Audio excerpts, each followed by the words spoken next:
Day 2 of the Star Sailors League Finals saw the Italians Diego Negri and Sergio Lambertini, who topped the scoreboard, lead the first race. It was a great race as well for the youngest sailor in the fleet, Argentinian Facundo Oleza, taking 5th. Fellow South Americans scored a 2nd, while the Italians held on for the win. I'm really happy. We've been not easy to stay on the same level, I think. Oh, here they go. The dying breeze meant changing conditions for the teams, adjusting their sailing styles and tactics for less wind.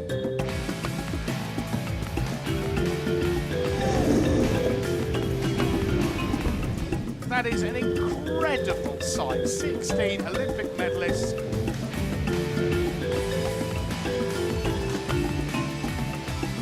Staying mentally sharp was the name of the game throughout the day, and 3-time Olympic medalist, Slovenian Vasily Spogar, with his Hungarian crew, celebrated their victory in race 5. A strong performance on the day with a race win, a 2nd and a 5th, moved the former finals winners, Americans Mendelblatt and Petit, onto the podium in 3rd overall. The Italians dropped to 2nd, while all top 3s moved Brazilians Robert Scheidt and Henry Boning into the lead. 4 top races today. We managed to hang in there, the top 3 in all 4 races. Difficult conditions, difficult to start. We were pretty happy, especially because we won the last race. We're now halfway through the qualifiers. 2 more days of racing still to go to determine who will go through to Saturday's finals.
I would like to finish off this this speech asking you for a couple little hallelujahs.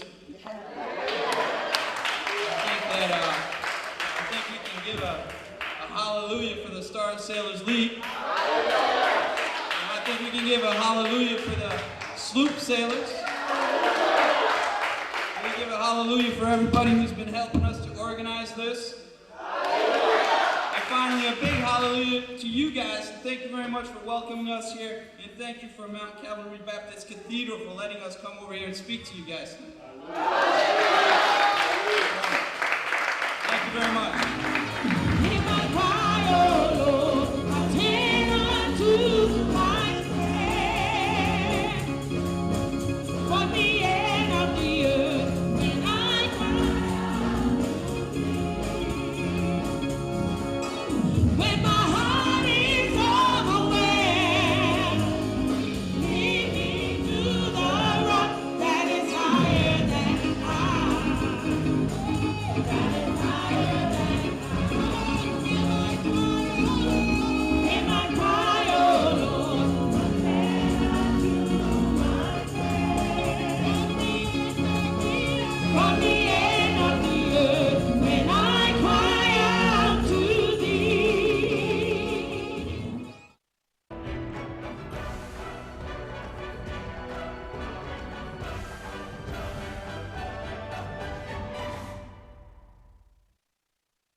Day 2 of the Star Sailors League finals saw the Italians Diego Negri and Sergio Lambertini, who topped the scoreboard, lead the first race. It was a great race as well for the youngest sailor in the fleet, Argentinian Facundo Aleza, taking 5th. Fellow South Americans scored a 2nd, while the Italians held on for the win. I'm really happy, Matt. Will be not easy to stay on the same level, I think. Off, here they go. The dying breeze meant changing conditions for the teams, adjusting their sailing styles and tactics for less wind.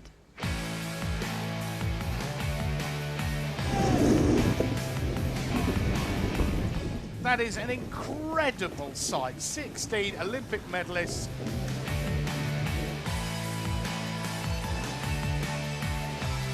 Staying mentally sharp was the name of the game throughout the day, and 3-time Olympic medalist Slovenian Vasily Spogar, with his Hungarian crew, celebrated their victory in race 5. A strong performance on the day with a race win, a 2nd and a 5th, moved the former finals winners, Americans Mendelblatt and Fatigue, onto the podium in 3rd overall. The Italians dropped to 2nd, while all top 3s moved Brazilians Robert Scheidt and Henry Boning into the lead. 4 tough races today. We managed to hang in there, be top 3 in all 4 races. Difficult conditions, difficult to start, but we were pretty happy, and especially because we won the last race. We're now halfway through the qualifiers. 2 more days of racing still to go to determine who will go through to Saturday's finals.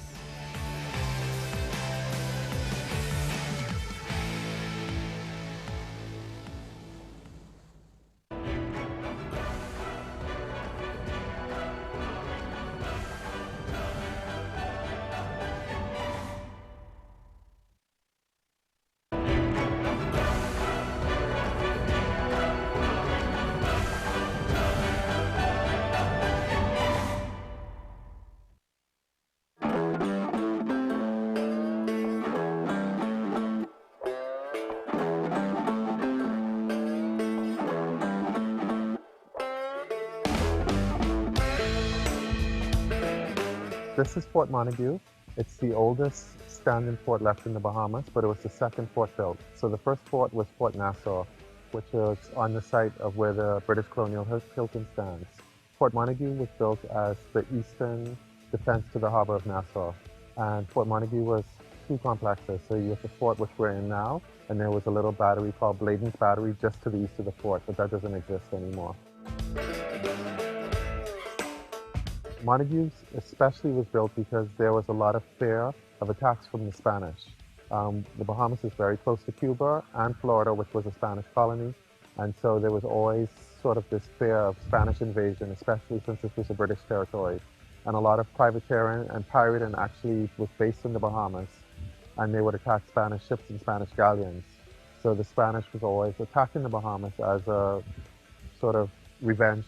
Well, all of the forts in the Bahamas are actually built from cut limestone. So they would cut the limestone naturally and then use a lime mortar mix to build them. Out of our built heritage, especially Montague is probably one of the oldest buildings, especially on New Providence. But before the forts, we have an indigenous history and indigenous culture of the Lucayan Indians. And a lot of their sites still remain, but that's buried in the sand and in the dunes. And this is what archaeologists go and search for. The cannons here at Fort Montague are quite old and they are spiked, but if we wanted to fire them again, there are methods we can use to drill out the spike and fire them again, but that entails the use of gunpowder, cannonballs, and so forth.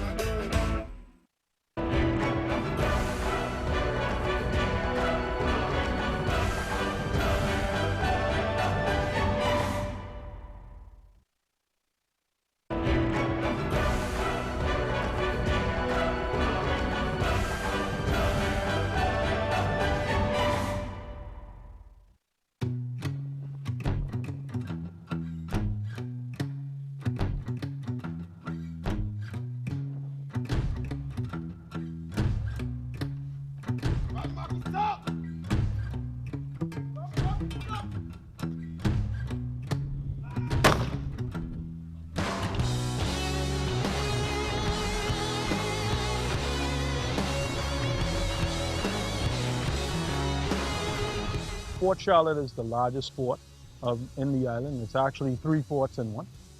So you have Fort Charlotte proper, which is behind us, Fort Stanley, which we're in now, and Fort Darcy, which is over the water. And yes, because of that, it's the largest of the 3 forts, 2 others on the island. The forts were all built with the idea of protecting Nassau. There used to actually be another fort called Fort Nassau, which was on Bay Street, but it was so close to the shore, as with Fort Montague, that what happened was that every time when enemy ships would come in, they would just fire on this fort and destroy it and destroy the town before they could even get ready.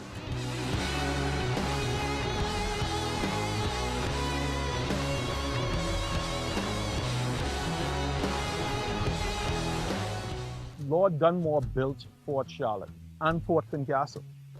He wanted them to be more effective at protecting the town of Nassau. With Fort Charlotte, with Fort Nassau and Fort Montague so close to the shoreline, they could be easily attacked before they even got ready. But with Charlotte and Fincastle, since it was further out, the elevation of the forts being on this ridge, they'd be able to see further out to sea and see the enemies before they even got in range.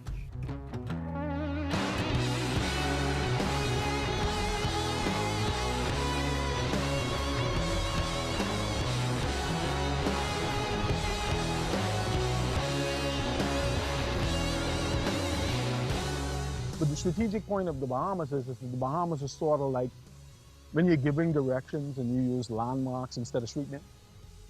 So everything at that particular point in time was okay, what you do is when you see the Bahamas, turn left. Or when you see the Bahamas, keep going, and then you'll reach Mexico, right? So that's the Bahamas was a key reference point. And then a lot of traffic used to pass through here, through the Crooked Island Passage, which is over that way. So this was sort of like a hub for sailors that are going from other parts of the world from east to west or from north to south. This would be a way station where they could stop and get supplies, where they could stop and blow off some steam or do whatever they needed to do.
When I woke up this morning, clothed in my right mind, with no pain, no ache, I got a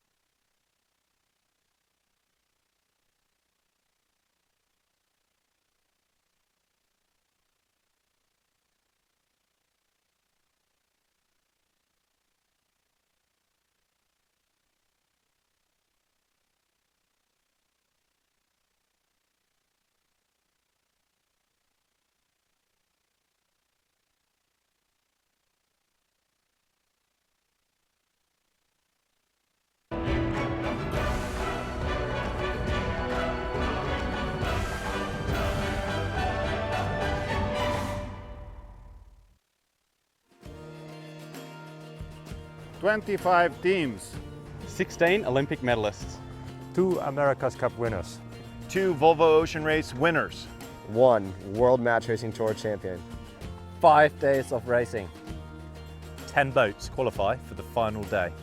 8 in the quarters. 6 in the semis. 4 in the finals.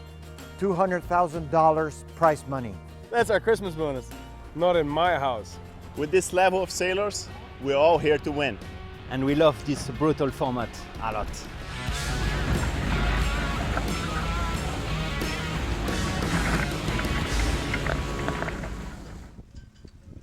It's finals day here in Nassau, Bahamas for the Star Sailors League, which means only the top 10 teams have made it through. The format for today, the boats in 3rd to 10th positions, racing in the quarterfinals, the top 5 from that, joined by Mindelblatt and Fati to race in the semis, the top 3 from the semis, joined by Diego, Negri, and Sergio Lambertini to race in the finals. And the winner of the finals is the winner. Joined with me, last year's winner, George Zabo. How does this format, this knockout style of racing, affect how you guys race on finals day? It changes a little bit. You know, the first lap you're going to sail your best race, and the second lap and on the run you're definitely looking to see where you are positioned and if you need to put another boat between you and the finish. And definitely you're counting boats going to the finish of the last race to see if you're going to make it the next round or not, and trying to see if last year the first race we made it easy, and the next race we had to pass one more boat, so you're just looking a way to pass, how do I pass that one boat to make it to the next round. And so it definitely changes a little bit. And then towards the last run as well, it changes a little bit because guys want to attack and get a few more dollars to pass, but they also want to defend and make sure they don't lose a few dollars. So it changes the tactics a little bit in that way. I like to have a little bit of adrenaline before the racing, which makes my thinking sharp, and I can give not 100 but 110% out of myself. And I think this is what is going to be important today. This is all it counts today. It's like a déjà vu for me for the last 3 years when we are coming here for the SSL finals. We are in finals, and I'm looking forward. I really enjoyed it. The problem is, we were talking about yesterday night, me and Diego, because the problem is that the 3 that will come from the semifinal, they will be already heated up, and they knew already the regatta course and everything, and they for sure they will be the 3 toughest of the fleet. So we'll see what happens. We're very happy to be into the thing, and then we'll see.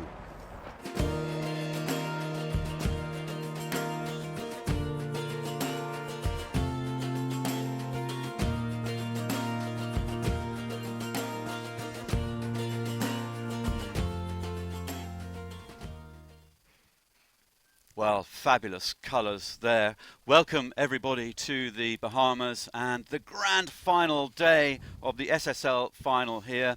We're with Kathleen Tock in the studio, Luke Patience, great sailors, our expert commentators, and we're in for an amazing day. Here's the schedule of the quarterfinals, the semis, and the final. Coming up. Boom.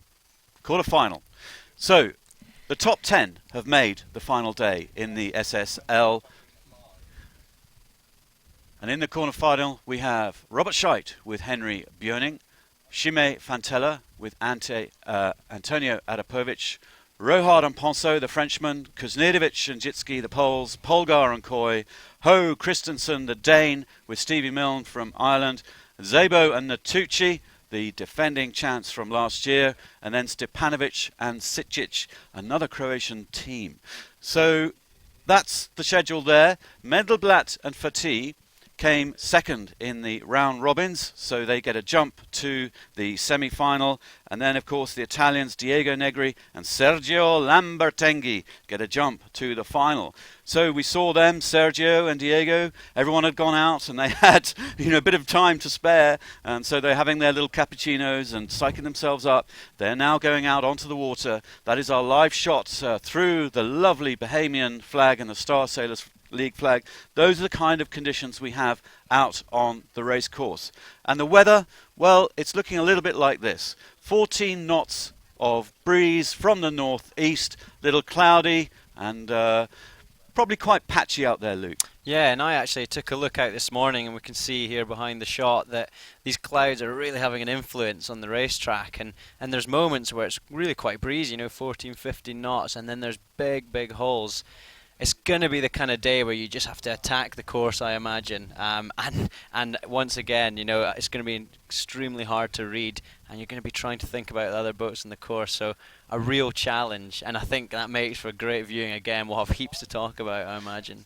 Okay, now Kathleen, who's your money on today? Wow, I mean, everybody in that list is an incredible sailor. We have a little bit breezier conditions than we had yesterday. So although the Danes don't have a lot of time in the boat, we saw them sail very well, especially downwind in the breeze. Šime Fantela, the Croatian 470 skipper, he's a little bit lighter. He's done really well in the very light races under 7 knots. So I'm not sure that we're going to see him up at the top. But I think the most consistent sailor out there, the most consistent team is Robert Scheidt, Henry Boning from Brazil. So I'm going to put my money on them. And You've changed. I know. Well, Mark's already into the semifinals, but you can never count out the Poles. They're always lurking there, and they have so much time in the boat. They sailed against these guys. They know what I think they can expect what a lot of the boats are going to do, and I would expect to see them also go through to the semifinals. So, Luke, the winner of the final, who's your money on? Oh, it's tough. It is tough. I think probably the sailors out there that are least scared to just keep attacking it all the way through. I mean, I've watched Mendelblatt and Fatih so often just sniggle some lovely shifts up through the middle of the course. They seem to know what they want, and they do it. It's all about making it happen rather than being reactive and hoping your opportunity comes along. Making your opportunity, and they're really good at that. You mentioned the Polish. I haven't seen them had a bad race yet. No. They're just always there, and they must be so hard to beat. They must be so annoying to race against because you just can't shake them off. And they're so experienced now together. I'm going with either Mendelblatt and Fatih or the Polish. I think today. You can only pick one. I know. Luke. Okay, I'll go with the Poles. Okay, go with the Poles. Yeah. Well, we did chat. Jenny chatted to all the sailors this morning, and the majority of the sailors themselves who've been knocked out are going with Robert Scheidt. I'm going to go with Mark Mendelblatt and Brian Fatih because they had their rig out on the dock last night, tweaking away. So they're looking good for the final. Here we have Johannes Polgar and Marcus Coy, the German team, in the quarterfinals. So 8 boats in the quarterfinal. 5 will go through to the semi. 3 boats are going to be knocked out. So as the innovative format of the SSL progresses, this is now survival to stay in the competition. We have $200,000 prize money at stake, and the lion's share goes to the top 3. So it's all on to make that final. And here, the sailors' favourite, Robert Scheidt, with Henry Björning looking focused and fired up. This guy is an absolute legend. Robert Scheidt, 5 Olympic medals. He went for his 6th in Rio.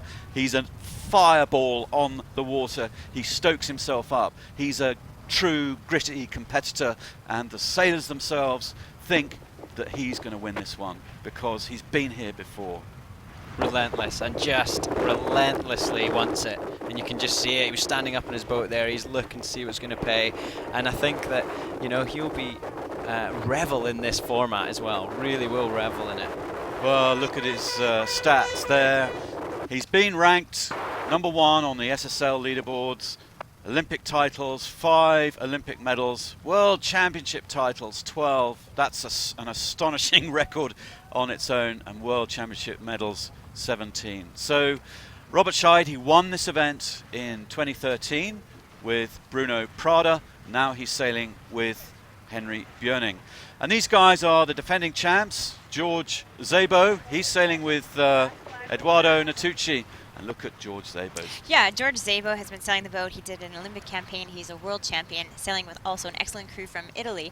And George is our, as we say, our light air specialist.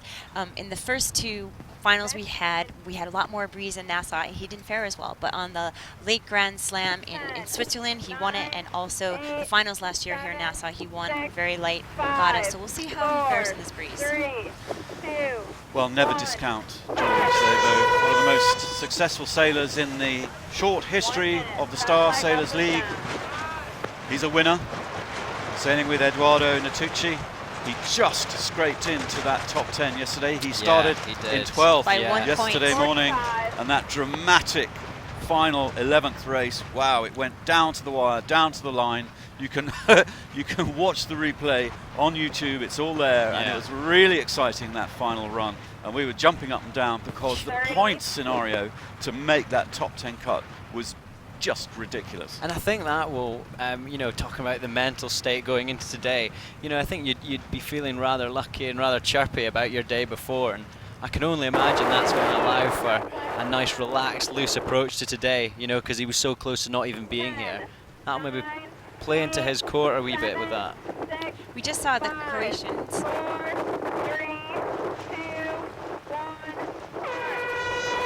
Okay, Blue Peter up, Kathleen. 4 minutes to go.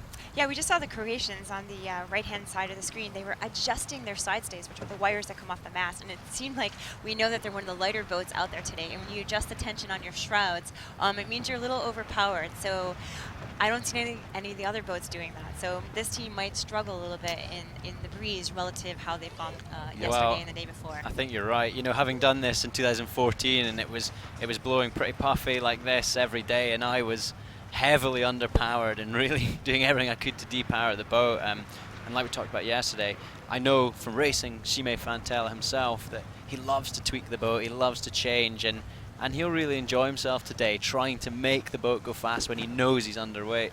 What about Jonas Ho Christensen, the silver medalist in the Finn from the London Games, sailing there with Stevie Milne, Northern Irishman. Look at them checking around. 2 beards in a boat, Digby. Jonas, they're a heavier crew, those guys. Jonas, a powerful Dane. He's so strong. He's a phenomenal downwind sailor. That guy seems to have an extra gear. There he is, Olympic medals, his silver medal there. He's a VIP guest for the Star Sailors League. The top 12 during the year get qualified to come here, and then the rest of the guys are VIP guests from other disciplines in sailing. A champion of championships, this Star Sailors League. We saw Jonas struggle yesterday getting into this final. He was tied with the 11th place boat, so he struggled in the last race. He finished 19th in the light air, so I think he's really happy to be out there on the race course. Yeah. Okay, well, a northeasterly breeze, slight change of orientation of the racetrack. You can see Rose Island at the top and New Providence Island at the bottom. And there is the start line. We're 2 minutes away from the start. We have 8 boats on the racetrack ready to fire off. Scheid and Björning gunning down the line. They're probably checking their transits here. You know, they'll be making sure they know the lay of the land, looking through the ends of the line, and they really want to know where the line is. I mean, it's gonna pay to be as punchy as you can with so few boats on the start line. If you let someone get away, they're probably going to get away. So I think we're going to see some pretty close starting here. Luke, it's almost a medal race. It's almost an Olympic medal race where they have 10 boats. Out on the race course, we have our on-the-water commentators, Louis Habib, and he's there with Andrew Palfrey, the famous Australian, the coach who's been racing away. Let's go over to you and Andrew for the start. Yes, good morning, Digby. Good morning, viewers. And we're just about a minute and a bit before the start of this quarter-final. We've got a lot of boats behind the committee boat, and there goes the 1 minute gun. Dog, we've got a lot of boats behind the committee boat. Why is that? Looks a little favoured towards the committee boat end to me, Louis, and also as we look out to the right-hand side of the course, that's the darkest, lowest cloud, and it looks to be a little more breeze out on the right to me. And we've got some very choppy water here, Digby. It's almost like the Solent here. It's a little bit warmer, about 30 degrees warmer, but it's a lot of chop on the water. They're approaching the line now. The most advanced looks like Szabo at the moment and Scheid. And they're in the middle of the line there. Rohart and Ponso, the closest to the committee boat. I'd say those three have got a good start. The Poles, Kuzniewicz and Jutski, have got good speed if they've timed it right. At the moment, Christensen and Milne are at the back there. And don't forget, it's all about staying out of that bottom 3. You want to get in the top 5 to get into this semi-final. And just with literally seconds to go now, they're all clear, Digby. And back to you in the studio for some virtual eye analysis. Thanks, Louis. cracking start there, Luke. Another cracking start, yeah, and it's interesting there what Andrew was saying is there's a dark cloud out in the right hand side of the course. A lot of the boats were queuing up under that starboard end, so we might see a bit of a fight to get out to the right if what they say is the case for these sailors. Well, but there's Rohart and Ponso just punching out again. Bow number 1 there. Lovely Stepanovic start. and Sičić, bow 19, tacking away, didn't like their position. Obviously not. I mean, when you've got the mighty Frenchman underneath your bow, you're probably not likely to be able to hold that lane for too long. So, you know, the giants of these class, you know, when it comes to the crunch time, their experience is probably going to show through on a day like today. And there's Jonas Ho Christensen with Stevie Milne. Go on the Bashing Vikings. away. The 2 boats now heading off onto the right-hand side of the track. Yeah. And they may well give each other a bit of trouble down there, Luke. Yeah, they might do, and it's interesting, you know, that they've split there. Remember, this race, you just need to be in the top 5 to go through to the next level. So I would say that there's safety staying with the pack. So to split off like that, maybe they've seen something that the others haven't. Maybe it's that low cloud. I guess we'll find out when they come back into the centre of the course and make that first cross. Well, there's almost nothing in this right now after the start. We're in the quarterfinals of the Star Sailors League Grand Final in the Bahamas. 2 boats going right, committing to that. I imagine Jonas can't tack until the Frenchmen do, until the Croatians. The Croatians, yeah, and you often see these things happen, is that you're both waiting for each other to make the first move, and it can end up being quite a frustrating thing, but perhaps they're more than happy. Perhaps they're on this tack for a good reason.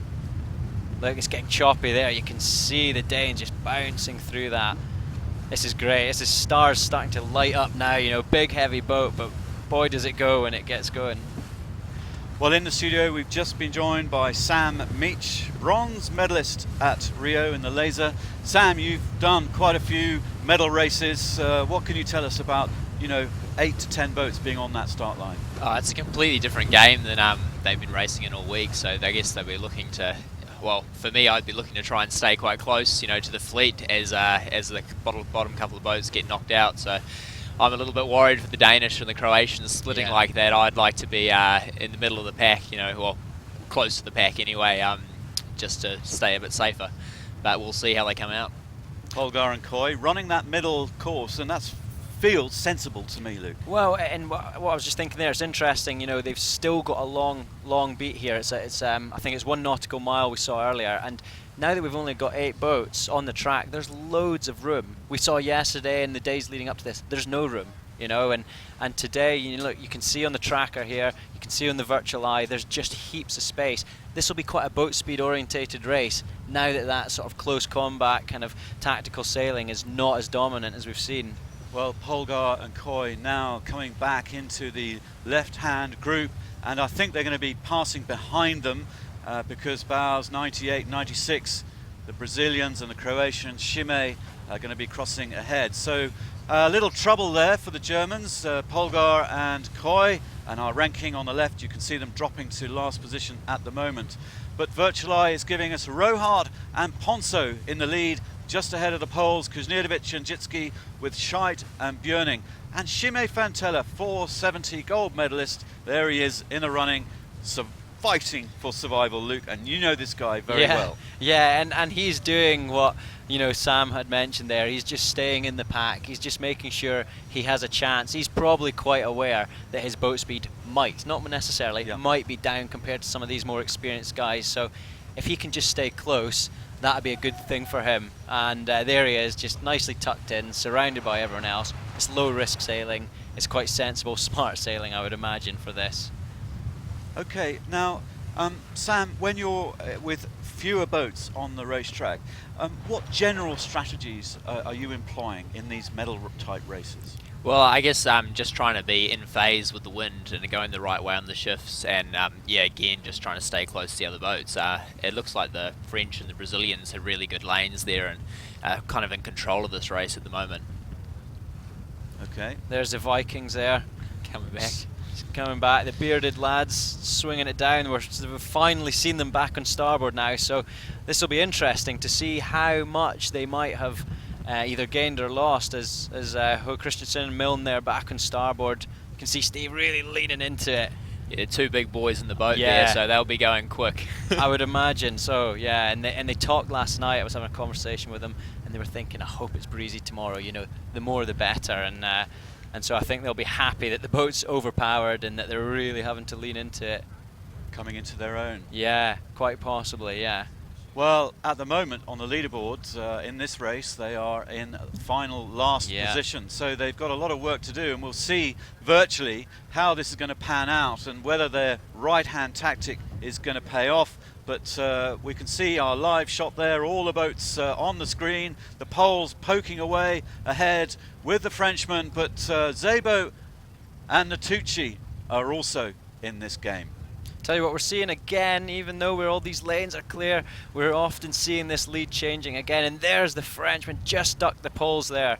Obviously, it's really tight up that front, and it keeps changing. That just shows that yet again, the breeze is obviously patchy out there. It just isn't easy to read. It just is not easy. No, okay. Well, you can see the wind on the waves and blowing through the palm trees in the distance as Xavier Rohart on port tack gets a little bit of separation from the Polish duo, and he's about to cross the Dane, Ho Christensen. The Dane now in a bit of trouble, I would say. A load of mass bend on the Danish boat there. Maybe it's the angle of the camera. That looks extremely bent to me up that top part of the boat. I wonder, perhaps, have they overdone this? Have they depowered too much? I don't know. I mean, we're not sat there, but it certainly looks extreme from some of those shots. They're incredibly difficult boats to set up. I learned a lot about it this week, I think. And as you can see, there's quite different setups even between all these top sailors. Yeah. And this is great. Everyone's closing up now. I mean, look at these angles and shots are just so good. We've got the Brazilians there just rolling in front of the Danes, it looks like. Yes, definitely some critical crosses coming up here. Yeah. These are pretty important moments in this race. You know, if you can get across these boats, that really opens up the racetrack for you. Well, now but if suddenly, you can't, sorry Sam, suddenly we're seeing Szabo and Natucci bow number 2 coming into it. They went pretty far left, and now they're coming back into the middle of the track, and our virtual eye is giving us the lead to these guys. So Szabo and Natucci, defending champions, coming out all guns blazing, looking very tasty on this first beat. Yeah, they are, and they've had nice clean beats so far. They were one of the furthest boats left, and they really, I imagine, just sat on port tack for a long time just drag racing. We can see they've obviously just rolled back in. They must like that left-hand side. Now, also in a shot there, we can see Mendelblatt and Fatty in the distance. This is interesting. They're obviously just out practicing and having a look. Although it looks close in our shots, they're not actually influencing the race. They're just outside the lines of the course, and they're just kind of having a little flavour. They're obviously trying to get warmed up, ready for their semi-finals. Well, they have the pass into the semi-finals for coming second in the qualifiers, the last 4 days of racing. So slightly deceiving with our long lanes compressing the distances, but cool to see them actually just race this beat, just off the course, and that's really quite sensible, I think. Yeah, it's great for them having the bye and moving straight through the semis, but the danger with that, is they're not going to be as warmed up, and these other guys are going to have really good rhythm with the shifts when they're out there. So I guess they're just trying to negate that risk. Very good point. And it'll probably nicely frustrate the fleet as well, that they're kind of close by watching. I mean, let's not forget, this is sport, it's a mind game. I mean, anything you can do to ruffle your competitors' feathers is a good thing.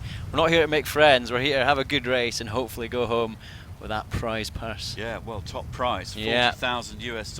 A very nice little Christmas present, Christmas bonus, Sam. Yeah. All of us would love keep a bit the wife of that. happy, I imagine, on a good Crimbo present there. There you go. Well, these guys, Szabo and Natucci, bound number 2. They won that big check last year, and they were certainly happy with that. And they really almost didn't make the top 10, but they pushed their way, clawed their way into it yesterday, and a pretty impressive performance, I thought, by Szabo and Natucci. Yeah, maybe that's an old metaphor for how they're going to approach today as well, just scrape in. And let's not forget, they could easily win this whole regatta. So he's looking good at the minute. He's just pulled away from the Polish now. He's back on port, and on our virtual eye, Zebo and Natucci are still in the lead. Yeah, the Polish looking really strong there. I think they bounced the Americans back, and now I guess it's going to come up to a pretty important cross at the top. Yeah, I think you're right. And if they can just I tell you what, if the Americans there, Zebo and Natucci, and the Polish can stay ahead in 1-2, I don't think they'll be interested in influencing each other too much. You know, I imagine they'll say, look, we're 1 and 2 here. Let's not slow each other down. Let's just get away, get this in the bag, and progress through to the next round. Yeah, you really don't want to be making each other tack and dip too much. You know, you can work together and try and all get out in front. Obviously, winning the race would be really nice, but it's not really the most important thing at this point. Yeah, exactly. And my money's on the Poles, so I'm cheering them on currently. Come on, lads. Well, just visually from our camera position, firing up the right-hand side of the track, we're looking right across the course now. The Poles are looking in a superb spot. The boat on the other side of them, remember, they're not competing, they're just testing that beat and psyching out the opposition, as you say, Luke. And there we're seeing, I think, the leading bunch of the Poles, with the Frenchman on bow 1, and then Zebo and Natucci bow number 2. And there are the Brazilians, Robert Scheidt with Henry Bjoning, bow 98. So from our eyes, hey, and now look, the Italians as well, Now remember, the Italians also are not in this quarters, but they have qualified for the final by winning the round robin, the qualifiers over the last 4 days. So that's interesting. Semi-finalists and finalists out on the racetrack, having a look, hammering up the first beat, and they're not influencing anyone. They are. It just looks like it from our eye, but they are clearing out the way and letting the race crack on. I tell you what, we're seeing now though, seeing quite a lot of tacking going on in the fleet. There's a lot of people coming bow forwards, trying to give detriment to their nearest competitors, and you know, that's going to slow and compact the race up, and it's only going to make it more difficult. And as they're all on port out there, they've obviously propagated up to the left-hand side of the track. So I think this is going to play into the Polish hands right there. And there they are, just steaming away. They've got a lovely clear lane. So I think we might. I'm putting money on their rounding first here on this windward mark. Yep, I'll go with that. And spectators and umpire boats charging up the racetrack. They are just off the course. And we have the finalist and the semi-finalist also in that picture. Quite nice to be reminded of those guys. You know, they don't want to be forgotten. No. They want to keep their adrenaline going and tune into this whole race course, because it's slightly different from the last 4 days. You've been out there, Sam. What's it been like for you? Oh, it's been fantastic sailing. We had some stronger winds at the start of the week, and then it kind of died out a little bit yesterday, which for me was really good because it was much easier to get around the course, and these are incredibly difficult boats to sail. So I really enjoyed the lighter winds, but yeah, absolutely amazing race course here in the Bahamas. Happy days. Well, Polish round first. The Poles round that top mark first. That is going to be a huge boost to Kuzniewicz and Zitsky. They are always in the running. They've been so consistent. Second round, Zebo and Natucci, defending champions. Robert Scheidt, Henry Bjoning in third. And then fourth, Xavier Rohart. Oh, and look, and the Dane, Jonas, managed to claw his way into fifth spot from last. That's a good result for the Danes there. And then our two Croatian teams back-to-back, rounding that top mark. Picking up the rear, it is Polgar and Coy. Super close. Lue and Andrew are out there on the course. Let's jump over to you, Lue. Yes, Digby, and you know, I want to take you to Fantella and Arapovic there. They're in the ejector seat. They're in that sixth spot, and they need to get up into that top 5 if they're going to make the semi-final.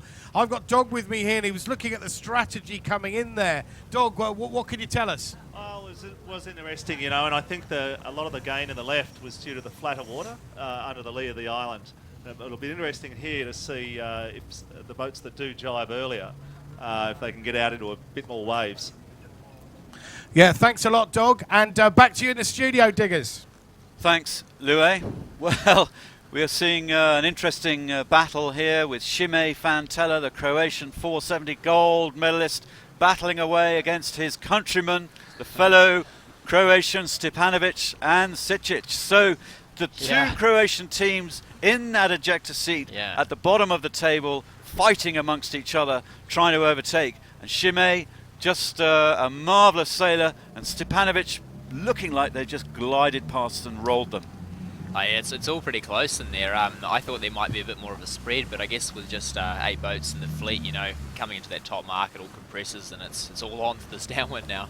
I think it looks like Shime there, and they were having a problem in their boat. They were pushing something with the mast, but Arapovic was up there pushing the mast, probably trying to power the boat up a bit more. But well, this is fascinating because the last 3 boats here, Fantella and Arapovic, Stepanovic, Sičić, Polgar and Coy, are in that danger zone, and the Dane Ho Christensen with Stevie Mill just qualifying at the moment, but look, he's got 2 Croatians gunning for him, gunning for his stern, and there's a very good chance they could roll him, blanket his wind into kind of pure match racing, America's Cup style racing as they hammer downwind. But we know, and the sailors know, were telling us that Ho Christensen, the Dane, has phenomenal downwind speed. yeah, he does, and he just loves it. And we saw that, you know, that's indicative of his Finn campaign from London. You know, he was just on fire downwind in those conditions.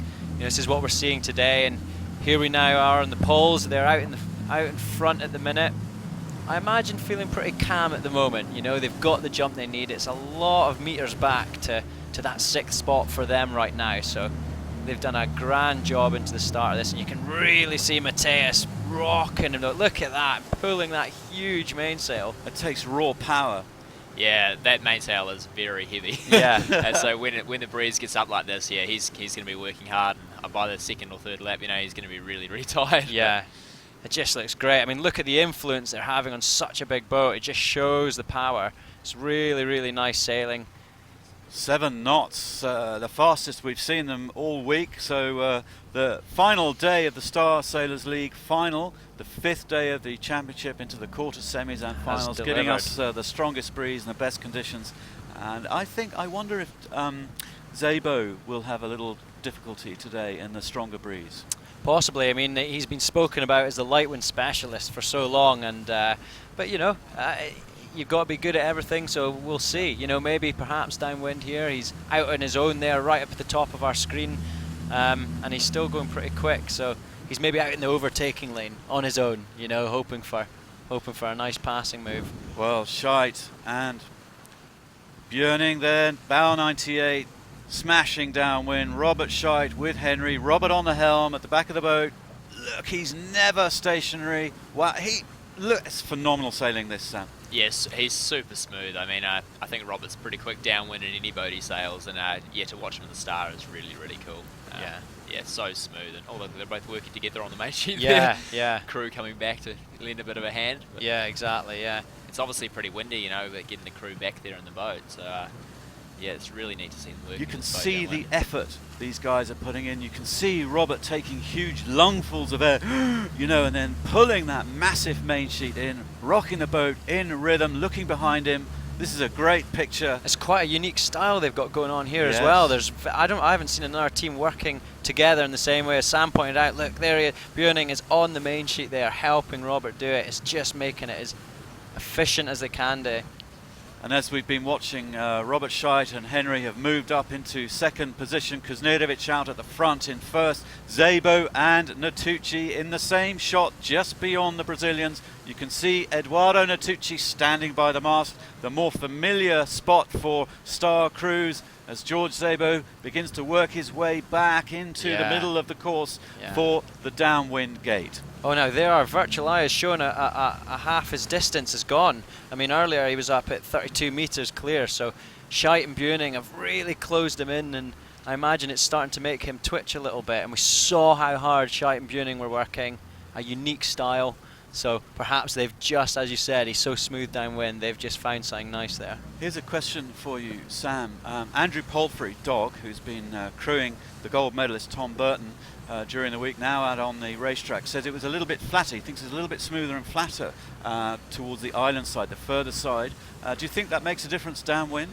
Well, I think downwind I'd probably be actually looking for the waves, you know, well, unless the winds is well. I think if you got waves and you can pump and work, I think that'll be a lot faster and this sort of stuff. But then upwind, I think heading for the flat water will be a lot better. Be interesting to see if they head out that way, if that's a pattern we've seen, if we'll see them going out to that left-hand side of the course. Because you learn an awful lot on that first beat, and you can obviously change your game plan for the 2nd lap around the track. So. Yeah, definitely.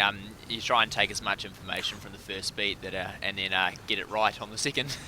Okay, well, we're seeing a lead change now. Kuznerovic and Jitski just giving up the lead to Scheidt and Björning. And those guys, the Brazilian, powering downwind. We saw the kinetic energy, the movement of the Brazilian boat, and they're just putting maximum effort, and they've ground their way ahead of the Poles there, the great Poles. Dominik Jitski on the mast with Mateusz Kuznerovic helming away, the big guy, the big Polish crew, and that's a great battle at the front really of good. that. Well, I hope they're saving some energy for the finals here. They don't want to blow their gasket too early. They've got a big day out there, and you want to keep something in the tank for the main event. They're out in But front. how can you? Well, how can you when you're fighting for survival? You've got to get round. You've got to stay in the competition. You're right. It's all very well saying it here, but your mind won't even let you. You know, No way.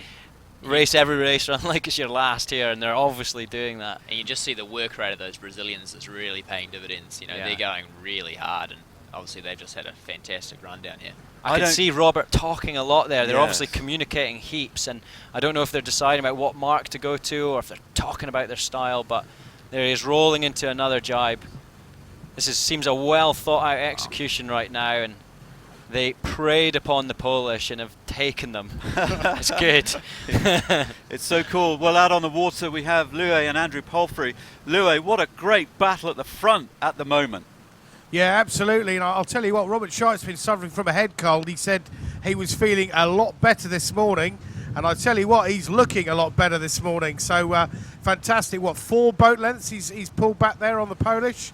So they're just approaching the first bottom mark. And looks like a difference of opinion between Scheidt and Kuznerovic on which one to go round. Dog, what can you tell us? Well, it looks like the gates are pretty even, but obviously Robert was on fire down there. Just looked a little smoother in the boat, and just kept coming at the pole the whole way down. And now we've got the real the real fight. This is an absolute knife fight, Louis, down here. Was really impressed with the Germans.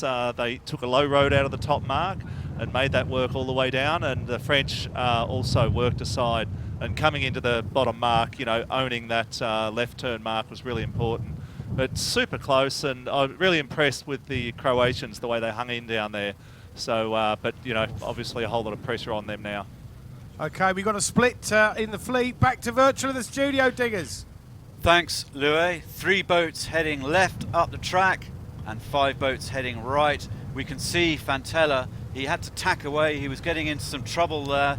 And he's with Polgar and Coy, just getting out of the dirty breeze from Kuznerovic, Rohat and Stepanovic, and I guess that's what you have to do, Luke. Yeah, and do you know what? It didn't look pretty at all. It's because it wasn't pretty. It was a right mess. And I've been there more than once myself. It's really easy. These mainsails are enormous, and to pull it all the way in, to try and come out clean and to get away, what's happening there is they're being dictated to. They haven't got a choice, and that's the really tough thing about this. And they'll be hoping for a third leg here that's quite shifty and it opens up some opportunity. And Sam, we saw Robert Scheidt and Henry Björning taking a different gate to a different bottom mark to Kuznerovic and Jitski. Was that a good thing to do?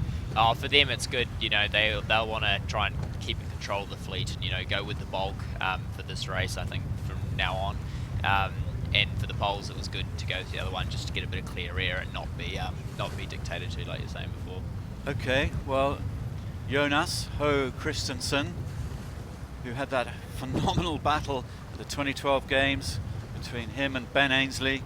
They called him the Great Dane at that Olympics, of course, but yeah, he's in the ejector seat, as Louis would call it right now by our virtual eye. But do you know what I'm surprised at on this shot is how far the Polish are from the rest of the fleet.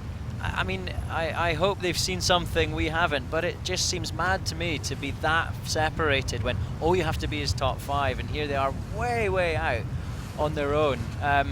But like I said, we can't see what they can see. They're obviously got a good reason for doing it, but it looks risky to me. I think they'll be liking the fact that Jonas and Stephen Milne are coming out to them, so there's definitely a boat behind them there's now. One bit of safety, I'd like a couple more boats if I was them. Yeah. Well, Polish team in second spot. They had a lovely lead up the first beat, and then Brazilian Robert Scheidt. I mean, I was just about to use the word animal, but he's a fireball. I mean, he's just a machine out there. Yeah. And there's no relaxing for him. He finished the Rio Games, his 6 games, took a couple of weeks off, and then he's back into a 49er for a possible 7th Olympic campaign. What have you got to say about that, Sam? Oh, that's amazing. It's so many different classes, and he's performed in every one of them. So it's going to be interesting to see how he goes in the 49er, a completely different boat. But yeah, to see him in the start this week, he's just the same. He's so focused and so fired up for every single race he does. It's absolutely impressive. Yeah. Well, right now we're looking at Kuznedovic and Zhitsky. Okay, that's looking safer for now, isn't it, Digby? They're kind of pushing back into that middle. It's looking like a safer outlook to me. There's more boats now, slightly deeper under their lee. So they're obviously had good reason for what they did, and they're. Well, Robert's on the left-hand side of the track as they look up, a little bit smoother out there, and he's beginning to pull away a very nice lead. He's come out of the blocks absolutely firing. He didn't have the best start, but he's just clawing his way up into the lead here. And Kuznedovic and Zhitsky in the middle of the race course now, just working their way back into it. And someone like Robert and Björning as well, they'll probably be using this as practice to keep the boat going fast, and I don't think they'll take their foot off the gas at all.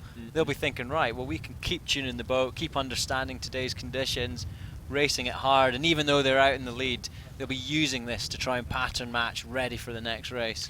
Well, look at Ho Christensen now on the right-hand side as they come up. He's dropping down the leaderboard for this race. He was in the top 5, and now he's dropped down into 7th. So he could well have made a strategic error at that bottom gate. Yeah, they've really split off there and got a lot of leverage, so it'll be interesting to see how they come back. I hope for them they're right in the fleet, but yeah, we'll have to wait and see when they tack. I wonder if they thought they needed to do something special. So often you see that in this knockout kind of stage here, that if you're in behind, you might go and do something drastic, see if you can get yourself right back up and in the race. George Szabo, Eduardo Natucci, coolly in 3rd position. They haven't gone furthest left or furthest right. They're just very sensibly trying to stick to the top 5 and cover the rest of the fleet. Yeah. So they're not rolling any dice, but it felt like the Dane really rolled the dice big time. Yeah, and it's pretty tactics, from the Americans there. It's really sort of fluid and nice to watch. It looks good, it's aesthetically pleasing, because you don't find yourself worrying for them. So chances are they're not going to win the race, but they're going to be in control the whole way, which I think they'll be feeling nice and comfortable on their boat. All you need to do, isn't it, at this stage? So still a long way to go there. Look at that, it's 925 meters still yet to go. I mean, nearly a kilometer. There's heaps of time racing here still, and often, you find yourself at the bottom of these race courses with a nice set plan and what you want to do, and so often it changes halfway up. And with this course being lying under the land there, Rose Island, as you said earlier, Digby, it's going to get shiftier as they get up. It's going to change, and what's going to pay is also going to change. Well, Stepanovic and Sičić still in that 6th spot. Fantella and Arapovic dropping to the bottom. Ho Christensen just climbing up. Those 3 right now are not qualifying for the semi-finals. It's Polgar and Coy now in the ejector seat, as we're calling it. Rohard and Ponso in 4th position. Szabo and Natucci, very solid 3rd. There they are in the middle of the pack. They can choose left or right. Scheidt and Björning, interesting, lovely, just covering the fleet, doing the classic keep the boats behind you and yourself between the top mark. Exactly, yeah.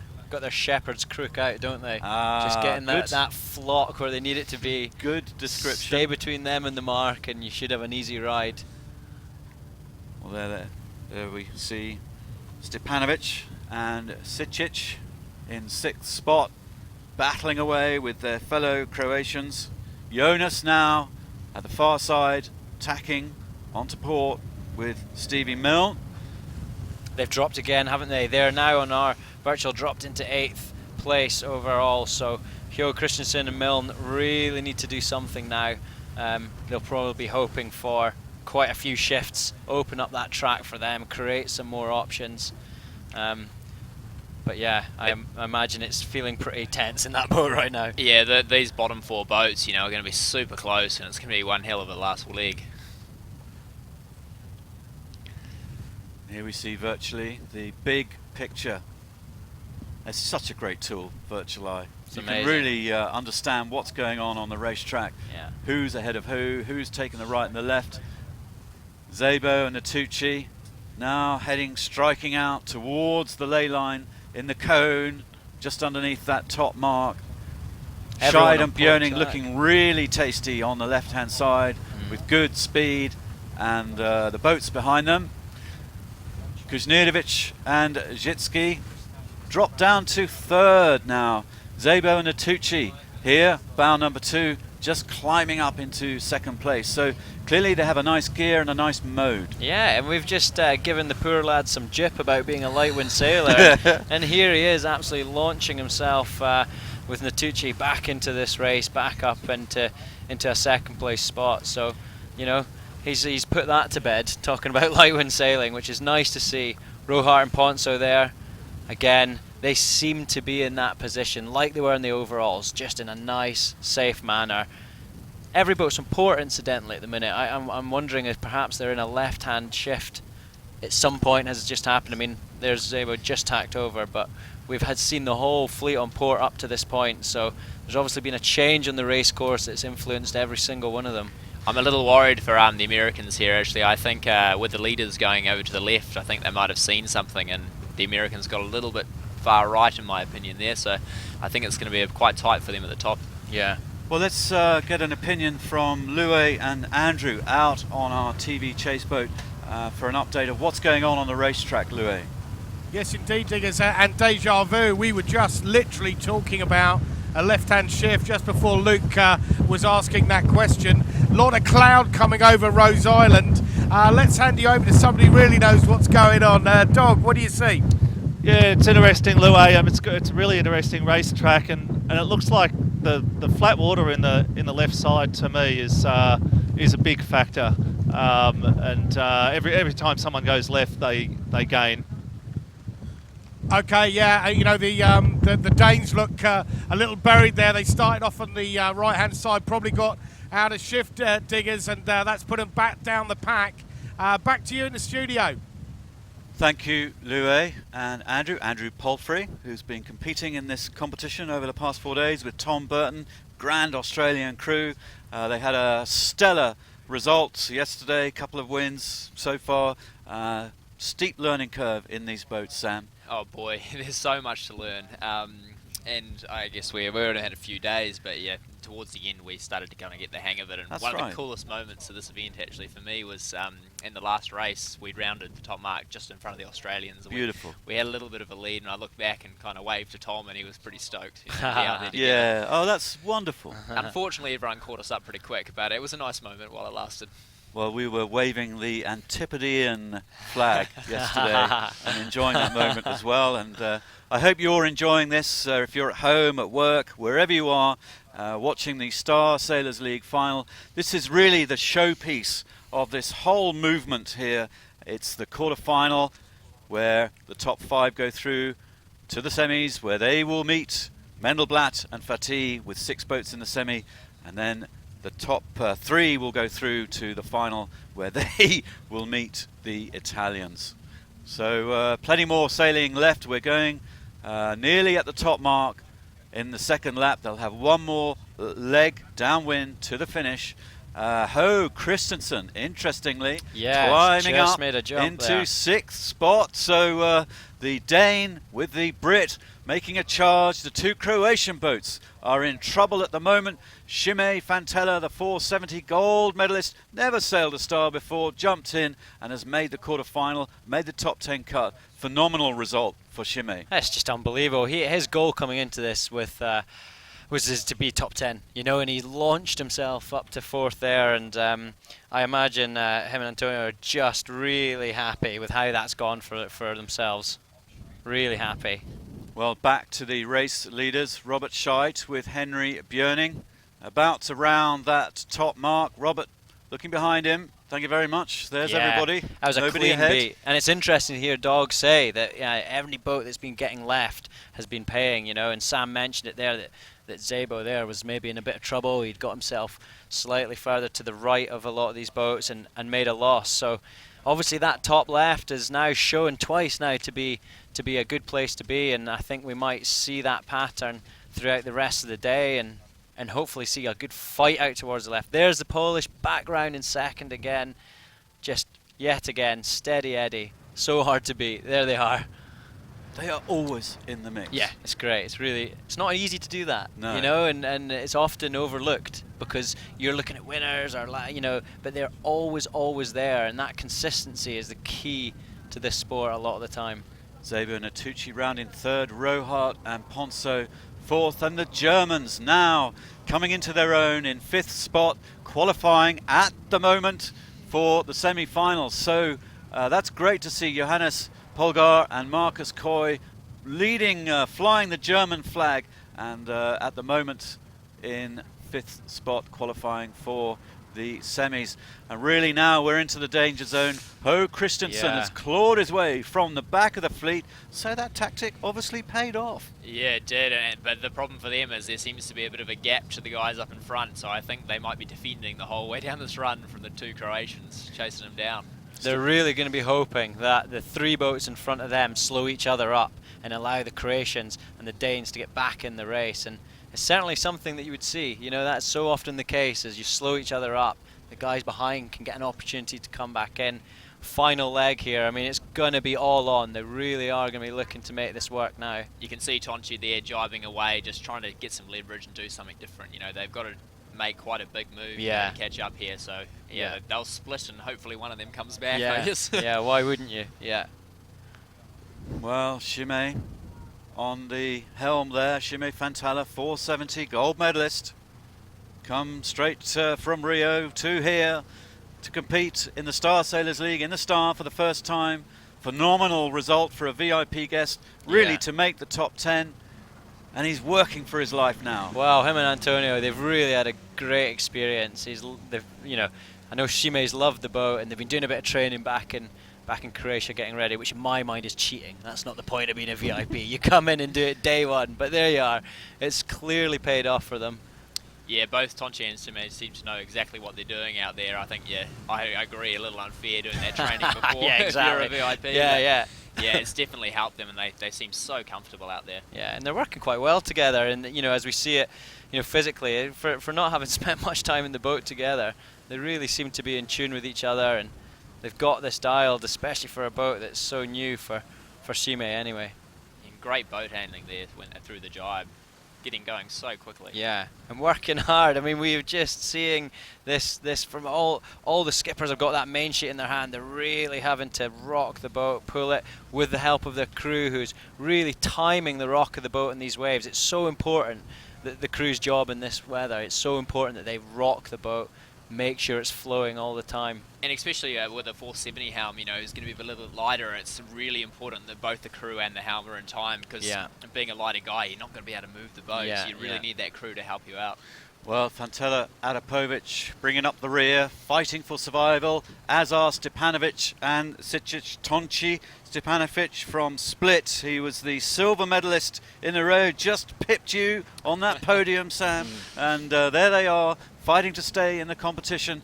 Ho Christensen, the silver medalist in the Finn from 2012 with Stevie Milne. They are also fighting for position, but now it looks like they are attacking the Danes, which is interesting. I think what will be a great thing to watch in this final leg is here with the Danes that we're watching right now. How much can they catch up on the Germans? Polgar and Coy, they've just, on our virtual eye here, there's a meter in it. And let's not forget, between the Germans and the Danes right now is the spot for the final spot, to get into the next round. So this is going to be a good one to watch as we go down these last few hundred meters to the finish line. Well, this is the battle right in our picture for survival to the semi-finals. The Dane Jonas Ho Christensen battling away with Stevie Milne, taking on the Germans Johannes Polgar and Marcus Coy, who are more star specialists. But can the Dane overtake Just the look at them Germans going. down. And look at the Dane working hard. He's a strong guy, he's Yeah. a fit guy, he's a big guy,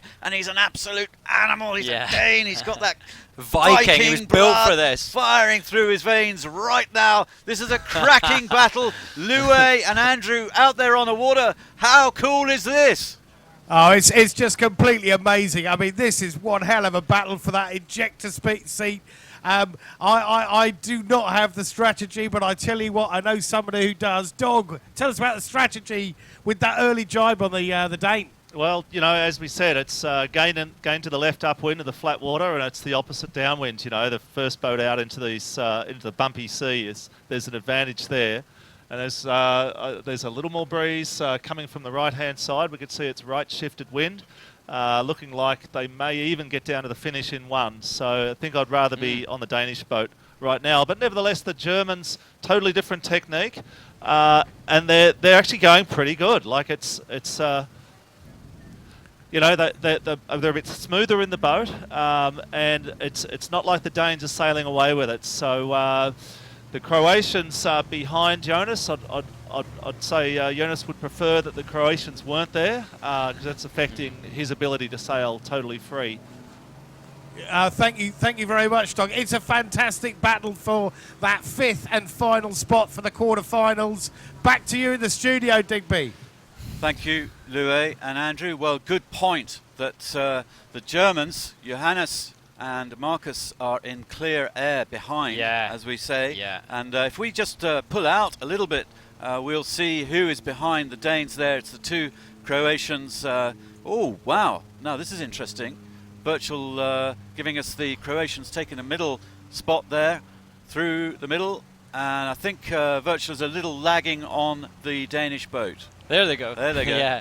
But it was interesting seeing those techniques, such good pictures. It looked like the Danes were working harder, but that's not always what makes it go quicker. You know, it's about being smooth, it's about finding your route through the waves. So it does look like Polgar and Coy had maybe pulled away slightly. They'll all be leaving it on the course today. They look like they're working so hard out there. I guess this is it, really. You know, you've got to work as hard as you can, and if they can make it in the, by the finish, you know, that's it. Yeah. Well, at the front of the pack, just very quickly, Scheidem Björning just pulling out an absolutely monster lead over Rohard and Ponso. Now up into second. Zebo Natucci hanging into that third spot. Kuznerovic and Jitsky in fourth. Polgar and Coy now in a safe spot. They've got clear breeze behind them. They're coming down towards the finish. But Ho Christensen, bottom of our screen, he has Stepanovic and Sicic behind him. But now it is really between Polgar and Coy and Ho Christensen and Milne to see who is surviving into the semi-final. At the moment, my money, well, they are ahead. Polgar and Coy looking good. Yeah, they're looking actually quite comfortable there. I think that last shot was quite deceptive. They got clear air behind, so yeah. It looks like kind of a straight run through to the finish. So I think we might have our top 5 here. You know, it's never over though, but it does look as though there's a bit of a gap between the Germans, Polgar and Coy, and the Danes there, Ho Christensen and Milne, and they'll be still working hard. That's a shaking shame. His head. He knows that this is a tough one towards that finish line. Still working hard though. Look, they're still working. They want this boat to go through that finish line as well as they can, and they've had a great regatta. If this is how it finishes for them, you know, never been in the boat, never sailed together, and launched themselves into that top few in the world. From day one, you know, these guys have been going fast and working really hard. I think they struggled a little bit in the lighter conditions, but yeah, when it was windy, these guys were on fire. Yeah. Okay, virtually we can see the scenario as Scheidem Björning romp away with the race win. Rohard Ponso in second spot. Zebo Natucci, Kuznerovic, Polgar and Coy pulling out quite a distance now. Just as we were chatting about the Dane and Stevie, they were pulling ahead a little bit. So crossing the line in the quarterfinals. Congratulations to Robert Scheid and Henry Björning. These guys are absolutely on fire. Huge, over 100-meter lead over the rest of the pack. A little pat on the back. The people's favourite. The people's favourite. The sailors who are knocked out of the competition. The consensus was that Scheidem Björning were the ones to watch in this finale. Now Rohard and Ponso coming in into the finish line with Zebo and Natucci and the Poles together. There we go, all three, and the Frenchman there nearest us. Oh, Zebo and Natucci just taking second spot. Rohard and Ponso in third, Kuznelevich and Zhitsky in fourth position. All these guys through to the semi-final. They'll have a deep Wow, it's side. close. It was and quite here's Ho close. Christensen attacking the Germans, Right. clawing up some distance. But it is Polgar and Coy who have made the semi-finals.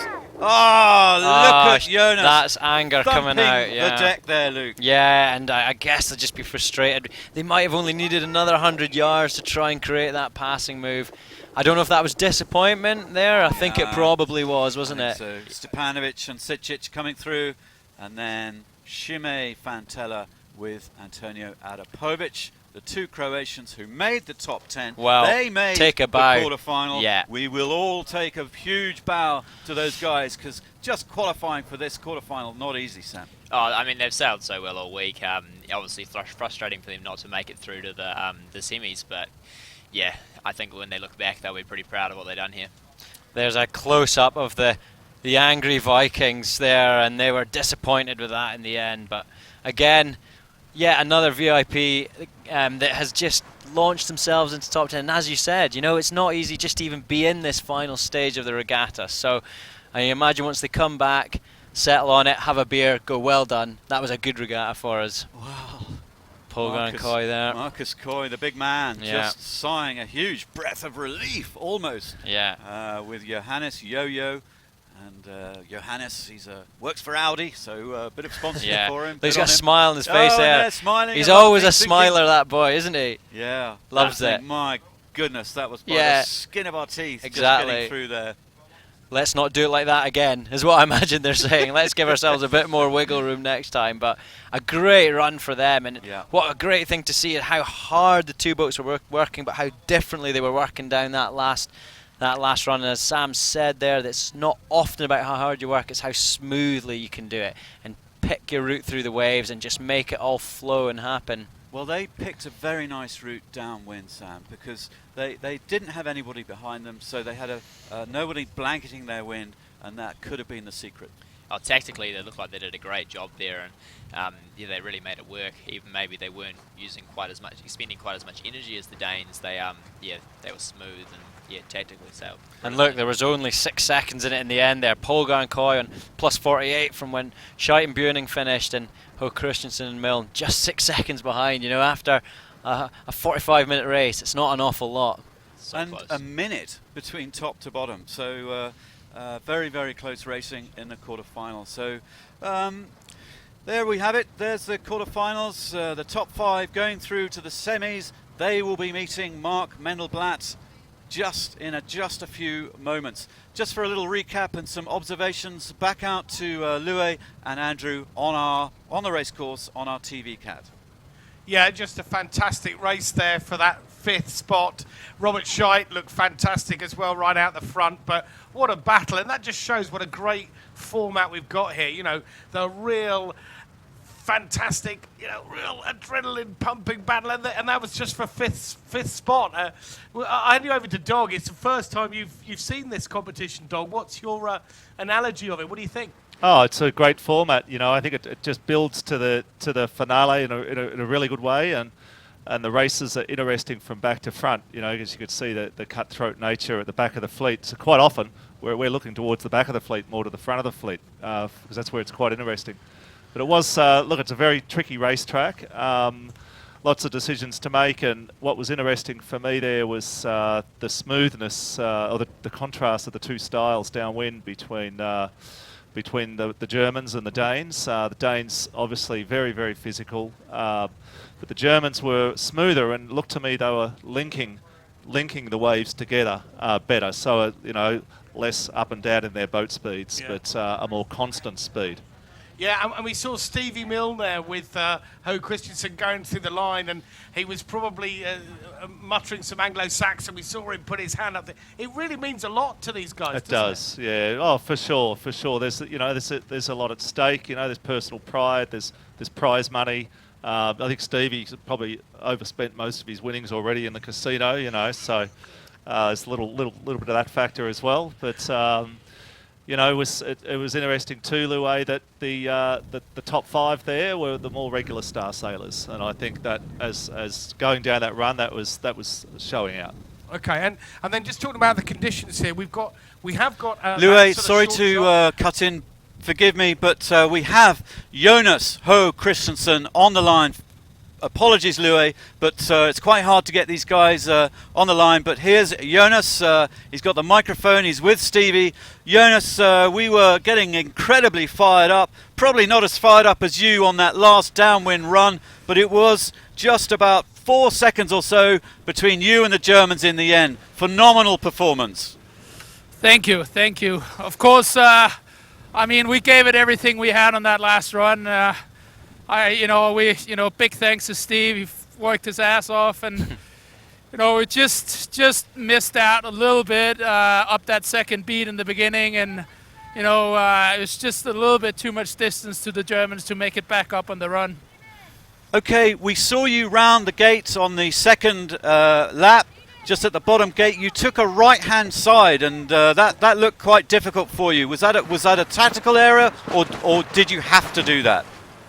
Well, we came around just behind George, and we were sitting in this bad air, and we sort of made a judgment call on how to clear ourselves and try and find a good lane back, and it just didn't happen for us. We got a bit out of phase in the beginning, and it probably took us a third or maybe even halfway up that second beat for us to get back in phase and make some gains back. I think we were down at last at one point, and we got a couple of boats back, and just not enough for the German. Well, Jonas, last question for you. Just the whole experience of coming in here, racing some of the great names in sailing, just sum up the whole experience for us. I mean, it's absolutely phenomenal. I mean, we go out here today, we have 8 boats on the starting line. I think there was 5 world champions in the Star. A couple of Olympic gold medalists from Rio, and then us. So we were, we're in a tough crowd, and we did our very best. And big thanks to Michelle and everybody at SSL, because I mean, this is truly a phenomenal experience. Well, Jonas and Stevie, please say a huge respect from us to Stevie. Big pat on the back. Well done, gentlemen, and well fought. And we'll see you at the clubhouse later. Thank you, guys, and see you at the... Thank you very much. Well, Jonas Ho Christensen, the Dane, just out. Back in the studio now. Thank you very much, Sam. Sam has swapped out with none other than Dennis Conner, a star world champ, 5 times America's Cup winner, Mr. America's Cup. Dennis, you've been watching this pretty tasty competition there in the quarterfinals. A few observations is it looked like the left really paid off at the start. You saw George Zabel, he wanted the pin, and he was down there with Robert. They didn't really fight. There was only 8 boats on the line, so they both got off the line and cleanly, and the left seemed to pay pretty well for them. Maybe it's a little smoother water up under the island. There's enough chop out there to slow you down, and you can do a little chopping of the wood if you're not careful. So I think the start, even though there's only 8 boats, was still very powerful. Next race, we have 6 boats on the start line. Very unusual for the star class to have, or any class in fact. We're getting down almost into kind of match race territory. But from 8 boats now, we're going to have 6 boats in the semi-final. Luke, tactically, what are you looking at? What are you looking at doing here? Well, it's tricky. I mean, it's a similar theory to the quarterfinals where the 2 danger spots. You're trying to be in that top 4 over the finish line. It's still a big course, so there's going to be lots of lanes everywhere. And I think the key to this is what we've seen is the boats that stay close, the boats that don't do anything too heroic, are normally ending up in control and have a low-stress race. That's going to be good again. In the semi-final, We now meet Mark Mendelblatt and Brian Fatih, who came second through the qualifiers. They get that leapfrog into the semi. Of course, Negri and Lambertenghi, the best performers in the 4 days of qualifying, get that leapfrog to the final. And that really is to give the qualifying rounds, the 4 days, first 4 days of competition, you know, a bit of meat to the bone, so that if you win, you get a bit of a result. And we've seen them both out on the racetrack, practicing away, tuning up. So Mendelblatt and Fatih will be taking on Robert Scheidt and Henry Björning. That phenomenal performance in the quarterfinals. Szabo and Natucci, the defending champions, are still alive in this competition, as are the Frenchmen Rohart and Ponceau. The Poles, who had such a consistent performance throughout the whole 5 days so far, they are still alive in this game. And Polgar and Coy, the relief on Johannes's face said it all. He's just scraped in to the semi, beating the Dane with the Brit. Cool stuff. I think Mendelblatt has a good chance here in this race, because I noticed upwind they were out there pacing. Negri and Mendelblatt were pacing the fleet off to the left. And it looked to me like if Mendelblatt was in the race, he would have been first to the mark. He has enough speed.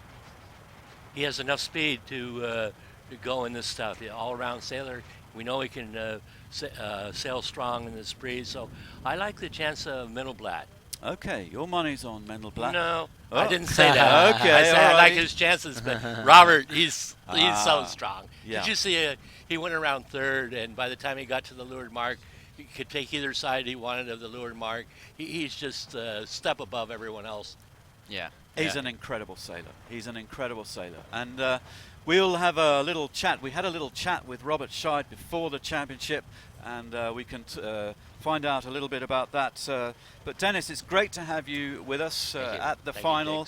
You're a long-time star sailor, and of course you had that great history in the America's Cup. There's quite a nice relationship between the Stars and the America's Cup. Well, back in the day, star sailors were the best sailors for sure in the world.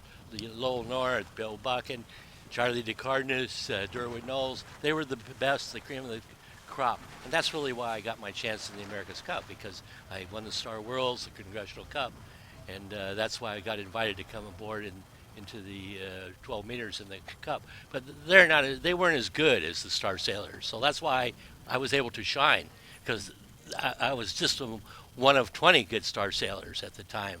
But the Star Sailors were better than the guys racing in the America's Cup. Sweet. Interesting.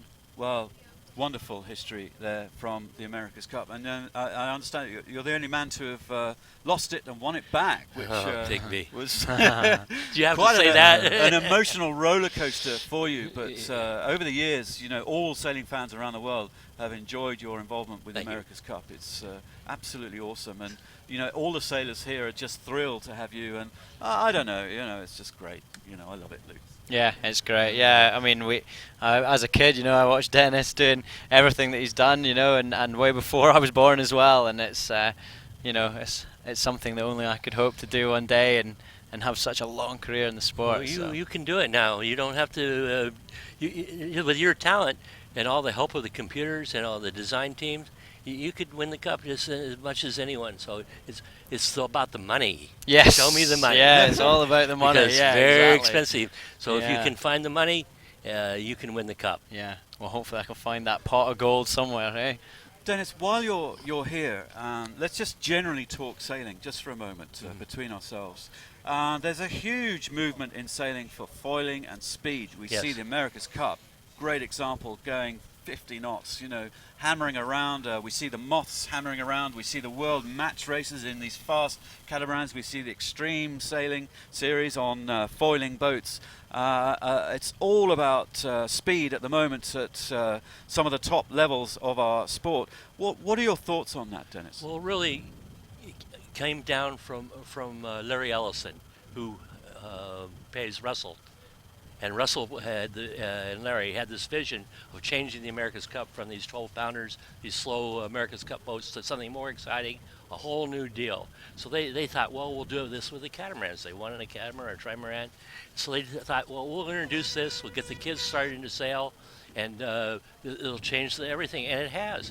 I'm not necessarily an advocate of it, but it's definitely changed. And we see the kiteboarding, the Moss, The A-class catamarans is definitely changing sailing, and that's just, you don't want to be out there in a little skiff going 4 knots when your brother is going by at 16 knots in an A-class catamaran. It's definitely changed. But we are still attracting the big names of sailing to this Star Sailors League. Well, this is different. This is like the best of the best. This is like take the champion of champions and all come together, both that everybody can learn how to sail relatively well quickly, and we can find out really who is the best, who are the best guys. Equal boats, they know what they're doing, and it's just, to me, it's fantastic. Okay, well, we're in a countdown sequence. We can hear from the race committee boat. Here we are, semi-finals. 1 nautical mile to the top mark, 50 degrees. The course for the windward leeward course, the same that we've had for the whole championship so far. The star flag flying. We're in the 5-minute sequence. And I wonder, just because we've been away from the race course a little bit over the last few minutes, chatting away to the legendary Dennis Conner, we have Louis and Andrew Palfrey out there. Louis and Andrew, anything changed out there, Louis? Yes, we've had a big change out here. We've now got Fritjof Clean on the commentary with me. And the big man himself is going to run us through the start. We've got the class flag up, so it won't be too long now. In terms of conditions, not really, Digby. A few white caps appearing down the course. We've still got that chop, and the clouds starting to break through. So not much changing conditions, but we've got Fritjof Clean on the cans rather than Dog. So we just got the Blue Peter up. So we're into sequence now. Just a quick one, Fritjof. Just tell us about what it's like for you to come to the Bahamas. I mean, the Bahamas is always great. The SSL is an amazing event, and to be here, of course, now on the commentary boat, it's not the best thing, maybe. But so I heard we go back to the studio, back to Digby. No problem, Frida. Well, Frida, we have your crewmate here in the studio now, just swapping with Dennis Conner, Robert Staniek. So this is going to be interesting. The helm and the crew commentating, one in the studio, one out on the water. Robert, what are we going to see, do you think, in this semi-final? Yeah, we see a lot of star sailors there, like from the last Olympic period before London. So today, probably the bit stronger breeze was favoring them, and yeah, it's a very high quality fleet we're going to see there. Well, you didn't make the cut, unfortunately, I'm afraid, with Frida, but how much have you enjoyed the 4 days of racing, everybody here? Super, we had phenomenal races out there. We could win a race, and we had I think 4 or 5 top 10 places, so we really enjoyed racing against those guys again. Okay, in this semi-final, last very quick question, Robert, who's your money on? I think Mendelblatt and Scheid are my favorites. Those two. Yeah. Fair enough. We've heard those names a lot do. today, haven't we? Yeah. Yeah, okay, Yeah. okay. I'm well, still back in the polls. Back in the polls. Yeah. Back out to the race course. George Szabo, Eduardo Natucci, the defending champions from last year. Much lighter breeze last year. We've got more breeze in the final, so it could well favour some of the heavier guys and the heavy air specialists, such as the Polish Mateusz Kuzniewicz and Dominik Zicki. There's the virtual eye with 2 minutes to go, flying down onto the start line. Just 6 boats gunning, jostling for position. Now, where would you want to be, Luke? What would you want to be doing right now? I tell you what, it's hard to not think about that top left. We've seen the top left was paying every time someone was up there, up towards that first mark. It was out on that left-hand side. There's some chat about maybe flatter water up there. The boats can just try and hold their top speeds a bit easier. I mean, I think I'd be wanting to help lead the pack out that way. Maybe start somewhere towards the pin end and just sit on it and wait to see as it evolves going out left. It's a massive course for the amount of boats we have. Long course. There's going to be big lanes. I think, you know, as Robert said, these guys are so experienced. The faster boats will be doing well here. 8, 7, Coming up to the 1 minute. 5, 4, 3, 2, 1. Oh, the adrenaline must be pumping right now, Robert. Yeah, exactly. Everyone is looking for a nice spot to have a good acceleration, a bit of space to leeward. And then to me it looked like, you see Mendelblatt and Scheid, they want to start going to the left side, and when you start a race in the lower part of the upwind, you don't want to take that often, so you have to commit pretty much to one side. In the upper part it's closer to the shore also, so you play a little bit more the oscillations. And but yeah, most of them wanna protect the left side. Yeah. What about the Germans? Sorry, Polgar and Coy. What about their position here? Yeah, maybe they're a little bit above the ley line to the race committee boat, so it's probably a very dangerous situation here for them. It's hard to judge from here, but obviously with a small fleet you will find a place to kick out of the line. Here they go. Mendelblatt and Fatih punched out there. Nice start down at the pin end from them. And actually there for Szabo in the middle of the line. But here we go. Launched. We are off Loué on the racetrack. Pretty even start. Mendelblatt and Fatih winning the pin end. Loué and Frida. Yes, absolutely right there, Digby. And I'm going to hand you straight to Frida on this. He's had a look at that pin end. What do you reckon, Frida? I mean, you see those guys on the pin end. They pulled out pretty nice. I mean, Xavier had a really shitty start. He had to tag out straight out, and I mean now he's hitting the right. I mean, he will try his best to get into the fleet, and yeah, I mean those guys windward here, Polgar, he's trying to hold his lane. Looks pretty tough. I mean the left side is pretty winning right now. Looks like pretty good. Okay, and yeah, let's try and preempt here. That's a bit dangerous, but Rohart, he's out on a limb here. What's the good news for Rohart out on this side? No, I mean if you look out here live on the right side, looks pretty fresh and pretty good breeze out here. So I think he has a very good chance to come back nicely into this group. And I mean, you never should forget that he has all his rides on his side when he comes back. So I think and he looks pretty with good breeze. And those guys down there, they're gonna kill each other. So yeah, I think he will be up there in the top 4 at least. Thank you very much, Frida. Back to you in the studio, Digby. Well, Robert Staniak, interesting description. They're all going to mess each other up, aren't they? That clump of 5 boats, so heading left up the track. And here, Rohart and Ponceau, they've got all the space in the world, all the breeze in the world. Nothing is going to upset them. But right now, they are lagging behind the left-hand group. Yeah, in general, in those choppy conditions, you need a little bit of speed, so you need to twist your main and go a little bit lower, like half a degree lower, and by the end you have the best VMG speed. Vice versa, those guys, they start to get into a pointing mode, they slow down, so their bow is not that far forward like Mendelblatt is now on the leading line, you know.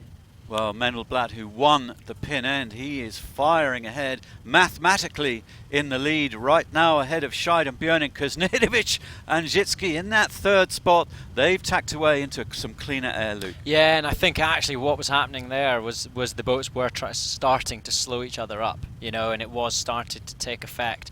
And you could see that from Mendelblatt and Fatih were just launched. They were in control. They had no one underneath them to actually slow them up, which is probably one of the reasons why we see them taking this early lead. But now that everyone's back on port, we're just doing the other thing all the way back though. So, but now the lanes have opened up into the middle of the course, and you know, as we'd hoped, it's pretty tight neck and neck. There's not a lot in it at the minute.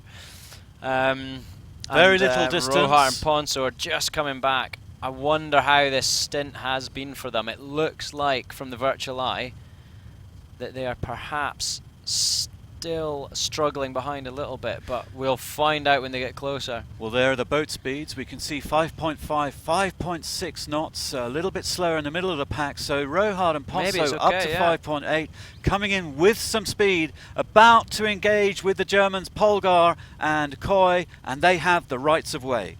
They do. You know, you want to be on that side if you want to have the rights, and really what that means is that everyone else has to make a decision. You're forcing, go like, well, this is what I'm going to do. What are you going to do about that? It's a nice place to be when you're out in the right of folk, and there we have it. The Polish have tacked underneath, and I stand corrected. They've launched themselves back into this again.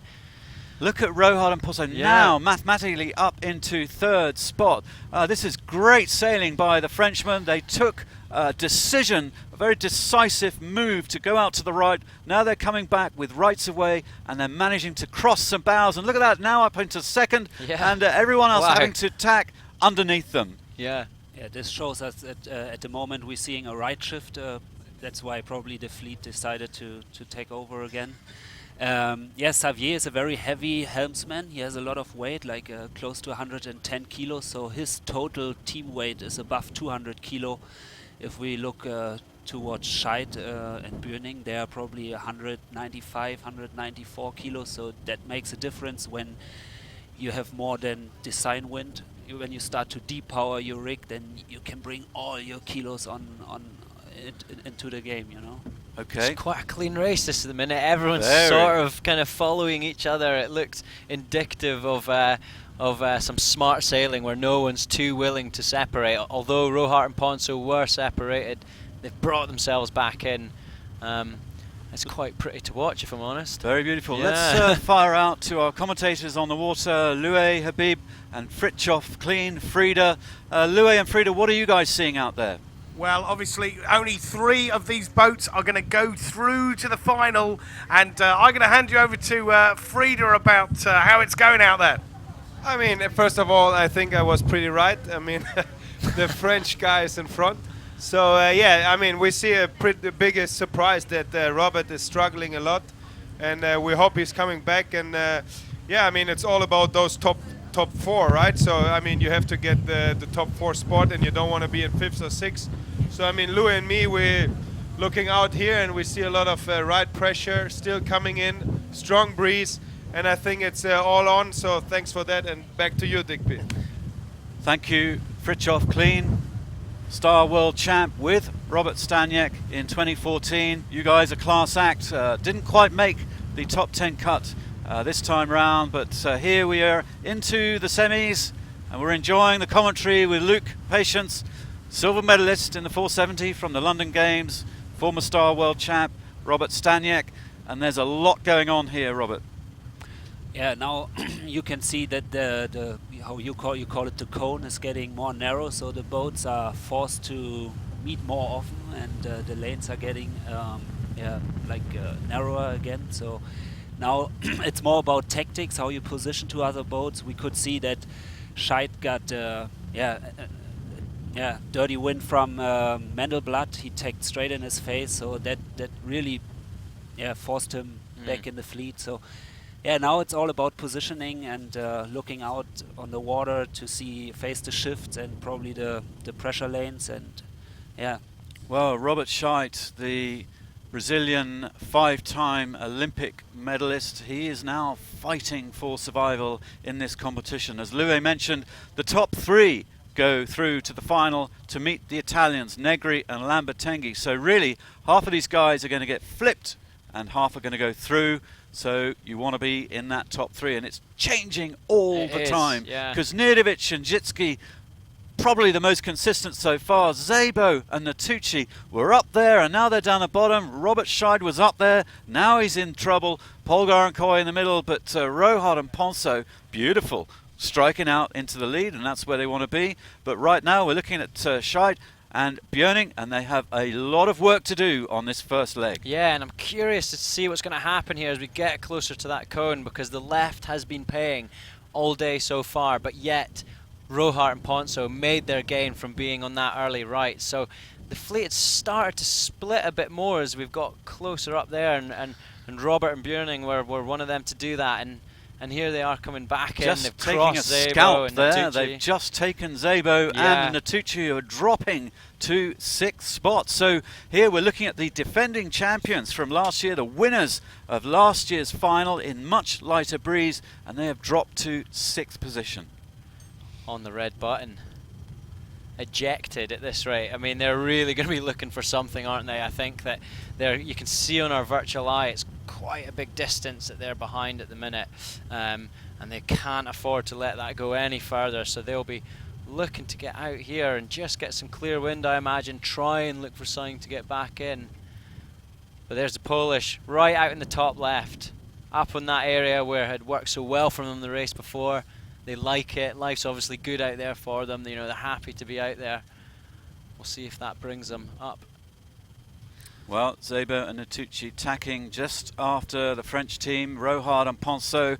Rohard and Ponceau were the first winners of the first ever City Grand Slam earlier this year in Hamburg. It was a dramatic final race, a few races there, and they managed to, if I may use the term, shaft Torben Grail and Guillaume Diomeda coming down the run, and they managed to tactically force a penalty and force the Brazilians out. And it was great to see Torben Grail back here with Guillaume trying to take it back to the Frenchman. But right now the Frenchman just super strong. Mendelblatt and Fati, who remember had that pin end start, now in third spot, coming back into the middle of the track.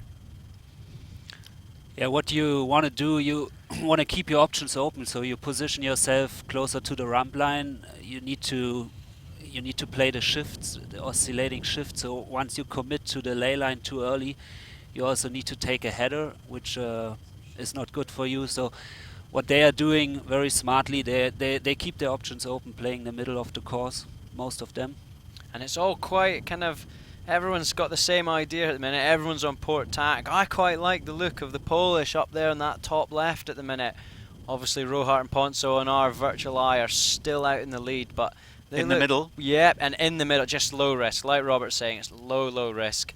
You're in control of your own destiny. You know, you're not rolling the dice too much. A lot of chat from Robert Scheid to his crewman, Henry.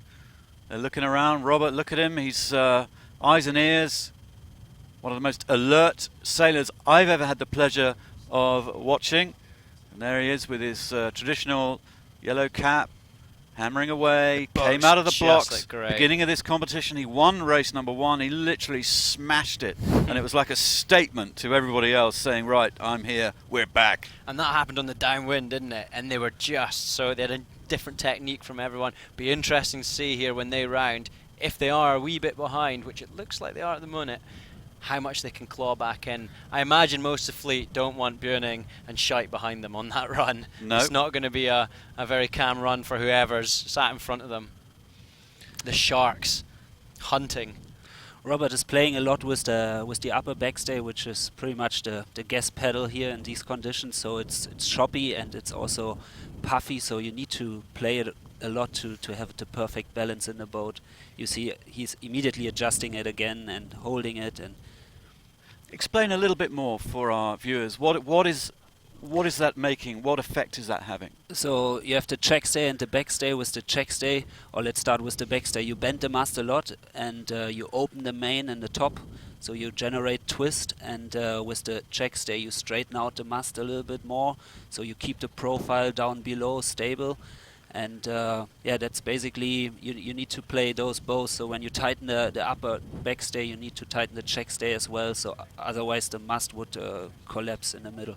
And now this is something that the VIP guests would perhaps struggle with. I don't know, Luke, you've been there, but you don't have that kind of setup on a boat like a Laser, a Finn or a 470. No, you're right, but at the end of the day, a boat is a boat, you know, and they all, similar things make them tick. You're still aware of sail shapes and what powers up the boat and how it feels with the tiller in your hand. So you're absolutely right, it is different, but it's the same physics, it's the same thing you're trying to achieve from boat to boat. Well, just watching Xavier Rohart, the helmsman, the French helmsman, he wasn't adjusting so much. Robert was really using those stays an awful lot and changing the shape of the sail a great deal.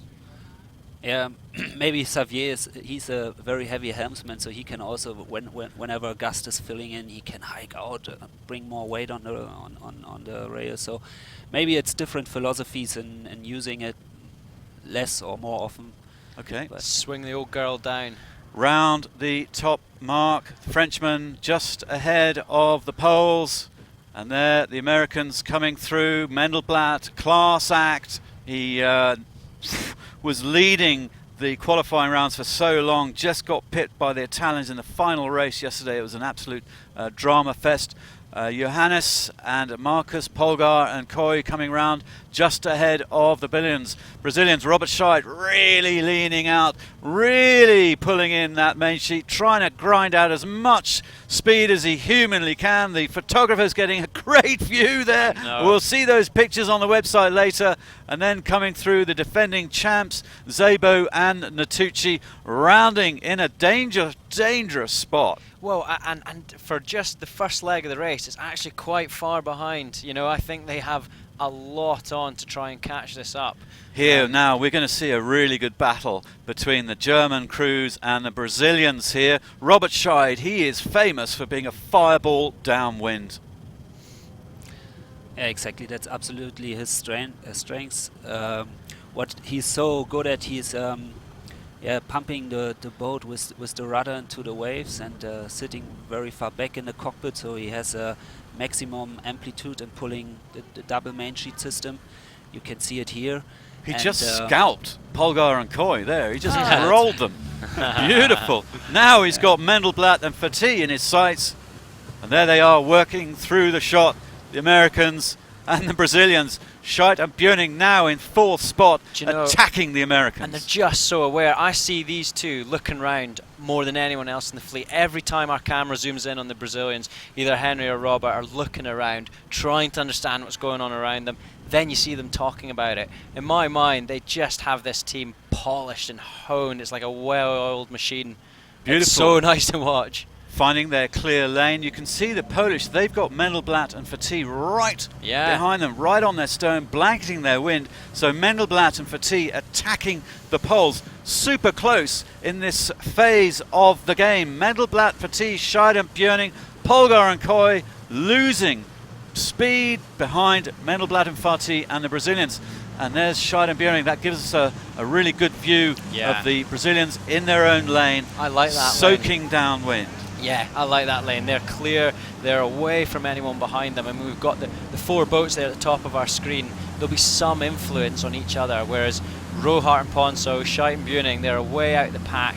They can just choose the bit of ocean they sail through, do it to its absolute maximum capacity, and we'll see if that pays off for them. Well, Scheid and Björning, they need to finish in third position to stay alive in the competition to make the final. We're in the semi-final of the Star Sailors League big event here in the Bahamas, and these guys hammering away downwind, the lead changing, Rohart and Ponso hanging on, but Kuzniewicz, Mendelblatt, the Polish and American crews swapping that second position. Scheid and Björning attacking in their clear lane, and across the water Polgar and Coy in a little bit of trouble. Let's just fly out to Loué and Fritjof clean. Fritjof and Loué. Fritjof, your countrymen here, Coy and Polgar in a little bit of trouble. Yes, as you say, Polgar and Coy defending that spot as best they can. Let's talk about the technique downwind, Fritjof. Yeah, I mean, you see big differences here. I mean, Polgar is very calm. I mean, they're trying to roll the boat more naturally. And I mean, I mean, Polgar is a guy who is like a very smart sailor, but he's not so physical. So of course, I mean, he comes straight from the office, jumps into the Star. I mean, trying to do his best. And I mean, of course, in this kind of condition, free pumping, it's kind of hard. But I think he has the right trim. I mean, if I see the mast from here, looks pretty good. They roll the boat nice. But of course, they're struggling a bit if you compare to Scheid. I mean, Scheid is pushing really hard. And of course, Robert is well known for the best downwind speed ever. And I hope that my Robert is watching him very close, because we are also struggling always on the downwind. So anyhow, it's a good lesson maybe also for us to next time be in the final. So yeah, but I hope that Polgar is coming back, and I think he's on the upwind. He's always very smart, so I think it will be very close on the next round. Thank you, Fritjof. Back to you and Robert in the studio, Diggers. Hey, well, Robert, have you got any reply to your teammate there for that? I mean, we're zoomed here in on your man there. Yeah, it's like on board. It's exactly the same. Oh, great spirit. You guys have good banter. Fritjof, Frida, as everyone calls him, is a massive character in this sport and fun to be around. and he always says what he thinks. Good fun to sail with, no doubt. Yeah, all good. Very diplomatic. Yeah. You can give him some True stick. politician. He's hammering away at you, mate. Yeah, So you know, get your own back. Anyway, we're looking at Scheid and Björning struggling for survival in the semi-finals. They're in 4th spot, and they need to attack these guys, Mendelblatt and Fatih, the Americans, the favourites so far in the competition. Yesterday they had a little bit of a blowout in race number 11. Mendelblatt was furious with himself. They were tinkering away with their mast, working through the night, pretty much tinkering away, giving more power to that mainsail, pulling out all the stops. Right now, Mendelblatt and Fatih are in the running. But here, look, the Brazilians, Robert Scheid and Henry Björning, smashing away and trying to take that 3rd spot from the Americans in that picture. That picture is the race right now. Yeah, it is, and it's looking great. And do you know what? These two have actually got a very similar technique to how they're going downwind at the minute. And you can see Brian Fatty there in the distance helping Mendelblatt bring the boat over and let the whole thing flow. I really quite like the look of this at the minute, and hopefully, actually, if they can round in a really close proximity to each other, we'll keep this hot spot in the race on the go for another leg yet. Well, we're on lap number 1. They're going to do 2 laps of the race course, so we're not halfway yet. A lot of sailing left in the semi-final and a lot of big decisions to be made going upwind. It's quite a long course, about a nautical mile, so really there's a lot of golf left in the hole. Szabo and Natucci getting spat out of the back right now. Maybe something's going wrong on the boat, but don't have their usual speed. The defending champs in trouble. Polgar and Coy in that 5th position also in trouble, but they are in a position to attack the 3rd and 4th and 2nd boats. Rohart and Ponceau, though, look at those. They're running away with this, but look at that 2nd row there. Really unbelievable. Nothing in it right now. I wonder if they've had a slightly right-hand shift, because they're all coming downwind on port here. It looks like it's made it quite long, and if that is the case, I would be Scheid and Björning any day of the week here. You know, they're in a nice controlling position. They're probably going to be influencing the angles at which the Poles, the Americans there can sail at. And we've got a 3-way battle here for 2nd place. Absolute 3-way battle, neck and neck, as they hammer their way downwind in some decent breeze. They're doing 7-8 knots in the Star. Robert Scheid working with Mateus on the helm in the background there. Now we've got the Brazilians and the Pole, and Scheid is now up into 3rd position. Robert Scheid and Henry Björning, and here on the leaderboard, boom, he's up into 2nd. Yeah. That is powerful downwind sailing. Yeah, exactly. And I mean, he was like Luke said, he was going for that position and hunting the number 2 and number 3, and now he got exactly what he wanted. But back on the upwind, you need to face some shifts in a smart way, so it's still a long race.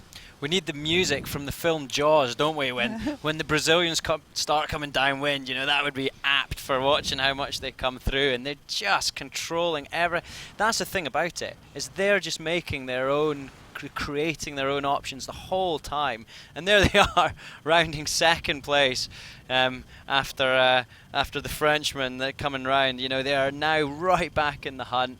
They're probably wiping a bit of sweat off their brow now and just now attacking the next leg. It's never over till it's over. Well, Mendelblatt and Fatih in trouble. Here's Polgar and Coy. Well, really, there isn't a lot in this race. Szabo and Natucci way back, so they've got a lot of work to do. But I wouldn't count out the Germans in 5th spot. Johannes Polgar, Marcus Coy, they've had a lot of experience under their belt, and they can still come right back into this, heading right up the track. And just behind them in 6th spot, final spot in the semis, there are the defending champs, Eduardo. Oh, you can see that huge boom smashing across the deck, ducking very low. It's a monster mainsail, Robert. Yeah, it's a very, very long main sheet. So what George always does very well, he's just before the mark rounding, he's standing there with the tiller between his legs, and he is pulling in the first 10 meters of the main sheet. 10 meters. And then he's just, we call it starboarding the mark, like you jibe, main goes into the backstay and up to the upwind. Okay, well, these guys, let's not count them out. They are a class act. They won the event last year. George has done the best in the Star Sailors League so far. He's pocketed the biggest amount of prize money. These guys are fighting out for the lion's share of US dollars, 200,000 US dollars, which is fairly tasty. $40,000 to the top team. It gets split amongst all 25 competitors, all 25 teams here, so everyone goes away with a little bit of money, some of their expenses paid, and that helps enormously for the sailing teams. But Szabo and Natucci in 6th spot, they have a lot to do. There's quite a distance between them and the next boat coming up.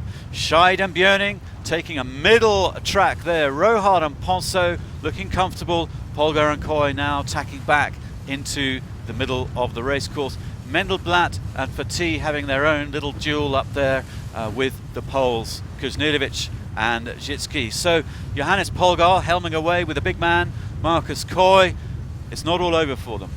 No, it's not all over. But when I see Mendelblatt is following Mateusz all the way to the left side in his dirty air, so they must believe hard in the left side. So there must be a reason to continue. Okay. It's what they need to do, though. You know, Polgar and Coy need to create some separation to try and get back in the race. You know, they're going to need to look for hopefully a right shift here. They're out on the right-hand side of everyone, and ultimately, if they get that, they've got a big enough distance away from the others that a small change would make a large difference for them. So, you know, they'll have their fingers and toes crossed, I imagine, at the minute. And this is not over. You know, we mustn't count anyone out. You know, a 6-boat fleet, there's been a lot changing. A lot of lead changes, a lot of changing throughout the whole leaderboard, in fact, through the whole week. So, interesting scenario there. Polgar and Coy coming in from the right-hand side. Scheid and Björning in the middle of the racetrack, looking fairly comfortable right now, but a lot of racing left. Mendelblatt and Fatih now engaging a little bit with Kuznirovic and Zitsky on that left-hand side, but that seems to have been favourites so far. Yeah, I mean, Polgar and Coy don't look too off there. It wouldn't take much for them to be right back in this. It really wouldn't take much, you know, and get a 5th boat in the mix there for that 3rd spot. Szabo and Natucci not giving up by any means at all, beginning to engage with the Germans. In the background, we have some sloops, some Bahamian sloops. They're having their best of the best regatta over 4 days, and in fact, we will be back tomorrow to cover the Bahamian sloops and the local Optimist and lasers, which is really cool. So we'll be back online tomorrow, so you can watch some interesting cultural sailing from the Bahamian sloops, and the local sailors are really keen to take on some of the top Olympic sailors and star sailors around the world, and we will see that because some of our competitors will be taking part. And they didn't, just very quickly, the local sailors didn't want one star sailor on each boat. They wanted all the star sailors together so that they could take them on for glory. So that'll be fun tomorrow, and we'll have trackers and commentary and all that. But right now, here's Kuznirovic and Zitsky powering out onto the left-hand side of the track with Mendelblatt and Fatih on their heels. Rohard and Ponso covering that little group of 4 there. Group of 3 behind them. Scheid and Björning still in this game, having clawed their way through 2 boats, 3 boats on that downwind run. A pure masterclass of downwind sailing by the Brazilians. Now they've got a lot of work upwind. Now, there's been a long time the boats have been on starboard here, which, you know, either suggests it's quite a right-hand phase at the minute, or in fact that they're punching out to that upper left where we know has been paying a lot of the day today. So, you know, perhaps the Poles can't tack even if they wanted to. They've got the Americans up on their hip, you know, and they're not even able to get back over onto port even if they wanted to. So this is a classic boat speed moment in the race right now, where everyone's just dragging out. I imagine everyone's working as hard as they can. Every inch is going to pay, every meter is going to pay, and it can change your whole fortunes. And what Doggy mentioned before, on the left side of the course, there is less waves, and so obviously you probably have a faster speed there. Yeah, and I tell you what though, it makes it easy when you're in the lead, when everyone's going the same way. So Rohart and Ponso will be more than happy. Look, you can see there in the virtual eye, this race is dragged on up to that upper left, and it just cuts out the need for anything too crazy happening for Rohart and Ponso. They can kind of rest, relax, and just do the done thing where they kind of loosely cover the fleet, you know? Well, Mendelblatt, he must have a fantastic speed. It's unbelievable. He kept his line pointing more speed than Mateusz. Yeah. Yeah. Well, Mendelblatt and Fati just there engaging with the Polish duo Kuzniewicz and Zitsky, and Americans getting better of the Poles. Yeah, yeah, and that is pushed on our virtual eye there. We're pushed out to the 4th place for the Polish, and they won't be happy with that. You know, they'll really be looking to see. First time in the whole competition that they've been out anywhere near danger. Right. Wow. That just shows the consistency they have, you know, and the experience together. Still close though. It's still really close. 3rd and 4th. Remember, the top 3 will go through to the semis, and 4th, 5th and 6th are out in this knockout style ATP tennis style tournament. Scissors out. To me it looks like the clouds disappeared a little bit. It's sunnier, and maybe it's the wind started to shift to the right a bit more, so that's why probably they were all for the whole upwind on starboard. Right, It looks like the thermical influence kicked in a little bit. Okay, on the water, Louis Habib with Fritjof clean, changing conditions slightly, maybe a big wind shift. Louis. Yes, Diggers, that's exactly what we've been talking about, and I'll let you free to have a bit of analysis on that. Yeah, I mean, just like Robert said, he is totally right. The sea breeze kicks in, a kind of a right shift from outside. He looks like it, and I think, I mean, the top group is very tight, and so I think there's a big battle going on with Mateusz and Scheid. And of course Xavier can relax a little bit, but I mean he will still push a lot to secure the first spot. And yeah, I mean it will be interesting what's going on here. I mean the right shift kicks more and more in, looks like it, and more breeze. Thank you, Fridolf. Back to you in the studio. We can hear that more breeze, can't we, in the mic? We can hear it, absolutely. Yeah, breezy as our TV chase boat hammers up the course towards the top mark.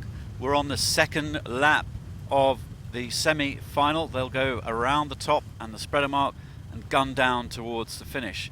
So tight now between a 3rd and 4th spot, just a few meters in it. Mendelblatt and Fati, Kuzniewicz and Zitsky duking it out to stay in the competition. We're looking through the bow of Rohart and Ponso. Rohart ranked #1 on the Star Sailors League Skippers ranking, and he is here as the champion from the SSL first ever City Grand Slam in Hamburg. And over the past 3-4 years that I've been looking at the Star Sailors League, Rohart, bronze medalist in the past, former world champ in the Star, it just seems to be getting better and better and better, and these guys, Xavier and Pierre-Alexis, hungry for success. What you can see here very nicely, that Mendelblatt is going for speed now. He has the boat fully laid into the jib, and the main is trimmed very not so deep, so you can see it's a bit unstable. It's less check stay than the other boats, so he's just pushing the bow forward, and he wants to sail above the boats to leeward. Yeah, he's probably seen that the Polish are just under a little bit of pressure now, because the Polish have Robert Scheid and Buening there have tacked in a lane that has compromised the Polish slightly, and the French are advanced ahead of them as well, and I think this has put the Polish under a bit of pressure, and they've not got that free a lane, and we can see they've lost a few meters to Mendelblatt and Fati, and not to forget they were right next to each other around that bottom mark. So like you said, Mendelblatt and Fati are pushing the boat harder. I wonder if they've looked under and seen the Poles are under that pressure, and they're really trying to consolidate and put themselves between them and the mark. Yeah. Well, it's going to get really crunchy now. Yeah. Just underneath the top mark. A lot of strategy into play. Kuzniewicz will be to the right-hand side of Mendelblatt and Fati, and I imagine those two will be looking at each other very closely right now, figuring out what to do underneath that ley line to the top mark. Here you can see Mateusz. He has a lot more check stay because he needs to hold his line. Rohart tagged, I think, just in front of him, so he needs to get a little bit into a pointing mode to keep clear air, which is slowing him down also. He'll be hoping for just any last little right shift, you know, coming into that top mark. See if he can't just stay slightly engaged with the Americans, Fatih and Mendelblatt, and hopefully they do, because I'd like to see them be close on this final downwind. We want to be seeing the places changing and keeping the excitement up. But at the minute, it looks like the Brazilians have comfortably put themselves in second place, extended a wee bit of distance, allowing them just that opportunity to keep their lane clear downwind and get the shark helmet on again, get the music from Jaws on the go, and just launch themselves into oblivion. Oh, that's cool. They're a little bit above ley line, so maybe now a little lefty is kicked in again. Rohard and Ponceau, some 60 meters or so ahead of the chasing pack, and there is the gold star on Xavier Rohard and Pierre Alexis' boat there. Former world champ Xavier Rohard, bronze medalist, Olympic medalist, a coach now to the French Olympic team, mostly coaching the 49er French Olympians. And here he is. They won the City Grand Slam earlier this year, rounding the top mark and the spreader for the final run downwind, looking extremely comfortable. They are very cool-headed Frenchmen here, always smiling, great characters. We can see we can hear some aggro on our TV cat. Scheid now in that second spot. Round they go, and as you say, that's going to give them some options as they go round the spreader for the downwind run. Yeah, I think, oh, this is tight, look at this. Oh, wow, I wonder if we'll see a protest go out there, but that's, there we are, protest flag. The Polish have protested the fact the Americans came in. We'll find out what the decision from the juries are in just a minute. We might see one of these boats having to do some spins, and this is going to put a real spanner in the works for whoever might get penalised. Well, it's almost, I can't quite tell, but it felt like there was some contact. So somebody was in the wrong there, and both boats actually flew their little red flag. Mendelblatt now creaming around the spreader mark with the poles behind him. We can see the jury boat in our shot now, analysing, figuring it out, talking amongst themselves, and we'll see if any flags come out. Meanwhile, Polgar and Coy around that top mark. I wonder if we can move left. I think we should move left and stay with the scenario to see if anybody is going to take some turns. So Adam out there, if we can pan left and... we want to go. Okay. We're going to have a replay in a second on Virtual Eye. I wonder if anyone's doing spins. And there is the incident at that top mark. Mendelblatt and Fatih inside. Talk us through it, Luke. Well, I think, you know, if any time you're on port and tacking in front of a boat like you see here, you know, you're at risk. You know, Mendelblatt and Fatih are at risk. They're the ones that have to be the most careful in that situation. The Virtual Eye, we're not sure if there was any collision there or not. Obviously, it looks like it from the Virtual Eye, but we can't know that for sure. And it's one of our first protests in a while. I wonder if the jury were even watching properly. Quick update from Loué on the water. Loué Habib, what can you tell us? Well, obviously a real drama at that top mark there, but you know, the situation now is we have 4 boats, you know, completely stripped away from the back 2 here. I'm going to put you on to Frida. Talk us through that, Frida. Yeah, I mean, there was a kind of high-risk move of Mendelblatt, but I think he saw that there's a lot of space behind him, so he took the risk to maybe get also the penalty. And I mean, now it's full on, and I think Mateusz really has to really work hard to pass him, because it's all about those the top 3. So and Mendelblatt will for sure try his best to secure the spot. The wind actually never shifted right as we predicted. It was a nice lefty. That's why also nobody jibed. It's pretty breeze on right now, and they're hammering down, as Digby normally would say, and hammering down the wind here. And Scheid is looks like he's closing up to Roja. If I would be Robert, I would take it a bit easier, just to save my energy for the final. And Mendelblatt is just jibing to protect, of course, the spot to Kushnierwitz. Yeah, and just tell us about Kushnierwitz and Jutski there, the technique there. Just talk us through what they're doing.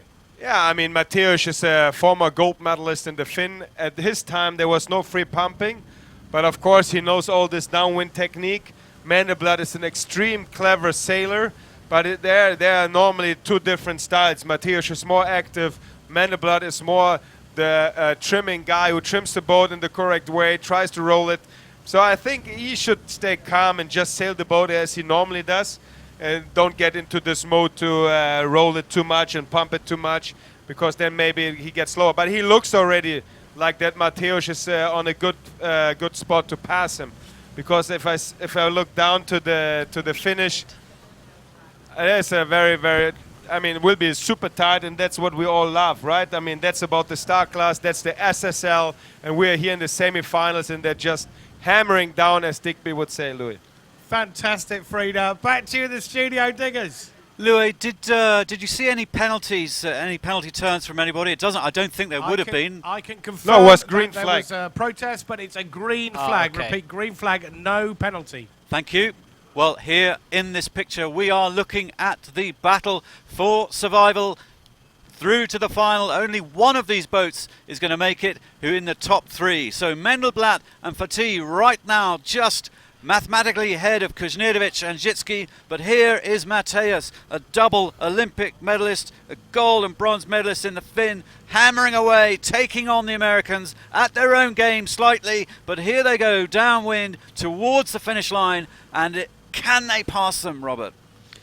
Yeah, that's the big question. At the moment, the tracking says that there are more than 30 meters between them, and yeah, that's 6, almost 5 boat lengths, so that's quite a distance. Yeah, it is quite a way. It is quite a way. But I mean, they've got a long amount of port to do yet again. So I mean, Kuznirovic and Zitsky there will be hoping that they can influence Mandelblatt and Fatih, maybe take a bit of wind from them, maybe prevent them from coming too high and catching some waves, and that's the best attack they're going to have in the closing few hundred meters of this leg. But just like every race, I mean, the SSL here, it always provides a close finish for us. You know, these caliber of these sailors is just so good that you can always guarantee that we'll be looking at a close finish by the end of the race. Here we are again watching yet another one. Well, Scheid and Björning, interestingly, now attacking the Frenchmen. They're not content with second position at all. And why would you be? No, why would you be? You know, who wants to come second? If you were a master of downwind sailing like Robert Scheid, you're just going to attack and go for it. It's just in your genes. That is what true competitors are made of, and that's why us fans of sailing and all sport keep us watching for the competitive urge. And Luke, you know that extremely well, but Scheid and Björning hammering away in second spot and right now. They're going through to the final. Wow, and but you know, we talk about they're not content with finishing second here, and it's a statement as well. If they're going to go into the next race with the French, it's a statement even now saying, well, look, we can pass you in this race, remember that for next race, and we'll be passing you again if this situation comes up. So you know, we're still playing the mental game. Let's not forget this is sport, and that's all about what it comes down to when these guys get head on head. And look, they're really closing up now. They're just 17 meters behind, so I think we might be seeing a good battle here for first place. Okay, well, those are the two leaders of the semi-final, and really it is the fight to make the final. We'll have 4 boats in the final. 3 of these teams are going to be out. Szabo and Natucci in trouble. Polgar and Coy in trouble. Mandelblatt and Fatih in trouble. A little switcheroo like there with Kuznirovic now taking 3rd spot. If we widen out, we'll be able to see Kuznirovic battling away with Mandelblatt.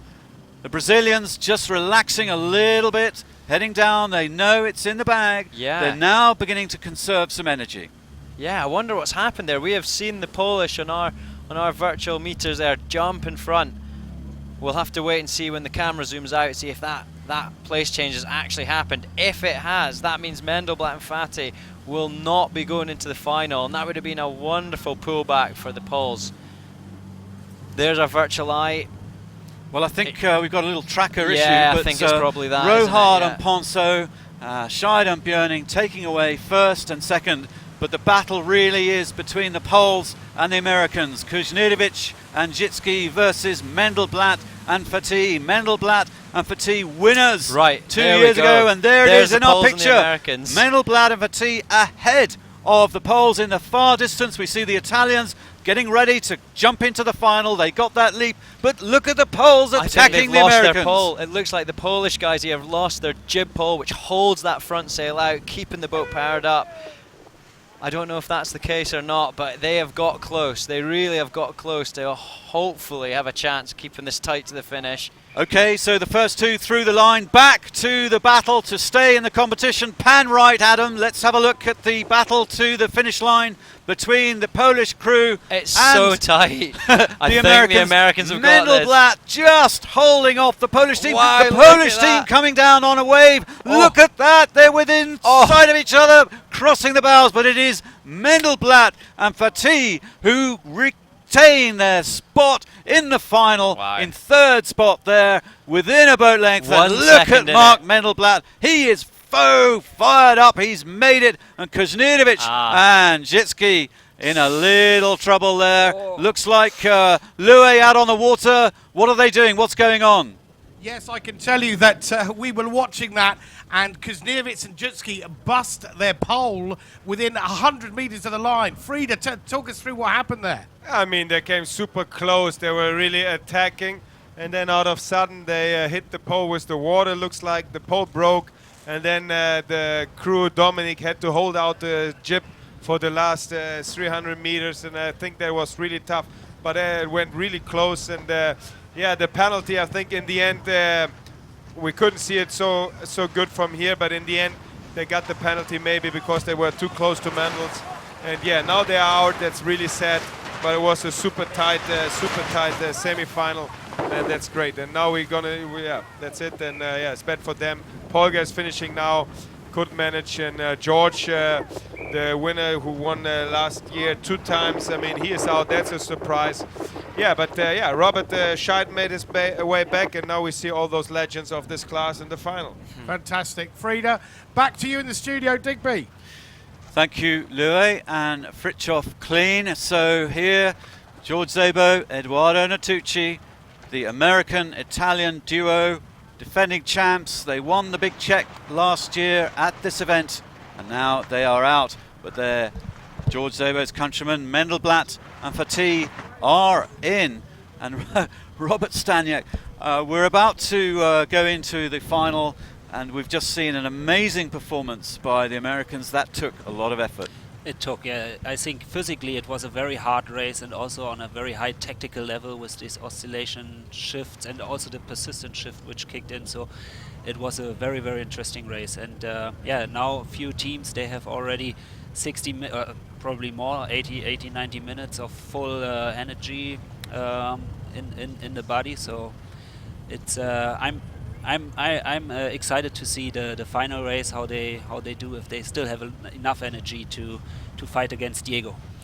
Well, to confirm the results there, first over the line, we'll just say a quick goodbye to Robert. Thanks for being with us, and thanks Frida for being with us on the committee boat. We're going to have a little chat to Jonas in a minute, who's just come in from the water, but adios and guten tag. You'll headed to the club and watch this on telly and enjoy the final. Thank you, Robert. So just to confirm there, Rohard and Ponceau winning that race. Lovely performance, I thought, by the Frenchmen. They didn't lead off the line, but they had a middling start, middle of the line start, and they just controlled all the way through. Really, really level-headed sailing by the Frenchmen. Scheid and Björning, phenomenal downwind performance, and Robert Scheid just on that last little run to the finish line, taking a breather. You know, he's got to save a bit of energy. He has really burned calories today He's in that worked breeze. hard. I hope he's got a good energy bar out there. With Henry Björning, they'll be chomping bananas and energy bars and chugging the water down to just fire and boost themselves up a little bit. And of course, now we're minutes away from the final of the Star Sailors League. We will now see the Italians come in to the mix. Diego Negri and Sergio Lambertenghi. They won the qualifying round, the first 4 days of racing, and Sergio and Diego, for the Italians, will be coming into the final. Joining us in the studio, none other than Jonas Ho Christensen, the Dane, silver medalist at the London Olympics, with that fabulous battle with Ben Ainsley finishing in on equal points.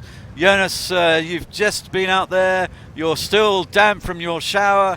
We chatted to you live on the stream. Just tell us, what is it feeling like out there on the racetrack today? It was a good racetrack. I mean, beautiful conditions. The breeze was quite up, very cloud driven, and you know it was a good racetrack for a final. Oh, cool. Now, cloud driven. That's an interesting phrase. Yeah, you know, you if you look panned up, you would see quite a few dark clouds moving down the course, and you know that affected the wind quite a bit, and you know it was swinging a little forth and back, and we were trying to find the rhythm of it, and you know we almost got it right, but you know, and especially on the second beat in the beginning, we got a little stuck on out of phase, and you know we lost a bit, and just enough not to be able to get it back. So Jonas, coming into this final, 4 boats on that start line, just what do you think is going to be the secret to success here? I think getting a good clear start is going to be important. In these boats, they're so so high to the wind that you know being able to maybe even be the windward boat and having that starboard advantage and sort of controlling the fleet, being able to decide when you want to tack on the shift as the first guy, I think could be important, and actually controlling that right side out of the race course. You know, that's what I would probably try and do. I think we'll see a couple of guys doing that, and maybe there'll be a guy who's just going to hang it out to the left, because it seems like, especially at the top of the beat, the left side is a little favored. So we'll see what happens. It's going to be exciting for sure. Now, back in the studio, Luke's just popped out for a second. We have Dennis Connor back with us. Nice to have you, Dennis. 4 boats on a start line, really unusual in fleet racing. What do you think the secret is going to be to winning this final? Boat speed, because they're all these guys are the world's best sailors, so they're all going to be up on the line. There's not going to be any second row here, so they're all going to be on the line, and the line's so short that it doesn't really matter which side is favored. So if you have clear air and you're faster, you know, in 5 minutes you're going to burn the guy to weather off. So I think the French are fast upwind. They have a heavy crew, and in this kind of wind, the heavy crew, you can pull the sails a little tighter, and your VMG a bit of an edge. I think Robert's not as fast as. Obviously, he has a second gear downwind. There's no one in his league downwind, but he's nothing special upwind. He's just one of the 4 guys. So Robert's not going to sail away from these guys. And I think all in all, Mendelblatt might still be the guy. You know, this morning I was thinking all-around guy. He has good speed upwind, some special sails. They're not just the standard sails. And if Mendelblatt gets a good start on the left end, I like him first to the mark, although the French are fast upwind. So I think Mendelblatt, French at the first mark, and then Robert, I mean, he's unbelievable. If he's close at the weather mark, watch out, he'll win the race. Now, Jonas, we haven't talked about the Italian team yet, because they've managed to get a bye from the qualifying rounds straight to the final, and here they are, Diego Negri, Sergio Lambertenghi, a class act from Italy. And sure. How do you think they're going to perform? You know what? You know, these are the guys that you don't really notice them on the race course. They sort of always stay out of trouble, and then they just manage to be there every single time. They just manage to be up in the top and do really, really well. You know, they're always there. They go fast. They've sailed the boat a lot. I know they were training in Lake Garda before this event. So, you know, I wouldn't count them out. You know, they are definitely a class act. Well, there it is, today's progression through the quarterfinals, the semis. We've just seen Szabo, Natucci, Polgar and Coy, Kuznidovic and Jitsky getting flicked after the semis. And now they take on Negri, Lambertenghi, Rohard, Ponso, Scheid, Björning, Mendelblatt and Fatih in the final. I wonder if it's a disadvantage slightly for Negri and Lambertenghi not to have been hammering around the track. I guess they'll have more energy though, Jonas. They might have the energy, but definitely having sailed around the track, you'll know all the small, shifts, and I think it might be a small disadvantage. But again, I saw them out there early. I'm sure they followed they both followed the quarterfinals and the semifinals, so they probably know what's going to go on. If they have a good start and they go fast, they'll definitely be in there too. The Italians often come out very strong in competitions and do these two, Negri and Lambertenghi, and looking at their history, they are often second. They often kind of hit that second spot.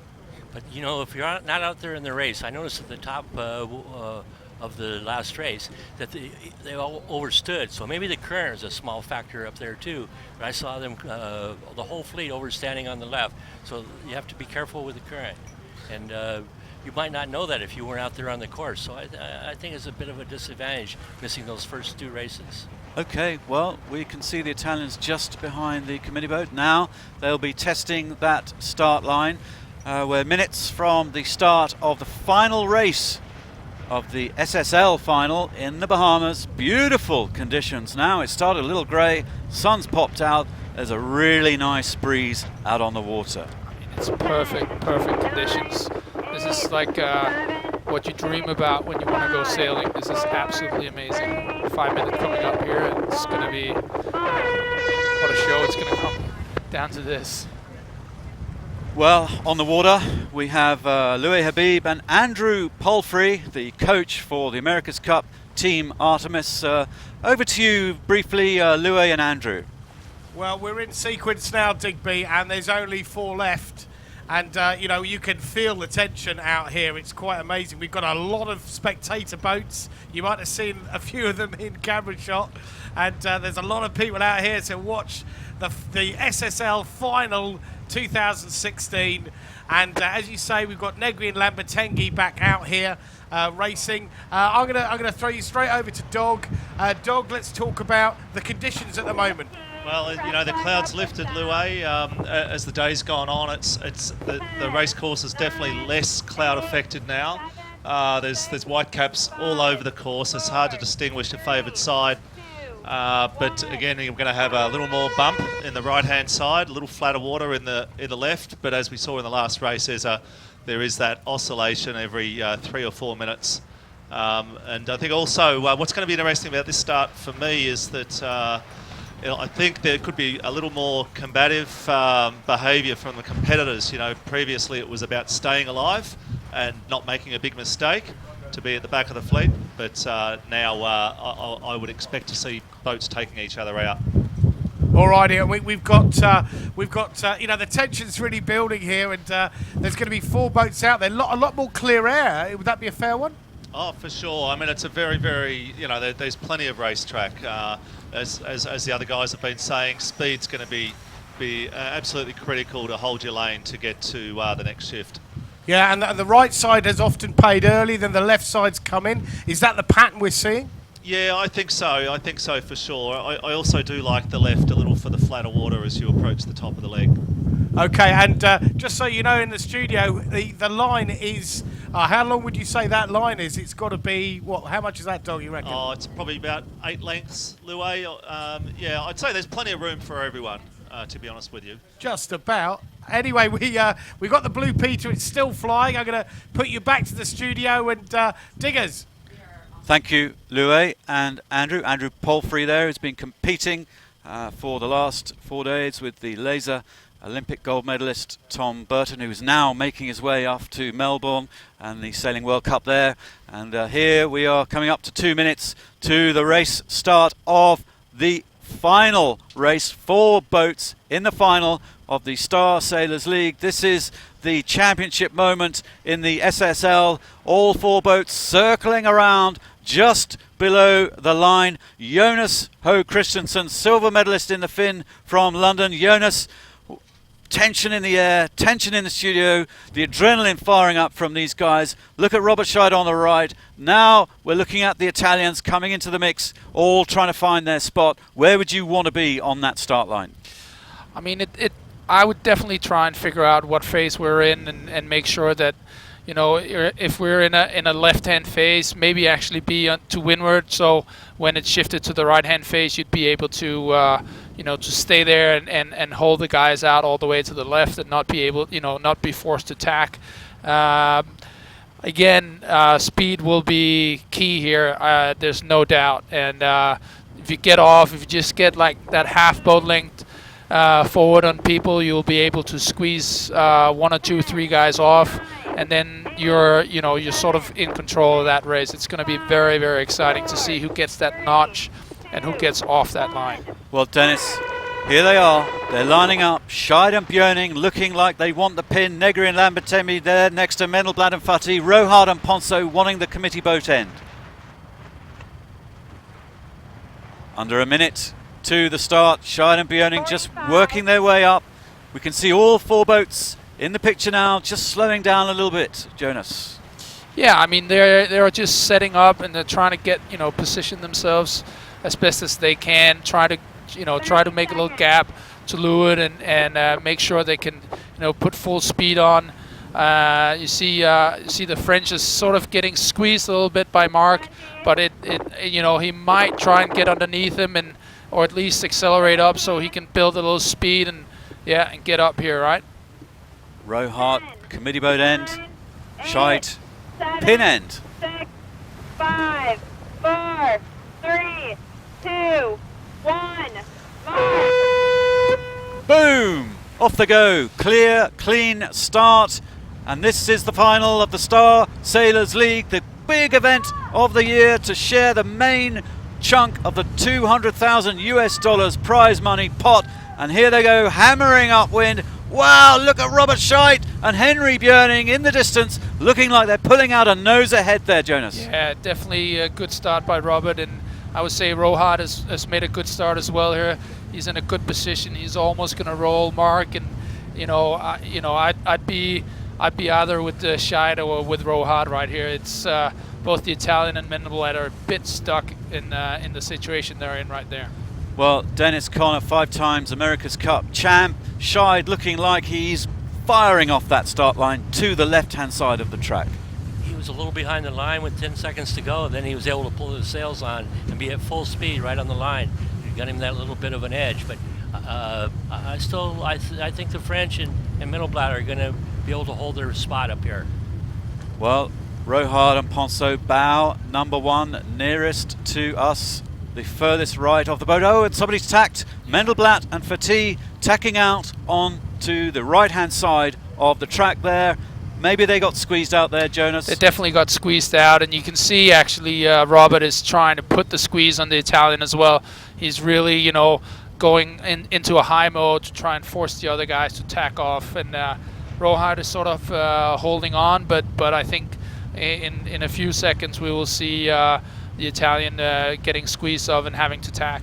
So right now the Italian team sandwiched between the Frenchmen and the Brazilians over there on the left-hand side of the track. Rohard with a good spot there, Dennis. I think he's the fastest. As I said, they're the biggest guys, and when you're heavy like that, you can pull your sails on a little tighter and not overpower the boat. Well, look at Robert Look at him work. Scheid Look and at him Henry Björning giving it all.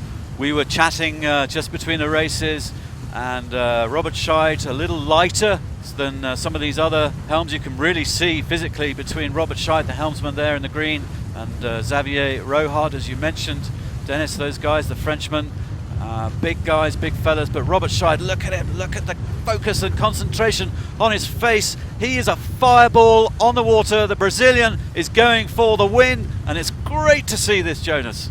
It's so close. It's so close. I mean, there's 9 meters between first and last, and it looks like, at least from the tracker, that Mendelblad cleared himself in a good, in phase, and has come back and is actually not looking too shabby out on the right. So let's see how that goes. I can't imagine Diego sticking in there for a lot longer. He's definitely in a position where he might have to tack off. Well, Negri and Lambertenghi in a dirty spot there, and as you predicted, boom, tacking away behind, and the French covering them beautifully. Yeah, beautiful. I mean, that is pure match racing, Dennis. Here we're seeing between the French boat and the Italians. Well, there's a lot of money between first and second and third, so I don't think that's the factor, but the French are fast.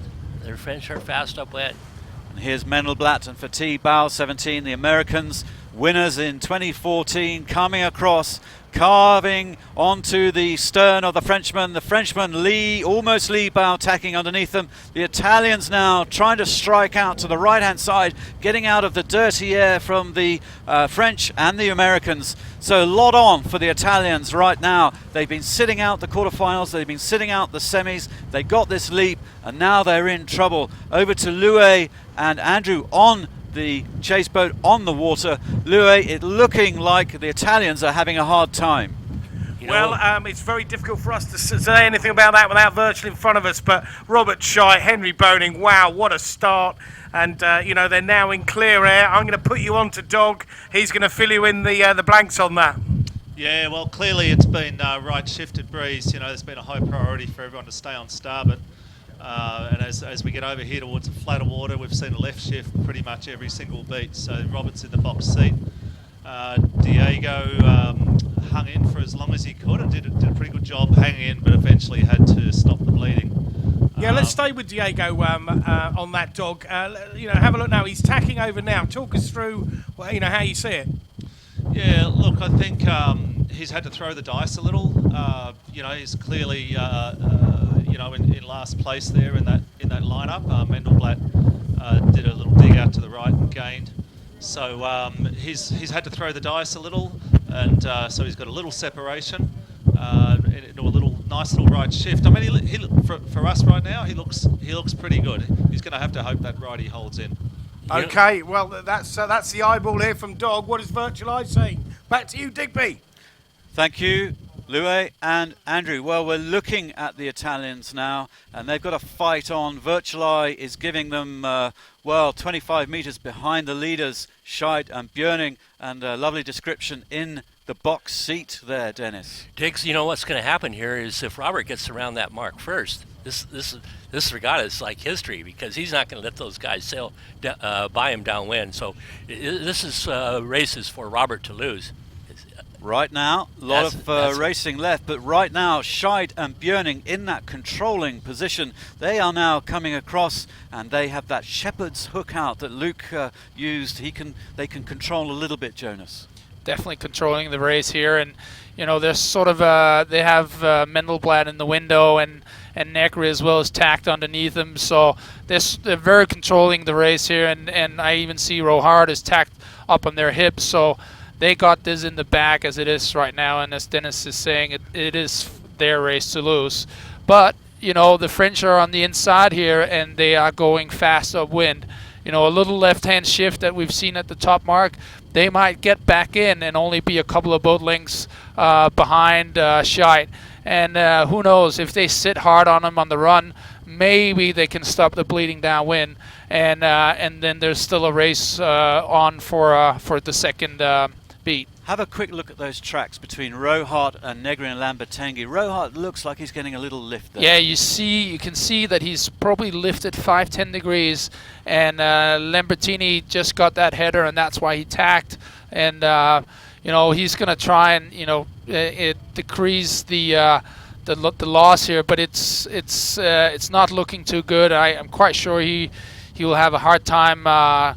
You know, fighting back here. He'll be a little behind when we get to the windward mark. The left side looks a little favored at the end up there. I think it could be the current as well as the smoother water. But we've seen consistently coming out of the left at the top has been good. Okay, the Frenchman, Rohart and Ponceau, Bao, number one, now coming back into the race course. They are chasing Scheidt and Björning in first position right now. So the Frenchman in that second spot on the podium. Mendelblatt and Fatih in third. Negri and Lambertenghi miles away to the right and falling slightly behind. So Scheidt and Björning controlling the final so far, ahead of Rohart, Ponceau, Mendelblatt Fatih now heading out to the left-hand side. Yeah, they're hanging it out to the right, to the left, and they're definitely trying to get on that, left-hand lift up at the top and try to get on the inside track. It might be a little too late. Scheid will have an opportunity whenever he wants to go and cover these guys, and that's definitely, if he gets a 5-10 degree header, he will come over and probably slam him pretty hard. Well, there is Scheid and Björning in the middle of the race course. Negri and Lambertenghi in their own little space on the right-hand side as they look up the track to approach that ley line underneath the top mark. Louis out there on the water with Andrew Palfrey. Andrew, one of the best coaches in the world, coaching the Artemis America's Cup team right now. What can you see, Louis and Andrew? Well, as you're seeing, we're seeing Robert Scheid giving a masterclass of how to start and go upwind, and at the moment he's looking really good. Leading this. Don't forget the dynamic changes for the final. It's about winning now. It's not about making the cut. It's about winning now, and the dollars are going up, and the pride's going up. And it's not just about dollars here, is it, Dog? Oh, for sure. I mean, there's so much publicity surrounding this event, and I mean, it is. These guys aren't thinking about the dollars right now. I don't think they're just locked in, it's personal pride, and they're just perfectionists at their craft as well. Yeah, and let's talk about Diego Negri and Sergio Lambertenghi coming straight into this final. Do you think they're a bit out of whack? Yeah, I do believe that it's an advantage for the guys that keep going through, keep winning, and they're totally in sync with the conditions, and it's just not the same to be on your own sailing around. You're not feeling the relative speeds through these waves, and I think we noticed with Mark Mendelbat last time on the downwind, it took a little while to get into it. Yeah, Dog, and as we saw in that last race where we had a flag, it ended up a green flag, but we've got 3 boats that are going to be pretty close coming in here, or at least 2 coming in here. What's your strategy coming into the last 200-300 meters? What are you thinking about coming to this top mark? Oh, I think at the end of the day, if you're in a disadvantaged position rules-wise, as the Americans may be here, you just got to balance it out. You've got to balance out the risk of jamming it in there versus the loss you're going to take if you're not more aggressive, and it just depends on the interaction at the time. But a penalty will be expensive, that's for sure. Yeah, well, there we have Robert Scheid crossing at the front of the fleet. We've got probably about 200, 300 metres to go to the top mark. Back to you in the studio, Digby.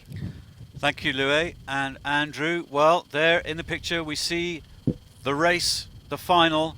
Scheid and Björning having a healthy lead now up towards the top mark, the first mark rounding. We're going to be doing 2 laps of the race course. Mendelblatt and Fatih fighting away in 3rd spot, and the Frenchman in 2nd spot, and then the Italians quite a long way behind the top 3, struggling a little bit. And there's Xavier Rohart, Pierre Alexis Ponceau just tacking away, and I imagine they're pretty near the top mark ley line to make that first mark rounding. Mendelblatt and Fatih struggling in these conditions. We didn't expect that, Jonas. No, they've been a strong contender all week, and but guys, there's 2, maybe 3 boat lengths between Scheid and Rohart, and again another 2 boat lengths between Rohart and Mendelblatt. It is really, really close. You catch 1 or 2 good waves down the run, those 2 boat lengths are made back up. And there's only, 13 meters. That's not even 2 boat lengths. It's the boat's 7 meters long, and so it's close. It's really, really close.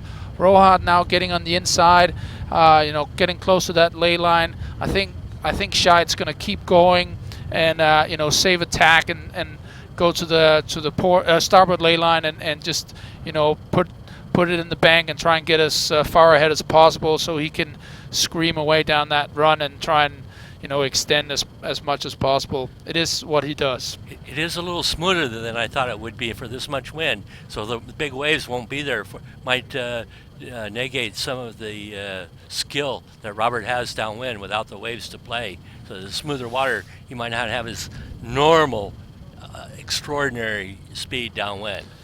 I mean, it is definitely flat water out there. We were experiencing that as well. We really enjoyed sailing in the big waves, and there was very small waves out there, and it probably counts for the speed differences to be a little smaller. And I think these guys are going to try and sit on Robert all the way down and try and make sure he doesn't get away, and they still have a fight in them for the second beat. Well, Dennis, Mendelblatt and Fatih are just behind Rohard and Ponso. So do you think they're just going to purely attack the Americans? It's boat by boat here, 4 boats in the final, and let's see the Americans, see what they can do. Do you think they'll follow them or find their own little lane downwind? Well, Mendelblatt's pretty good downwind, but Rohard still, I think, has that slight edge upwind. So we'll have to wait and see who gets around that mark first and which gate they pick.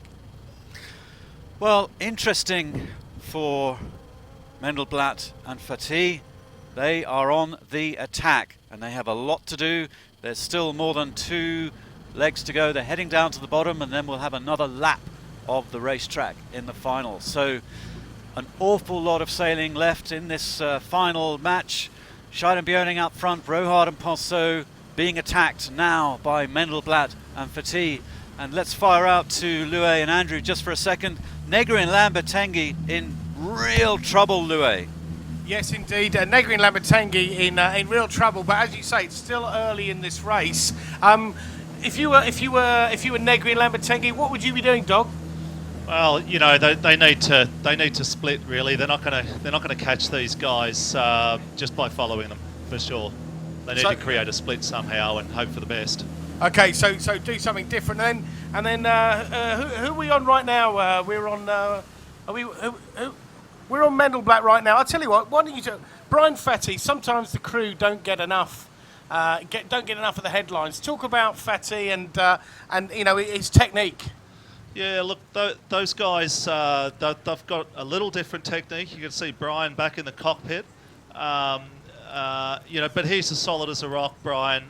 They complement each other very well, those 2 guys. Mark's a little more emotional and fiery, and Brian's the guy that settles things down on that boat. He's like a big Baloo the bear, isn't he, Brian? He's a lovely guy, isn't he? Yeah, fantastic guy. And look, what I'm finding really interesting here, technique-wise, is that on the Brazilian boat, Henry occasionally concentrates on the kinetics, on rocking the boat, and then occasionally he goes and grabs the main sheet and helps with the pumping, So, but it's just super smooth, those 2 guys working together, and they're going to take some catching. Indeed. And have we had a slight change in the conditions here, or is it just because we're downwind? It's a little lighter, for sure. Yeah, it's a little bit lighter at the moment. We can see over our shoulder here a little more breeze coming in from the right. It doesn't look like they'll lay down in one this time, so we'll see the French jibing back in later on. Robert and Henry really well positioned. They've basically got both sides covered and focusing on speed here and going away. But at the moment, they've got to cover both sides, haven't they? Yeah, for sure. Look, I think, but speed's critical, and I think they're hedging towards just coming out a little closer towards the left as they go downwind here. Probably seeing this breeze coming in from the right, but yeah, I mean, at the end of the day, speed and technique's the most important thing here. Yeah, and just staying with the technique, we're just moving in to see Rohard and Ponso there. They have a really good rhythm. Would that be a fair description? Yeah, they do. Super consistent. They've looked the same all day, just super steady. It's like they're really the datum for me. You've got to be going super fast to be faster than them, for sure. Okay, well, thank you very much for that insight, Dog. Diggers, back to you in the studio. Thanks, Louis and Andrew. We've had a little change up in our studio. Luke Patience, 470 silver medalist, is back with us, and we're also honoured to be joined by none other than Mr. Paul Kayard, a 7-time campaigner in the America's Cup, round the world winner, and a former star world champ. Paul, the Frenchmen have been overtaken slightly mathematically by the Americans Mendelblatt and Fati, and that's unusual. Look, there's huge difference. What are you seeing, Paul? Yeah, I think Mendelblatt and Fati are a little bit quicker probably downwind than Xavier. Xavier's very fast upwind. You know, it's Robert. I think the Robert being ahead of the first mark is key. We saw how fast his speed is downwind, so it's going to be very hard to pass Robert here. Well, Robert in that controlling position again. Luke, you know, just keeping the boats behind him and the mark ahead. And Mendelblatt and Fati now in a really interesting competition. The Frenchman taking a very different line, a much lower line down to the bottom gate. Yeah, and I've just been watching the Frenchman's mast there. It's really swinging through quite a big radius through the air, and that's just showing the amount of roll they're putting on the boat. But we're on the Brazilians here at the minute, and you said that they're just got that gap behind them. You know, when you're in the lead, you can only hope that the boats behind you are close to each other, because that means that they're probably going to spend more time thinking about second place than they are about catching first. Not necessarily, but you would hope that if you were in first. And right now, Robert and Henry have that scenario on them, and it might just let them just escape another few meters by the bottom. The other big thing you notice here, see Henry pulling the main sheet. You know, it's a big deal to pump the mains on these boats, and it's hard for the skipper to pump the main by himself. And Henry's the only crew that I see grabbing the main sheet and basically bowstringing it between the main sheet cleat and the boom, and that's huge advantage. And frankly, I'm kind of surprised that we didn't do it either. You know? Yeah. But it's a great technique, and it's probably a big part of their downwind It's speed. interesting you say that as well. I wonder if anyone will come back and look at this afterwards and try to just zoom in on the fact that there's good airtime being on the Brazilians here. They're clearly going quick. Look right here. Look at him right here. Yeah. Boom. He's pulling it. So that's just a huge advantage. Look at it. There he goes again. Yeah. And that's just extra fanning of the sail downwind. Look, watch this. Bowstringing. Boom. Good Yeah. description, Paul. Yeah. Look at right there. Okay, that technique is where their speed comes from. That boat's kind of special to me. I used to be the owner of that boat. All right. Oh, I really? used to call it the Yellow Submarine. Well, it's doing them proud Yeah. right Yeah. now. Yeah, it's fast downwind, that boat.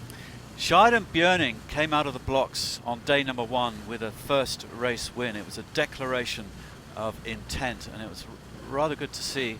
And then they've been consistent through this series, and now we thought they may be at a slight disadvantage in a bit more breeze, Robert being a little lighter, but no way. He was fantastic upwind in that first beat with speed. So, you know, there they go. Credit to the Brazilians, but it's not over yet. We have another lap. We're just approaching the bottom gate. Mendelblatt and Fati beginning to find another gear, and they are now attacking the Brazilians, and it's going to be a super close mark roundings. Rohard and Ponso from their second spot just falling a little bit behind. Perhaps they're in less breeze, perhaps they're in more waves. What do you think, Luke? Yeah, possibly something like that. And obviously the Americans, Mendelblatt and Fati, have just found a gear, like you said, and now the hunter's being hunted. So, I mean, they're right back in that. And obviously, you know, they've got some good legs upwind. I imagine it's not something that Robert and Henry are too happy about. But there's some close boat-on-boat moves. Now they are engaging the Brazilians. Yeah. That is an impressive downwind run by Mendelblatt and Fati, Huge. winners in 2014 of this event. And look at them. Looks like they're about to roll. Scheid and Björning, Louis and Andrew out there on the boat. What a phenomenal performance right now in front of our eyes by the Americans, Mendelblatt and Fati. Digby, we have got one hell of a race on here. Look at that, the top three. You know, you don't want to call it from here, but just tell us about some of the technique coming into this bottom mark, Dog. Yeah, well, the Americans look like they'll turn left there, and it's a much easier manoeuvre. See Robert there rolling into a jibe. A little more to do. Possibly that Mark is slightly favoured, but Mark's got the much easier manoeuvre. He'll be up to speed a little quicker here.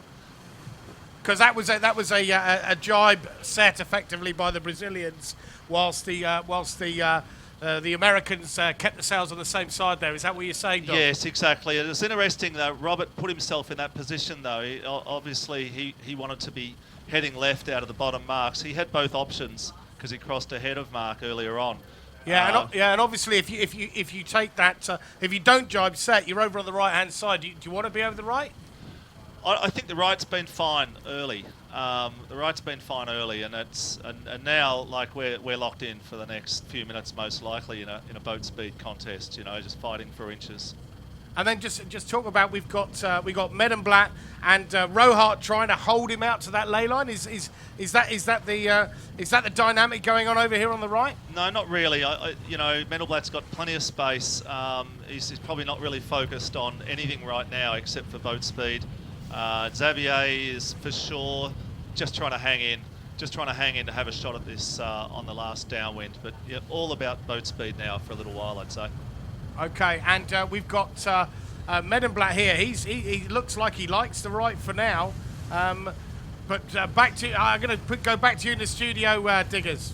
Thank you, Louis and Andrew, out there on the water on our TV chase boat as we look at Mark Medenblatt and Brian Fati begin to take a little bit of a lead over Scheid and Björning. But Scheid and Björning, as Andrew mentioned, Paul, just earlier, picked where they wanted to go, and now they're heading left up the track.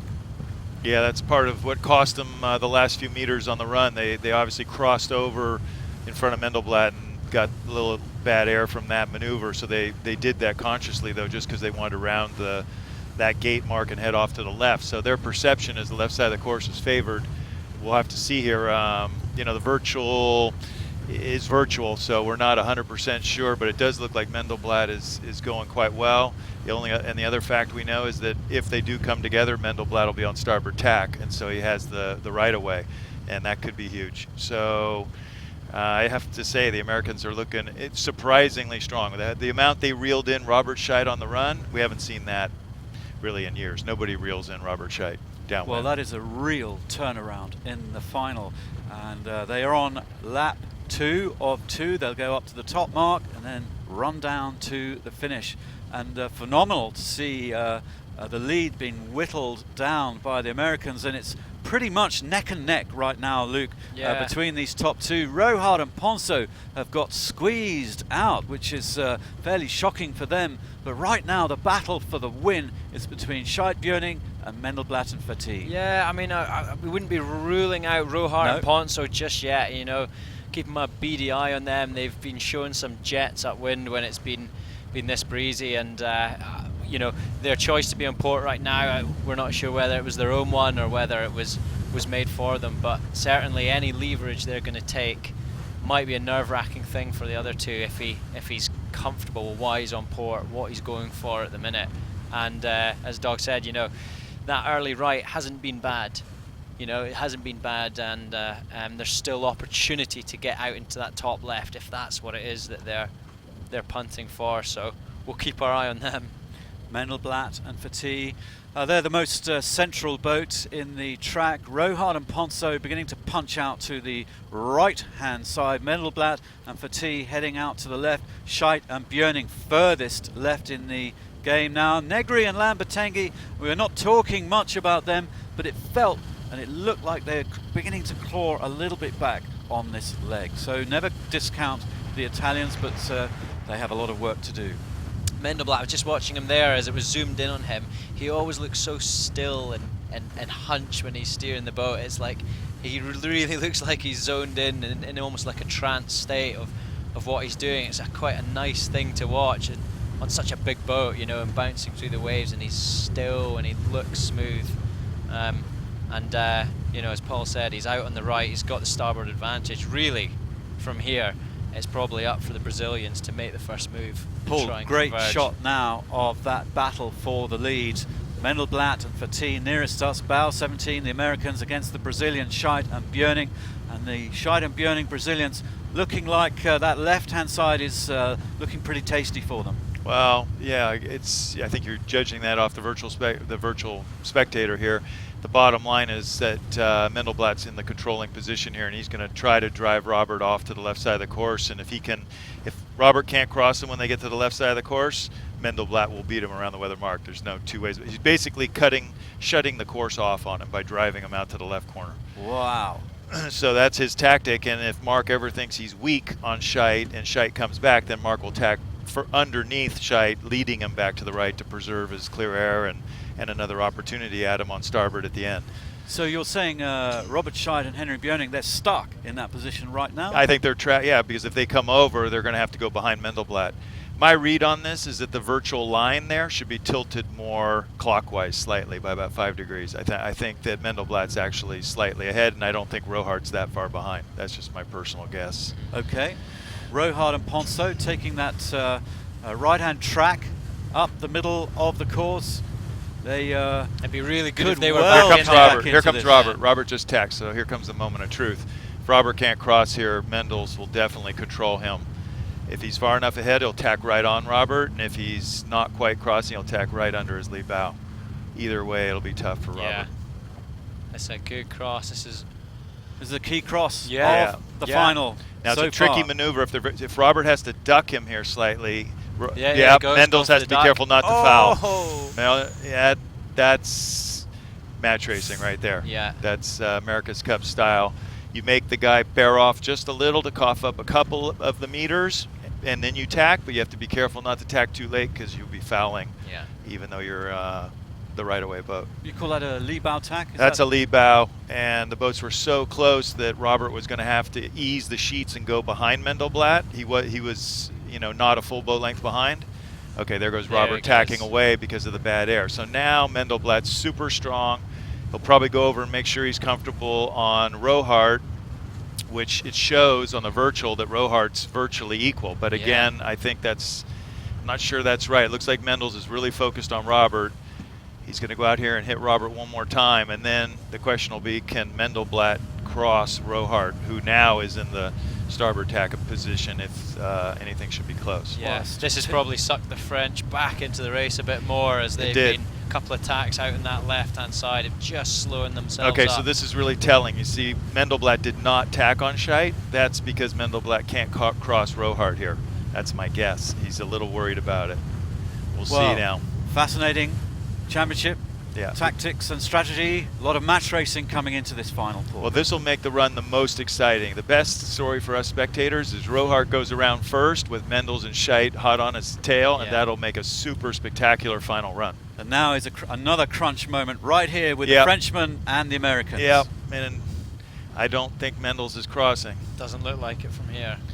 This is going to be... This is a nice... Now this could spring Robert free a bit too, because Robert's going to sail clean here.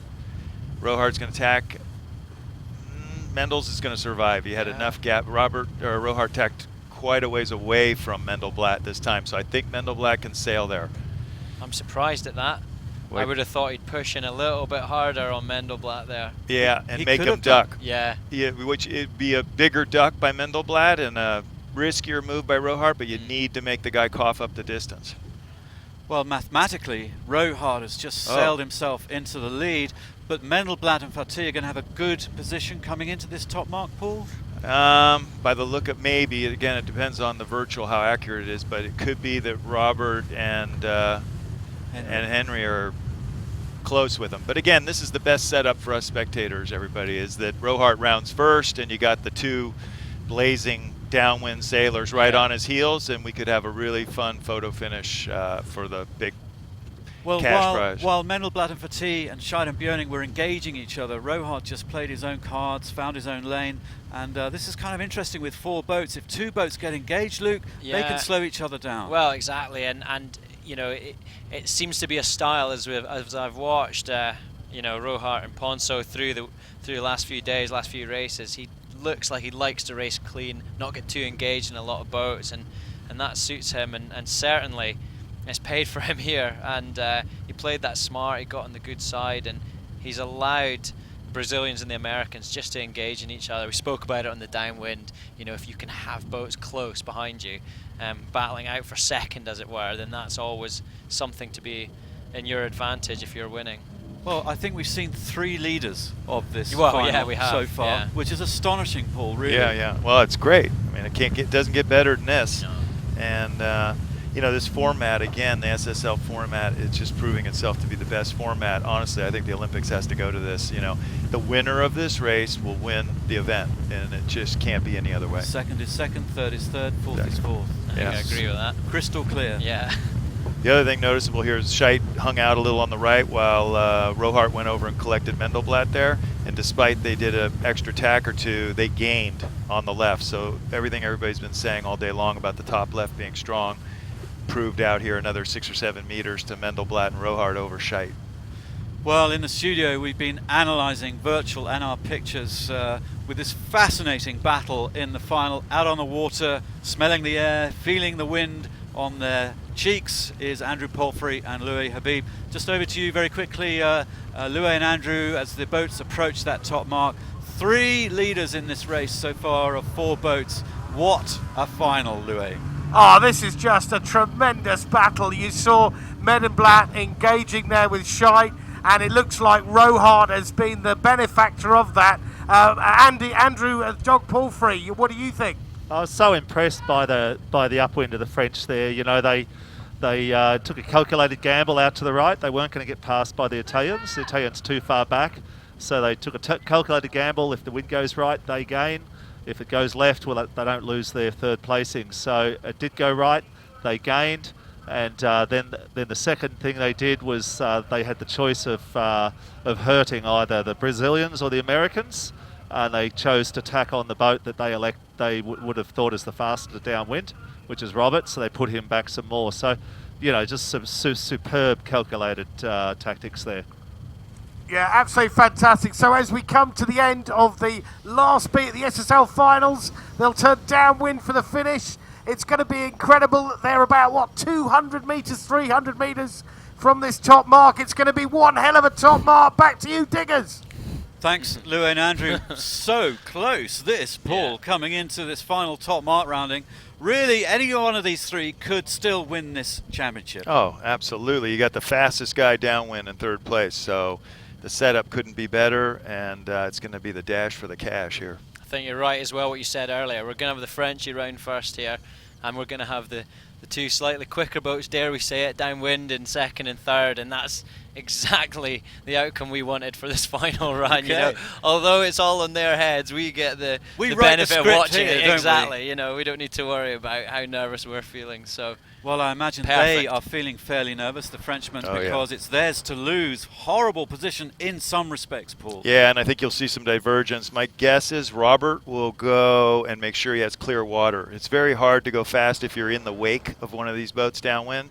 And being the faster boat, he's going to want to make sure he's in clear water. So, yeah, Rohart's going to have a tough thing. They'll probably split. You know, they won't all go the same way. So it's going to be very hard to cover and stay between both of the competitors in the finish line. Well, they've done an amazing job of coming from back from nice. 3rd up into 1st. Oh, yeah. That is a really beautiful piece of tactics and strategy. And speed. And speed. The Americans and Brazilians engaging in a little match race duel, and potentially that's where it's going wrong for them, but now they will be attacking downwind. These 2, the Brazilians and the Americans, we know they are maestros at downwind speed. Rohart is going to be attacked from behind. Jibe set as well. He's obviously, I was just going to say that he's often been one of the first to jibe, and there he goes right around the spreader mark, straight onto port, and that just shows possibly that he's feeling nervous already about being, well, having too much proximity to the boats behind him. The poor Italians, Negri and Lambertenghi, and they're 39 seconds behind the leaders.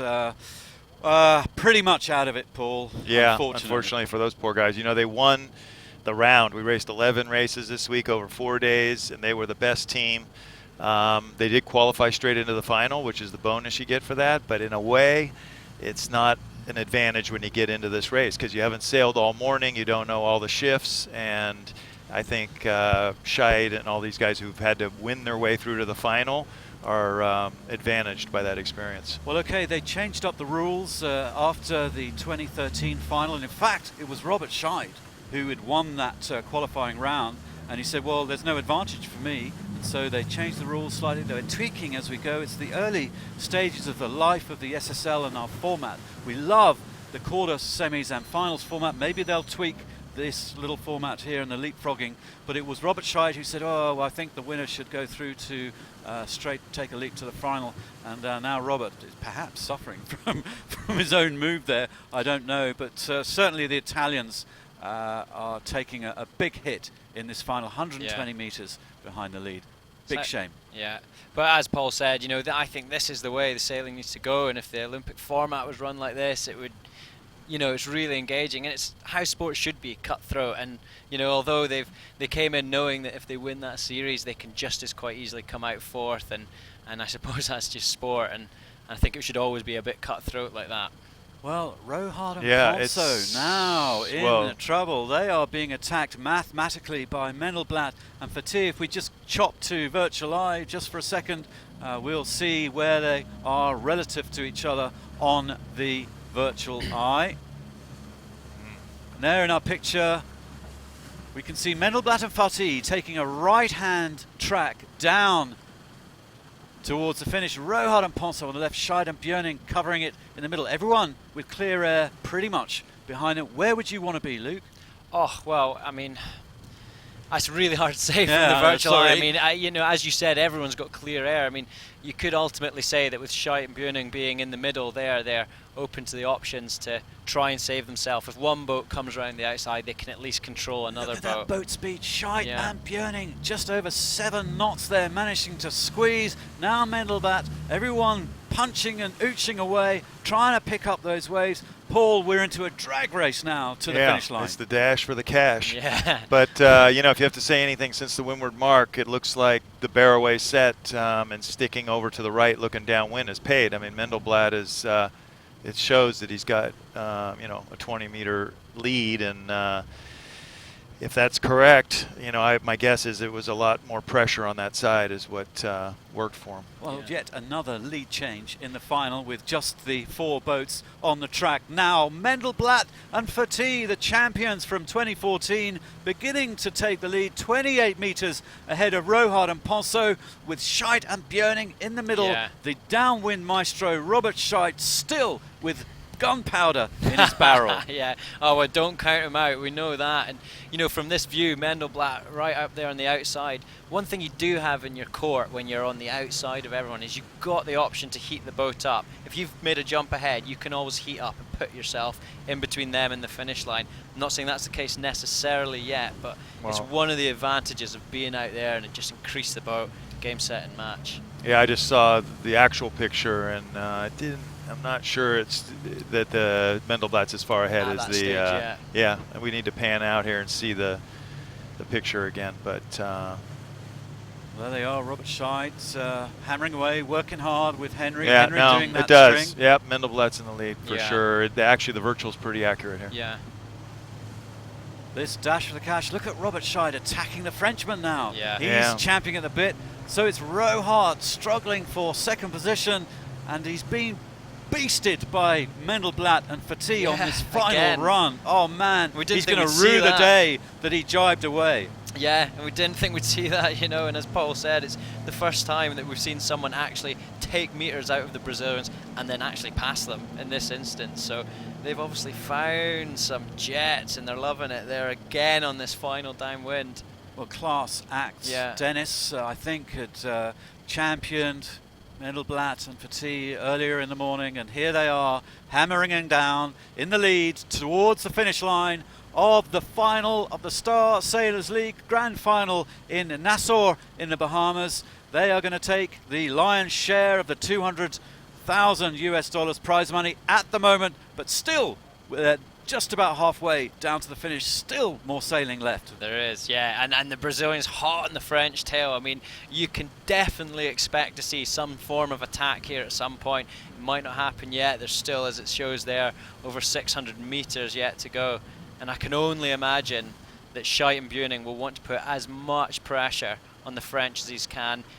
Perhaps they've thought, well, the Americans are far enough ahead now, let's try and consolidate a second place. Well, the Americans, Paul, now coming in. Well, it looks like Scheid jibed over to starboard, and I don't know if he's going to try to jibe on Mendelblatt's air here to slow him down, or he did. He looks like he's jibing back, trying to slow down Mendelblatt. He'll do whatever he can, but frankly, at 43 meters of advantage, Mendelblatt's pretty far ahead. Now, what's happening with Rohard? Oh, he just lost his tracker, probably. Yeah, it's quite a bit of separation between them all now. Mendelblatt's pretty comfortable. Yeah, it looks it. Well, at the moment, Mendelblatt with a 30-meter lead over the Frenchman. Robert Scheid hunting down both boats in front of him. A can't really affect their wind too much from that distance. That's the problem. Yeah, the shadows. He's too far away. And, you know, it's surprising here. I mean, the boats are all going. Well, Robert and the French are going pretty similar. I guess Mendel's has gone a little bit better. I don't know if he got that jump right around the weather mark when the other two jibed and he went straight. But we saw it on the first run, too. We have to hand it to Mark and Brian. I mean, they are quick downwind, surprisingly, but they are. Well, they had their mast out last night, tweaking away, working into the late hours, and they were trying to give more power, more shape to their mainsail. That was Brian was telling me, and it seems to be paying off right now. Well, so much of this downwind is the teamwork as well, you know. The hull shapes are slightly different between the different builders, but ultimately, if you're working together well and just finding that balance between letting the boat dictate where you're going and just slightly giving it a wee hint of where you want it to go next, that's where your speed comes from. Good point to compare the crew work between the two Americans and the two Frenchmen, Paul. The Americans in perfect unison. Yeah, and the French, obviously the crew standing up and holding onto the mast for leverage when he rocks the boat. But, you know, it doesn't really matter how you do it. What matters is you do it well. Whatever technique you choose, you want to do it well. And I really thought that the Brazilians had great technique and synergy between the two. But, you know, the waves aren't too big here. They're not really surfing too much. What they're doing here is rolling back and forth between the leeward chine and the windward chine and cutting through the waves, because these little waves are chop, basically. It's not a big ocean swell. So they're not really surfing at all. They're just rolling from one chine to the other, knifing through the little bit of chop that's there. And I think that's why they're all going pretty similar speed. Well, there's a rowing quality to their motion here on the American boat. They're kind of sail rowing their boat downwind, and they've really nailed this technique, Luke. Yeah. I mean, they've sailed together a long time, and you know, they've obviously put a heap of work into getting that right, and it's not easy, you know, it really isn't, especially when you've got, these waves are awkward, you know, like Paul said, they're not helping you a lot of the time, and they are awkward. There we are. We didn't see the finish line. There you have your winners of the SSL League. What an amazing race from them, and done downwind. We didn't expect to see that. No, they won both downwind legs. Stunning result for Mendelblad and Vati. They're the Frenchmen. They are happy with their second spot. Brazilians coming through in third position. Robert Scheidt with Henry Björning. Robert, winner of the first event 3 years ago, now in third spot. Still in the final, but the Frenchmen are pretty happy with that second result. So all three of those boats had the lead at one stage in this final. Really fascinating sailing, Paul. Yeah, well, it was a great show, and another point, I don't know if it's been made, but all four of these teams raced in the last Olympic Games in the star class, representing their countries. And so, you know, the best rose to the top, and it was a fantastic final. Italians in fourth. They won the qualifiers, the round robins, had that leapfrog straight into the finals, and perhaps that is not hasn't paid off for them so well. They look a little sad, a little dejected. That's a shame. They weren't ever really in that final. Yeah, and it's you know, we would always hope that we were seeing a four-boat race there as well, and the reality was, after the start, they were just a bit behind, so it's a shame for them. You know, but ultimately they'd probably be happy with the start to their series, and I imagine once they come back and think about it, they'll be pleased with how their week went. But there we are. They were a long way behind there. Just nearly a minute behind the leaders for Negri and Lambertenghi. Scheidt and Björning, who was so good off the start line, so good on that first beat, and usually so good on the run, managed to end down in third. Rohard and Ponceau, Xavier Rohard, Pierre Alexis Ponceau, the winners of the Grand Slam in Hamburg. That was such a cool event, Paul. You'd have loved it. In second spot, 9 seconds behind Mark Mendelblatt and Brian Vati, the SSL final champions of 2016. The class act, that is 2 wins. They won here 2 years ago. They are winning here. They've won this event this year. Phenomenal. Quick recap from Louis and Andrew out on the water. We've got the results. Louis, observations from you and Andrew.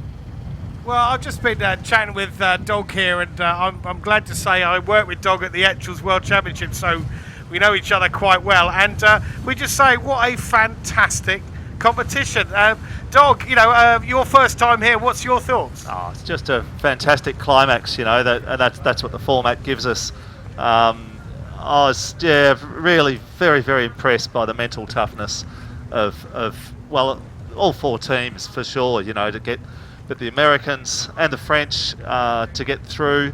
We saw how tight it was for the Americans to get through the semi-finals. That you know, the bingle at the end with the Poles just scraped through, and they were back. You know, we weren't really considering them, but in the first part of the race, it was all about Robert and Henry. You know, and they just stuck to it, and they just did an absolutely brilliant job downwind. Yeah, and then talking about Medemblatt Fatih, we just had Fritov say he knows where the money's going. Apparently Medemblatt's got a beaten up old truck and he's about to buy a new truck. So that's where he's going to be spending the money. The old Ford, its days are numbered, I think. So the car dealers back there in Coconut Grove, Miami, will be rubbing their hands together right now. There you go. Diggers, back to you in the studio.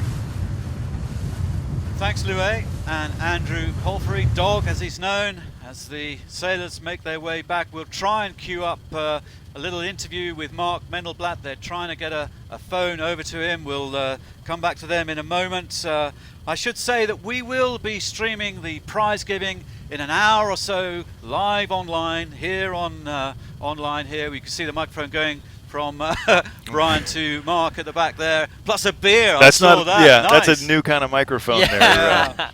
Sweet. Digby. Golden liquid. A little Kalik. Oh, that's so Kalik cool. microphone. We will talk live just in a sec if we can to Brian and Mark. Just a quick bit of information. Just decided today that the Star Sailors League will be there during the Bacardi Cup from March 6th to 11th. The Bacardi Cup, which you know so well, Paul, is a fabulous. Describe it. What is it? Well, Bacardi Cup's 75-year tradition. It was started first race in Havana, Cuba, and it's an iconic event in the Star class. It's always in March in Miami at the Coral Reef Yacht Club, and usually we get between 70 and 80 boats. Okay, well, the format will remain the same for the Bacardi Cup, but there'll be a Grand Slam amount of points available to all the Star Sailors, 3,000 points, and we will be live streaming and tracking and using the wonderful virtual eye there and some wonderful commentary, but probably not from you, Paul, because are you going to be competing in it? Yep, I usually race in that event, and I will be next year too. Okay, sweet. So that's a bit of an update on the SSL next year, so come and tune in at the beginning of March. Well, there is Mark Mendelblatt and Brian Fatih sailing back towards the Nassau Yacht Club. I'm not sure if we're going to get them, Seb, on our line. I think they're a little far away for our comms to work at this stage. So let's have a little wrap up of this championship. Luke, you've been here, you've checked it out. We've had a phenomenal final. We can see the scores over this picture as they come in. Let's have a look at the overall scores. Mark Mendelblatt, Brian Fatih winning the final there. Xavier Rohart, Pierre-Alexis Ponceau second on the podium after Robert Scheidt and Henry Bjöning. And our commiserations almost to Diego Negri and Sergio Lambertenghi, who won the qualifier, the round robin, the first 4 days to leap into the final, but they were never really in that match.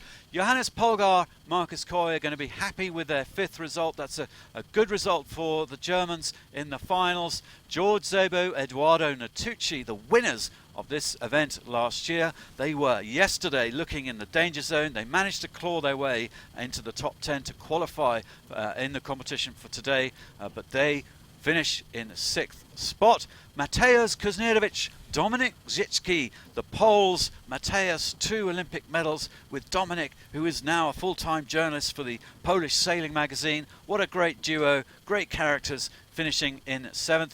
Jonas Ho Christensen and Stevie Milne. Jonas, the Dane, the silver medalist from the London Games in the Finn, finishing in 8th, and you could see how gutted he was not to make the semi-finals. He just got squeezed out. Tonči Stepanovic and Ante Sičić. Congratulations to the Croatian team there for coming in the top 10, finishing 9th, as Šime Fantella and Antonio Arapovic finished in that. Tom Šime, gold medalist in the 470. Great friend, rival of yours, Luke.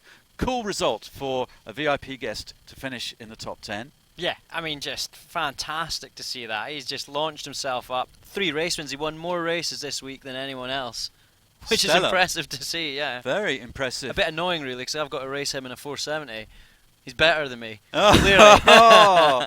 Oh, some bragging rights going on. Yeah. Okay, well, it's been great to watch Šime do so well in this. Augie Diaz, Arnie Boltins, that crew from Miami, finishing in 11th. They just missed the top 10 cut yesterday by a whisker. It was, it's such a tight finish in race 11. And then we have Facundo Alezza, the young 22-year-old Argentinian, with Federico Melo, Vasily Zbogar, Zsombor Birch in 13th, Robert Staniek, Fritjof Kleen in 14th. Paul, there you are. I don't know how happy you are with that result. You can tell us. Well, it's just, it's great to be out here. I'm really happy for the Star Class being used as the platform for this fantastic event, bringing together, all the great sailors. You look at a name there in 18th, Torben Grail. I've been racing against Torben in the Star Class for over 30 years. And for me and him to be out here racing against all these great Olympians who were just in Rio winning their gold medals, and competing. We're competitive. We're not winning, but we're competitive. I feel blessed, and I'm very, very happy to be part of it. Nicely summed up. Sam Meach, another medalist from the Olympics with Craig Monk. Taylor Canfield, the world match racing champ from 2013 with Mark Struby, a stalwart of the SSL there in 17th. Torben Grail, as you just mentioned there, with Guillaume Diomeda in 18th place behind you, Paul. So you've got one over Torben in this competition. Eric Monin, the match racer, with Pascal Rambo in 19th. Jochen Schumann, Ingo Burkowski in 20th. Jochen has flown off already to other business. He's a busy guy on his 100-foot maxi yachts sailing around Europe. George Zarif, Bruno Prada. Bruno won this event in 2013 with Robert Scheid. Now with George, the Finn sailor, 4th. George was 4th from Rio in the Finns on his home turf. Always a terrible position to end up in. Nick Thompson, the laser sailor, with Stevie Mitchell down there in 22nd. Caleb Payne, Ian Coleman, the Americans, 23rd. Tom Burton, the laser gold medalist from the Rio Games, with Andrew Palfrey, whose wonderful comments gave us such great insight today. And then Hubert Merkelbach, Klaus Olesen, the good doctors, in 25th place. So I don't think our interview is going to happen, unfortunately, but you will be able to see in an hour's time the prize giving live streamed, and we can chat to Mark there and make a big song and dance about their fabulous win and their big check, $40,000. Thank you very much. Going on his truck, apparently, as Louis tells us. Yeah. Why not? Why not? I think when we look back on it all, when Mendelblack looks back on this whole thing, the key moment for him was the second weather mark of the semifinal. He took a pretty big risk there. It was tight with the Polish, but it was judged that he was in the right of way, and that might have made all the difference between him even getting in the final. And Xavier Rohart taking around the top mark, jibing away, that sort of jibe set that you were talking about. Possible mistake, Luke? Oh, God, I'm not saying a mistake. It's just a pattern I've seen him do, that he likes to be one of the earlier ones on port from some of the races I've seen. And, perhaps knowing that the 2 boats behind him have been dominant downwind all week, and certainly today, maybe that influenced their decision to just flop out and get in their own bit of ocean and not be too influenced. And you saw how happy they were crossing the finish line. They were dead pleased with that result. And actually, I was a little bit surprised in that last run not to see Robert and Henry really push into the French, maybe engage and perhaps do something and pass, perhaps, from the dominance we've seen in them downwind. But there you go. It's not always the same. It surprises you now and then, and we had that today. Well, that's it. Cracking final. 3 or 4 or 5 lead changes, 3 different boats of 4 in the lead in that final. You couldn't wish for more. We've really enjoyed watching this. I hope you've enjoyed it at home. You can come back in an hour to watch the prize giving live streamed here. But for now, I just want to thank everybody in our little team, in our studio here in the Yacht Club, all the guys, the editors, the Virtual Eye guys, Chris, our director, Seb, working away. Thank you to all the commentators who have been helping us, Tyler and Kathleen, during the week. Thank you to the guys out on the boat who've been working so hard. Adam, our cameraman, Jenny, Louie, Andrew, Palfrey, and all out there working extremely hard, on our technician who's done such a phenomenal job connecting the wires, Tony, good man. And we will be back in an hour, but for now, I hope you enjoyed it. That's been a sensational final. This is what the SSL is all about, and as Paul rightly says, in my opinion, there is the Olympic future, Olympic format of the future.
I would like to say how delighted we are to have the Star Sailors League back in Nassau. To those sailors who are repeat visitors, we say welcome back. And to those who are here for the first time, we are sure you will find that the experience here in the Bahamas will mean that in future years we will be saying welcome back to you also. Thank you. May I have your attention now? Come to party and show you how. It's time to set your spirit free. I want everybody to follow me. If I jump up, you jump. If I wind up, you wind. If I shake up, you shake. Follow every move I make. If I jump up, you jump. If I wind up, you wind. If I shake up, you shake. Shake.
I would like to say how delighted we are to have the Star Sailors League back in Nassau.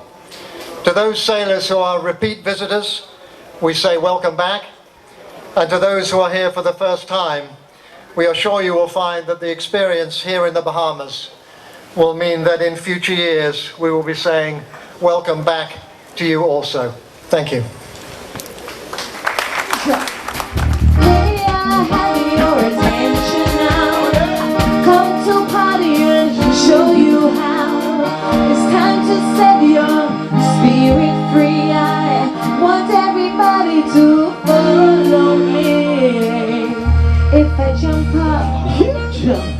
If I wind up, you wind. If I shake up, you shake. Follow every move I make. If I jump up, you jump.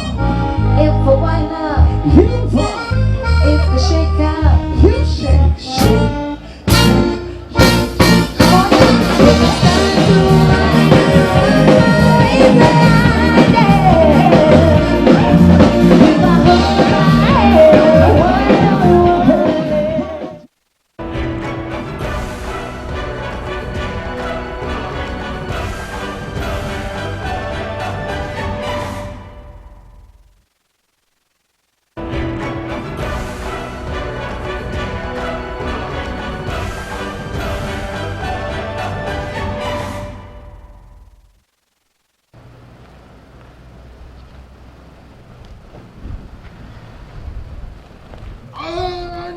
Ready?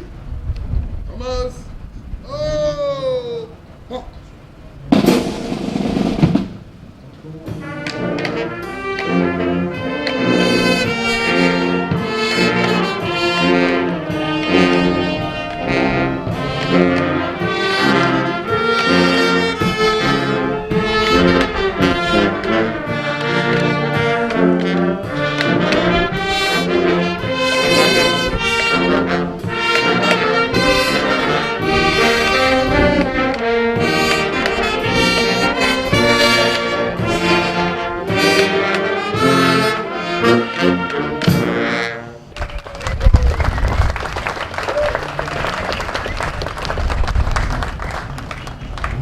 I would like to say how delighted we are to have the Star Sailors League back in Nassau. To those sailors who are repeat visitors, we say welcome back. And to those who are here for the first time, we are sure you will find that the experience here in the Bahamas will mean that in future years we will be saying welcome back to you also. Thank you. May I have your attention now? Come to party and show you how. It's time to set your spirit free. I want everybody to follow me. If I jump up, you jump. If I wind up, you wind. If I shake up, you shake. Follow every move I make. If I jump up, you jump. If I wind up, you wind. If I shake up, you shake. Shake.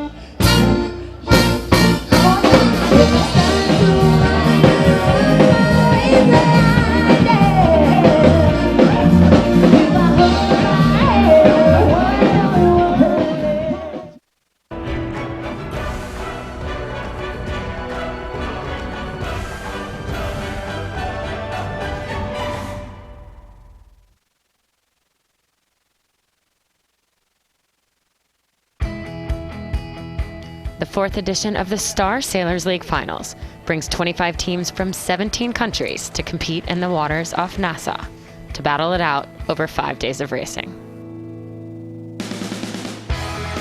Yes, they've tacked away to the right-hand side. A living legend, for sure. A living legend, yeah. Exactly. On day one, race one saw a commanding display by Brazilian legend and 5-time Olympic medalist Robert Scheidt, along with crew Henry Boning.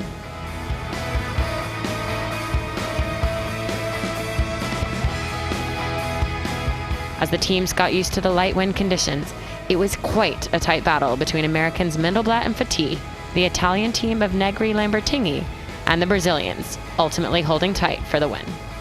A win for Robert Scheidt and Henry Björning. As the breeze and waves built for race 2, 2 Brazilian teams and the French drag raced up the course.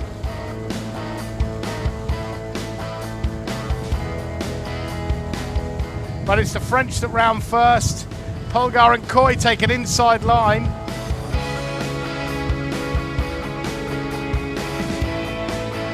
In fact, Xavier and Pierre Alexis have overtaken George and Bruno into first place, and that was slick sailing.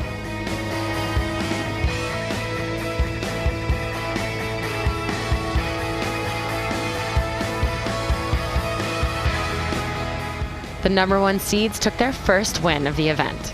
So I'm quite happy now because the speed is there. We see that we are competing with the good guys. We are not in front, but we are there. So day 1 is good. But it was ultimately the Italians with a 3rd and a 2nd who took the day. We have just to think about the regatta. All these guys, of course, for the first 2 days, they have to think also about the steering, about the trimming. And that's the little advantage that we have in the beginning. But I'm sure that next 2 days, some new guys will be in the top 3. I'm sure about that. There's a similar forecast for day 2. Let's see if Diego has it right and if the younger Olympians can rise to the top.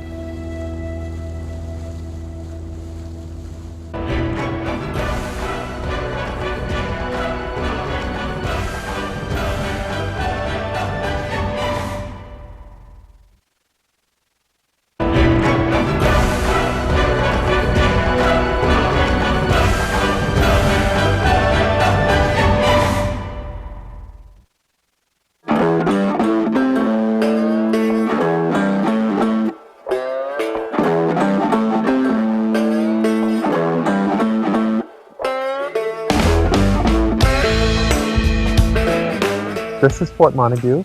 It's the oldest standing fort left in the Bahamas, but it was the 2nd fort built. So the first fort was Fort Nassau, which is on the site of where the British colonial Hilton stands. Fort Montague was built as the eastern defense to the harbor of Nassau. And Fort Montague was 2 complexes. So you have the fort which we're in now, and there was a little battery called Bladen's Battery just to the east of the fort, but that doesn't exist anymore. Montague especially was built because there was a lot of fear of attacks from the Spanish. The Bahamas is very close to Cuba and Florida, which was a Spanish colony, and so there was always sort of this fear of Spanish invasion, especially since this was a British territory. And a lot of privateering and pirating actually was based in the Bahamas, and they would attack Spanish ships and Spanish galleons. So the Spanish was always attacking the Bahamas as a sort of revenge. Well, all of the forts in the Bahamas are actually built from cut limestone. So they would cut the limestone naturally and then use a lime mortar mix to build them. Out of our built heritage, especially Montague is probably one of the oldest buildings, especially on New Providence. But before the forts, we have an indigenous history and indigenous culture of the Lucayan Indians. And a lot of their sites still remain, but that's buried in the sand and in the dunes. And this is what archaeologists go and search for. The cannons here at Fort Montague are quite old and they are spiked, but if we wanted to fire them again, there are methods we can use to drill out the spike and fire them again, but that entails the use of gunpowder, cannonballs, and so forth.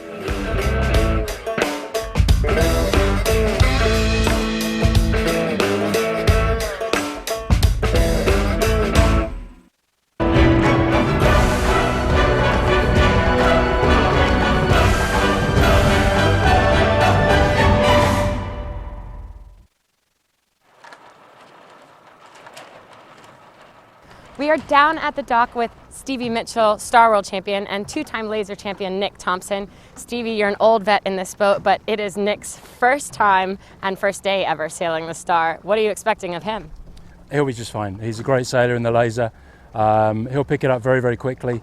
One of the reasons why us older vets get to come in the boat is that we do the mechanics of the boat. So I can hopefully do all the mechanics. Nick can weave his magic with the tiller extension, and hopefully we'll be okay. We'll find out in a couple of hours' time. And Nick, what are you hoping for your first time Star sailing? Yeah, I think the first step is just to get off the dock. That would be quite nice. And then if we can not lose our rig on the first day, I'll be pretty happy. But yeah, I mean, I'm so fortunate to have Stevie to sail with. You know, I think he's already taught me so much, and I'm really looking forward to it. All right, we'll let you guys get out there. Hopefully we'll get to listen in to Stevie coaching Nick through it. Thank you. We'll see you out there. You can set it just inside the telltales is fine. Okay. Use that as a depowering tool as well. How's your height of your boom off the back of the deck? Closed. Okay. Oh, that's Sweet. Feels nice. Like heel angle, obviously that's a little too flat. Yeah. Little shifty here. Okay, it's going to load up here. Okay, about a little bit flatter than this is a good angle. Yeah. Pressure building here. Yeah. Yeah, and really, you're not really playing the main much in this. No. So when you get those puffs like that, you just steer to them. Yeah. If they're big, put on a bit of this. If you need a bit of power, pull on the check stay a little bit. Crack off quite a bit. Yeah, crack off this guy. And that will effectively pull your check on a little bit anyway. Yeah. I'll crack the jib a tiny bit. Just to give you a bit of power. Yeah. That's it. You want a bit of weather helm all the time. Okay. So you want, if you let go of the tiller, the boat will slowly round up. Yeah. So don't be afraid of it. If it starts to roll around a bit, obviously a little bit of sheet will help you. Yeah. Normally it means either the vang's a little bit too eased or your sheet's too far out. Yeah. So just sheet on a little bit. This will help balance you up. The rig's not going to do anything bad from there. If it comes over to windward too far, the pole will dip in the water. And that pushes, either snaps the pole or it pushes the mast back and breaks the mast. Wow. But actually, like it's a bit like a laser in that when it does come over on top of you, actually the further away you go, the more it stabilizes itself. But it's really counterintuitive, right? Stand by jibe.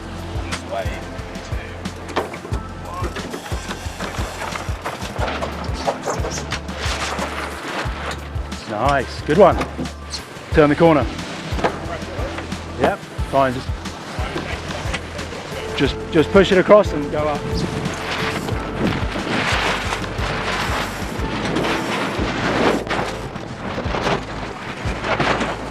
There you go.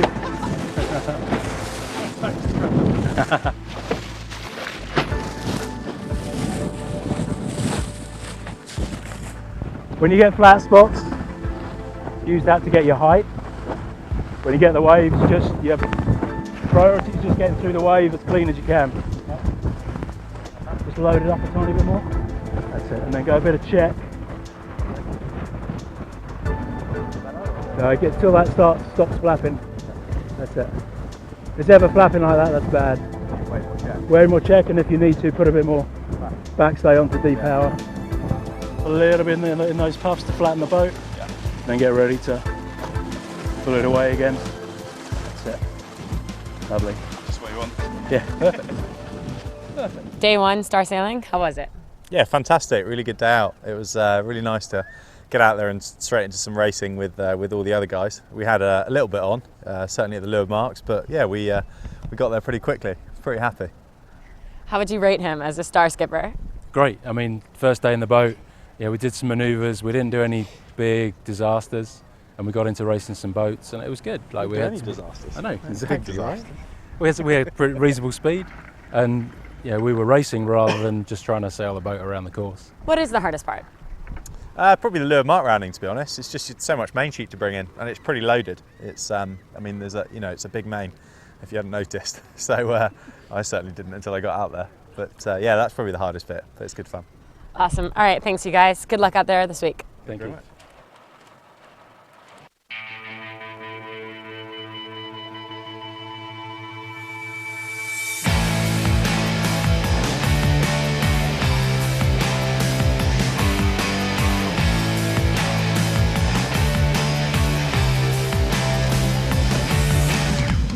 Day 2 of the Star Sailors League finals saw the Italians Diego Negri and Sergio Lambertini, who topped the scoreboard, lead the first race.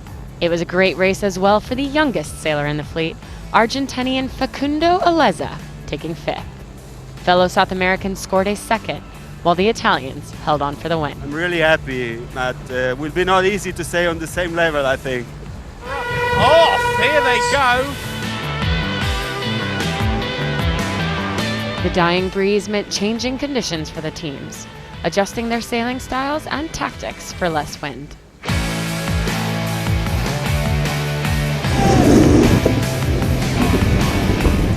That is an incredible sight. 16 Olympic medalists.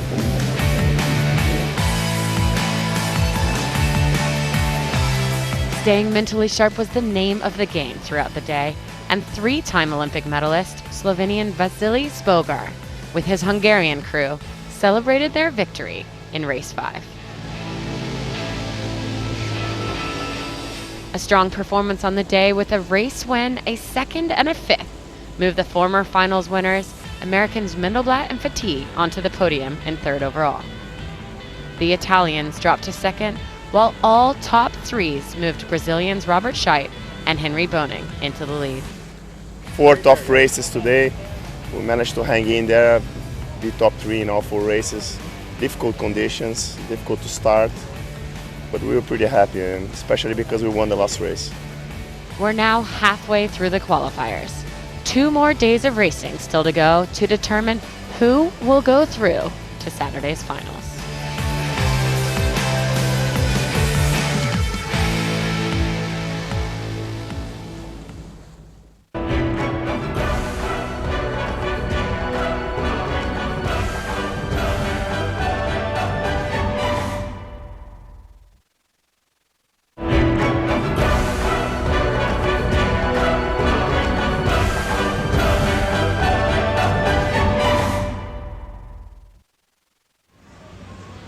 "300 years ago, over 5,000 pirates thrived in the Bahamas.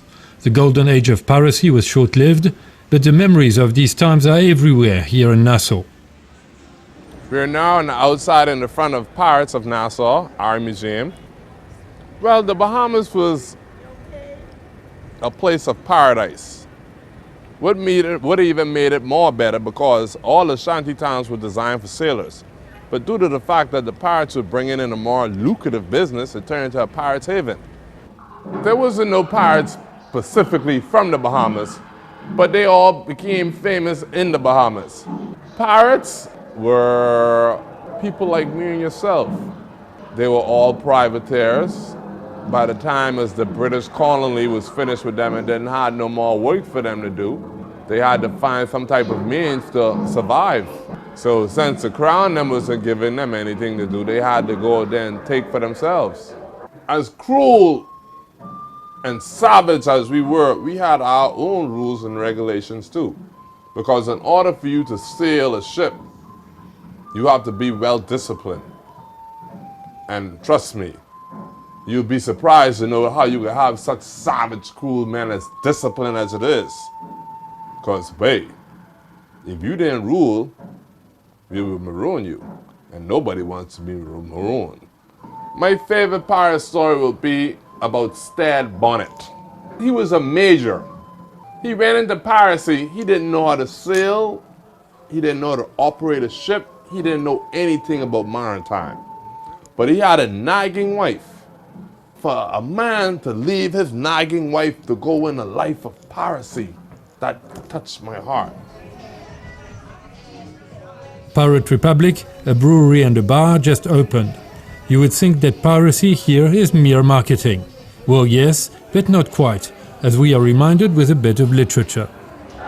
Well, it's a very famous Mark Twain quote. Now and then we had hoped that if we lived and were good, God would permit us to be pirates.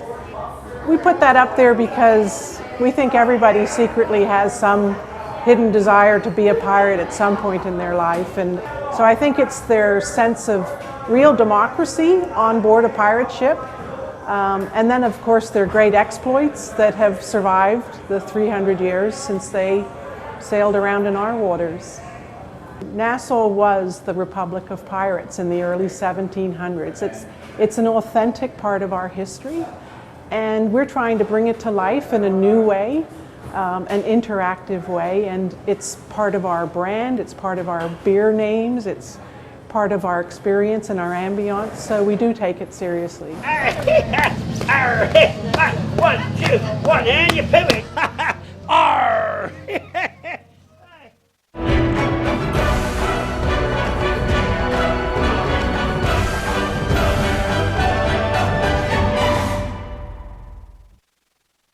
Bruno, give us a quick masterclass in downwind sailing technique from the crew's point of view, would you? Yeah, we are in a starboard. We are in the downwind. Downwind is the when the wind comes from behind. The sail is always open. It's a huge sail. One of the things that we do is that we roll the boat to get more speed. We have to synchronize between the crew and the skipper. This boat is a little bit slow, so we cannot do mistakes. And Robert is in control. He tell me what I should do, and because he's steering, so he has the control of the pressure of the rudder. So we have been sailing for 15 years, so we are pretty synchronized, and that's it. That's that boat downwind. Bruno, it's quite unusual for a small boat like this for the crew to stand up there before the mast. Why is that? What are you doing? Yeah, because I put my weight higher, and then we can roll the boat, make the roll easier of the boat. In this condition, it's pretty easy, but when we have big waves and strong wind, become very difficult. It's like surfing in a big wave. So the balance is very important. And then obviously downwind, you can look where the wind is coming from. What kind of information are you feeding Robert? Yeah, I'm in charge to give Robert information about where the wind, where the next puff will come from. But the final decision is always his decision. But I'm in charge to give him all the information about the wind. And last question, how much fun is it crewing these boats? Yeah, it's a fun. It's more fun because I'm with Robert, and we are friends since childhood. So we have a lot of fun. And sailing with Robert here in Bahamas, this amazing place, I think a lot of fun.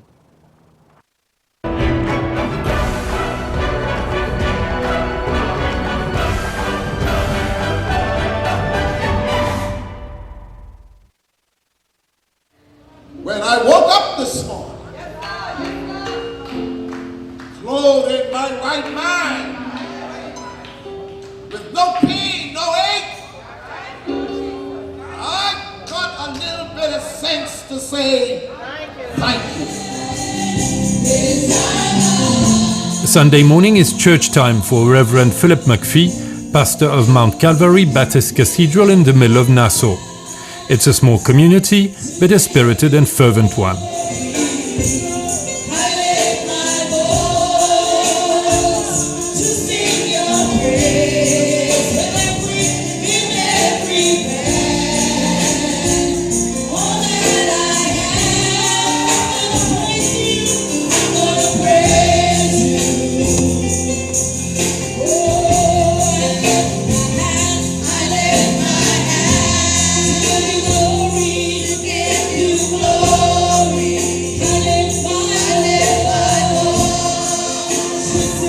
Philip McPhee preaches with passion, just like his father many years ago. My father built and pastored this church for over 40 years.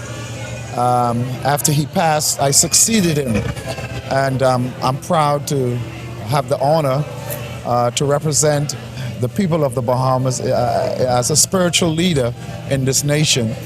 My dad laid a strong foundation, and I'm just privileged that I'm able to continue the great tradition of the church. But the Reverend is also passionate about traditional Bahamian sailing. He knows the local sailors and racers.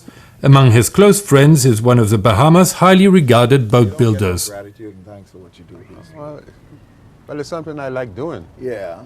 And then I like doing it. Every island has its own design, and they try to keep that design in their mind, so we try to come close to that design as possible. Like the Ragged Island have their design. These are Ragged Island designs. You have Long Island have their design, Andros have their design, Exuma have their design. You know, so it's up to the island they come from. Well, they are all handmade, mostly with chainsaws and power saws. but it's all handmade. The frames we take out of the woods. We have to refine it until we get it to how we want it. But the lumber, we have to buy them from the hardware. That's the final product. Philip McPhee owns 2 boats. On important occasions, he hires a captain and a full crew with deep knowledge of these former working boats turned into race boats. The Bahamian sailing is something very unique.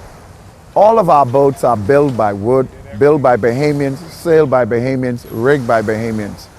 And it's a Bahamian legacy and tradition that we are very proud of.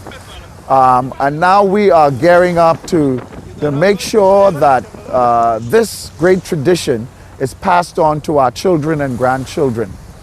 We're very thankful to our brothers in the Bahamas who are of another color, our white brothers. When it came to sloop sailing, they never interfered with sloop sailing. They allowed the black man to dominate and to bring sloop sailing to the level where it's at today without any interference of the rich whites of our country. And we're thankful for that because we were well aware that we could not compete with them because of our financial status. And they never interfered with us. And that's why this great tradition has been preserved, and we give God thanks that we were privileged, even at this hour, to have the poor man to be in sailing and to get the same kind of recognition that the rich man will get when he goes to international sailing as he sailed the sloops in the Bahamas and throughout the islands of our country.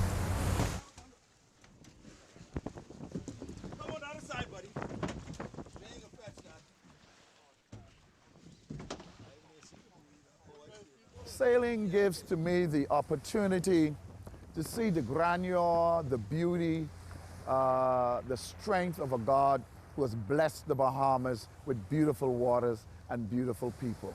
It gives me strength, it gives me sermons, it gives me relaxation, it allows me to partake, to help, to encourage, to educate other Bahamians to have a sense of appreciation of the great grandeur of God's blessing to Bahamians.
How does that sound?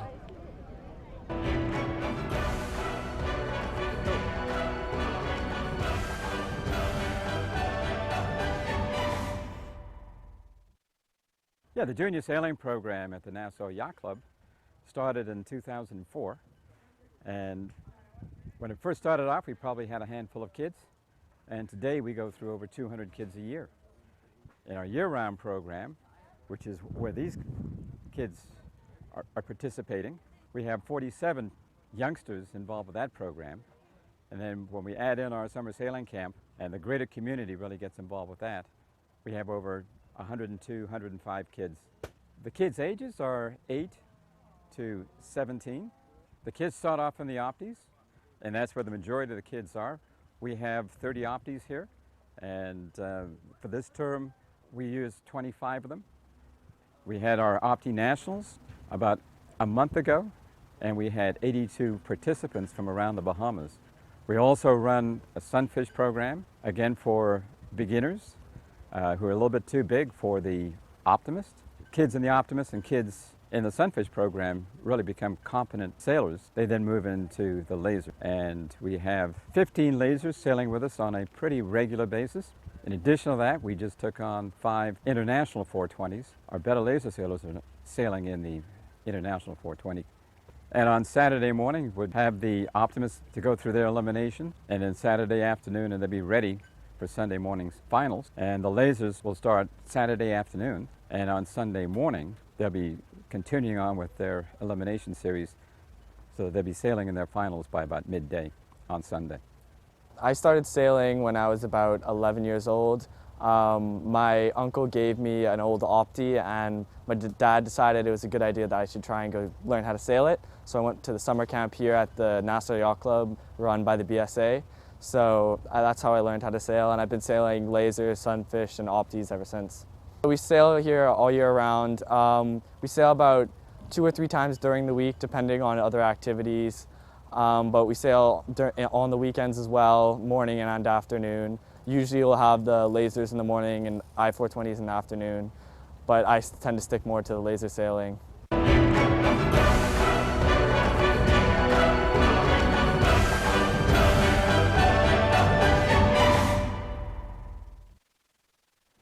I think the Star, because it has so many adjustments, you have to try to keep the boat as simple as possible, because when you come to racing, the things have to be done in the quickest time, because otherwise you lose position and you lose ground and you can lose races.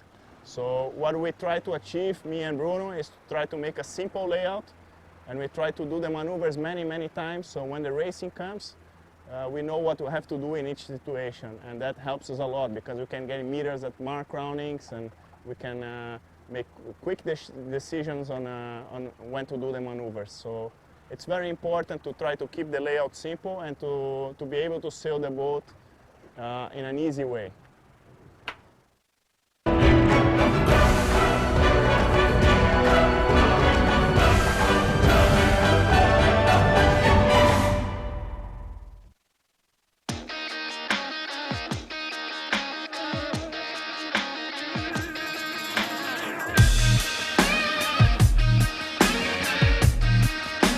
The Exumas are an archipelago of 365 keys and islands, just 35 miles southeast of Nassau.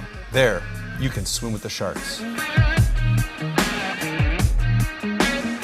Key sharks are nurse sharks, and adult sharks are commonly 7 to 9 feet long, although they can get as big as 14 feet and weigh between 200 and 300 pounds. Here, at the Compass Key Marina, sharks are used to being fed and enjoy swimming with the visitors.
At the Nassau Yacht Club, one name stands out. It figures on cups, photos and trophies.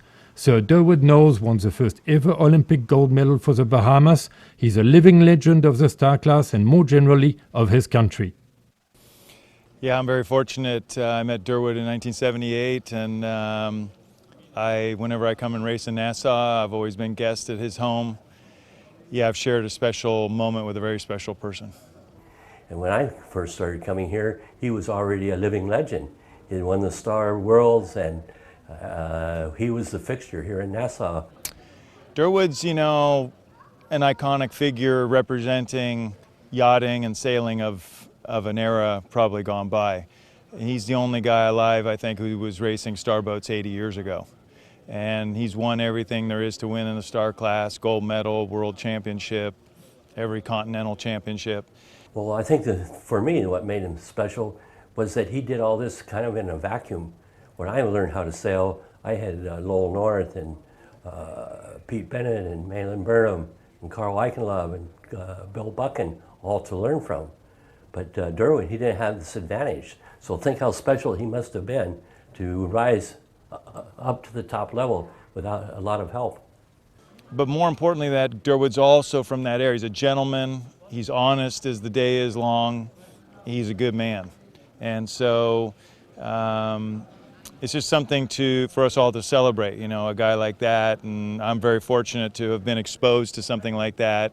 And I'll always remember that, even as the years roll on for me, and maybe someday I'll be 98 years old looking back, and at least I can refer to the 1930s through Durwood.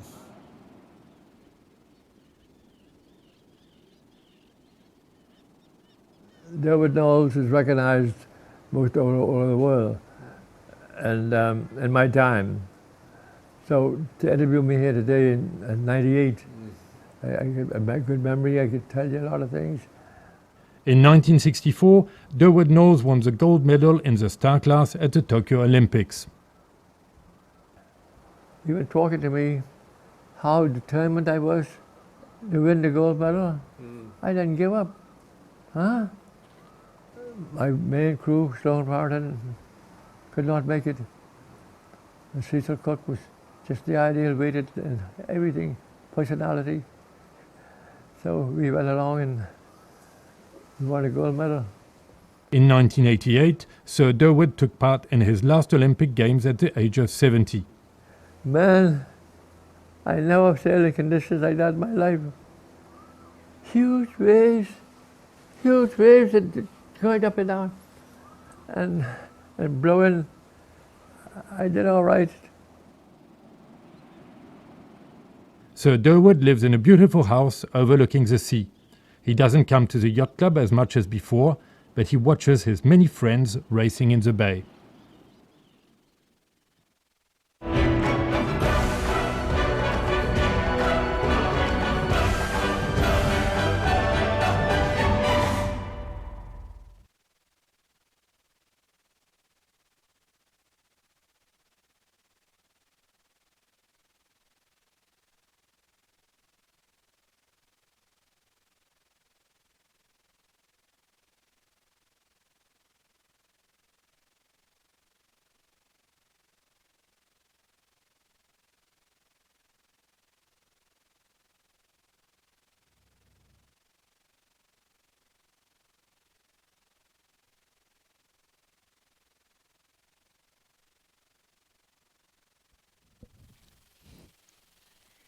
Hey everyone, I'm here with Kathleen Tock, and we are about to have the prize giving of the SSL final in the Bahamas. Kathleen, interesting, they're moving it to the beach around the corner for the first time. Yeah, finally, the first time all week we've had incredible conditions here, sunshine, and finally the sailors are making it to the beach for this very special event.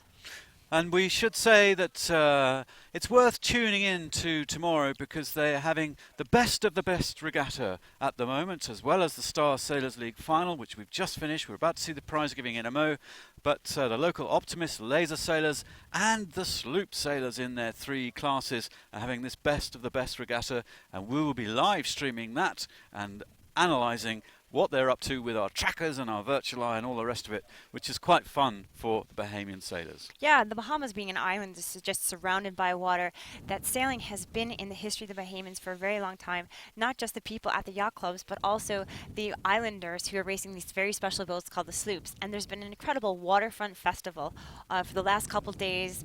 People milling about the beach and the waterfront, watching the sloops out in the water. The stars are a little bit further out. Up, here we go. Here is the prize-giving ceremony for the Star Sailors League. This is live. We're streaming away. Up on the stage, Robert Scheidt and Henry Björning in 3rd. And then 2nd place, here is Xavier Rohart with Pierre Alexis Ponceau, the Frenchman, the winners from the Hamburg City Grand Slam. But now the winners onto the stage. Mark Mendelblatt and Brian Fatih waving their American flag, and they did a phenomenal job. All three of these teams had the lead in that final. Luke Patience, you're with us, silver medalist in the 470, joining us for the commentary. What a phenomenal final that was. I know, and as Paul Kerr said earlier, that all of these teams were in the previous Olympics when the star class was in, and it just shows you that these boats are not easy to master, and the guys that are at the front here have just got so many miles under their belt in these boats, in these teams as well. Importantly, you know, it's taken a lot of years of hard work and application to get to where they are. So what a day we've had. The sun's out now finally. It was a bit overcast this morning, and there we are, Brazilians up on the podium, receiving their third place, their bronze medal in this competition. And I think Robert Scheidt's going to be very happy. He hasn't been sailing in the Star Sailors League for the last 2 years. He's really fallen behind on the points because he hasn't been sailing. And this third place finish is going to just bump him back up, probably into the top 10 again. Yeah. And they don't look unhappy with that, do they? They do not. Well, a lot of the sailors who had been knocked out of the championship were telling us this morning that their money was on Robert and Henry to win this event. And really, they looked so good at one stage in that final, firing off the pin end, shooting out up the left-hand side of the track, and looking like they had it all in the bag for quite a bit of that final. But the Frenchmen also had the lead for a good chunk of that final. And they managed to do quite a lot of controlling in the middle of the pack using that shepherd's hook. I really love that description, Luke. And you know, they were just so nice to watch tactically upwind. They really do it well, and they do it. It looks fluid, you know. It's fluid makes tactics. It look easy. I know. And if only it was that easy. It's not. I mean, that's not an easy thing in itself to make it look like that. And it's almost feels like a performance to watch. You know, we're watching a performance, and you know, well deserved, and they were really happy crossing that finish line. Big hug, you know, cheers. So good to see them do that. Having one laser to World Championship gold, one World Championship medal in the TP52, one World Championship medal in the Star class, with 2 America's Cup campaigns and 1 Louis Vuitton win. Next to him is crew with 1 World Championship medal, 1 Olympic participation. Please put your hands together for this year's 2016 finalists here in Nassau, Mark Mendelblatt and Brian Fatih.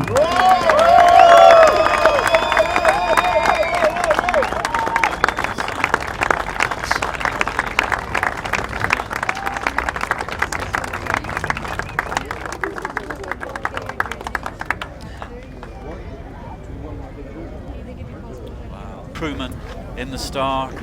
Mark has a busy job, other campaigns, tends to fly in at the last minute, keeps a very low profile around the club, just, you know, just potters about. He's not Congratulations. the extrovert now, some of these other characters are. Ladies and gentlemen, boys and girls, please look to your right for the national anthem of the United States of America.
emotion on Brian's Congratulations. face. And now for you, athlete, It's a proud moment, isn't it? Like, hearing your national anthem, standing there, and then of course the champagne moment. The bit everyone's looking forward to, and there they are all getting their fair share. Nice to see Robert smiling there. Yeah, there's a lot of smiles there. It's nice. And not to forget, all these guys are friends too. Well, Mark and racing each Robert other sailed for the years. laser together before getting into the star and competing Let's against one hear another. it, So, ladies and gentlemen. a lot of Put years your of hands friendship. together for our 2016 podium. Oh, it's fun having it on the beach. Yeah, it's great. Yeah, nice setting. Beautiful bohemian ocean behind. Ladies and A lot of number gentlemen, ones in the back of the skipper's ceremony jerseys. is now over.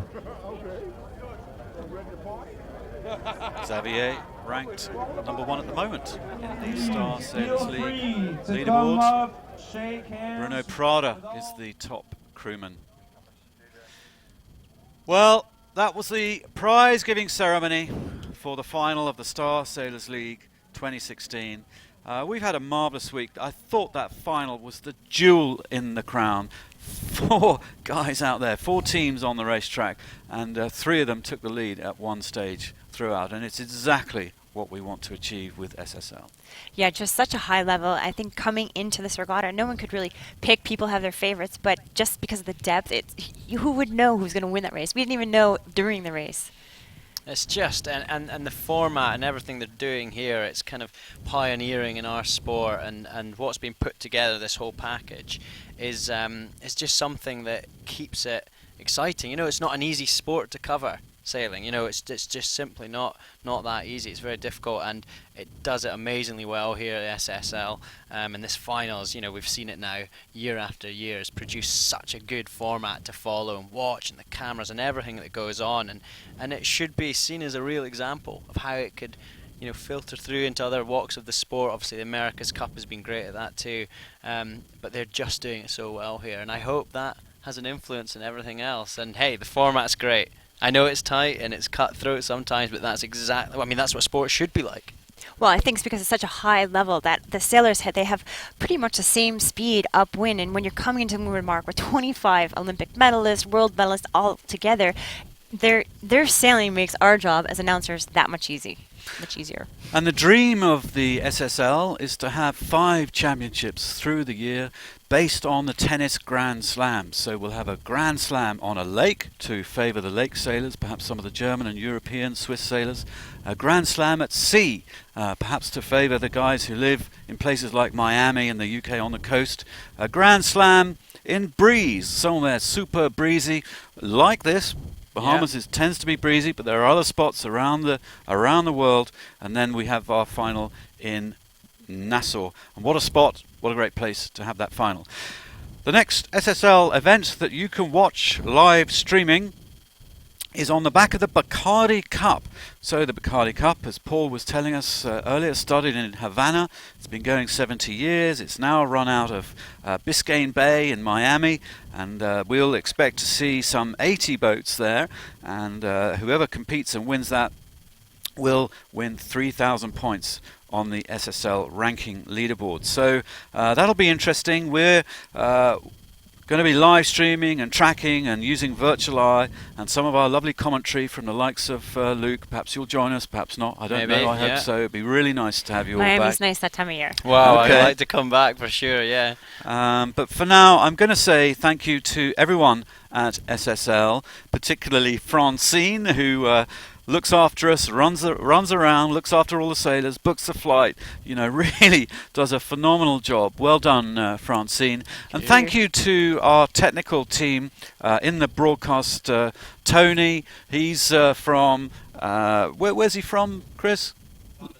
London, okay. London. Which company? That was what I was asking. Timeline. Tony from Timeline has done all the connecting and the RF links, and has done an immensely great job. And well done, Adam, our cameraman, and Chris, our director, and our lovely editors, Rob, Si, doing a grand job, and Virtual Eye, Bridie, hiding away in the corner, and John, and Paul Sharp, back in Dunedin in New Zealand, loving the sailing, and all our commentators. So, and of course, Ben, our cameraman, and Jenny running around. So, Seb, our cameraman, sorry. So, everybody, thanks, guys. That's it for now. Thanks, we'll be back tomorrow for the sloops, the Bahamian sloops. We will and indeed. that will be a different scenario That'll be a sight to completely. see. Look forward to it.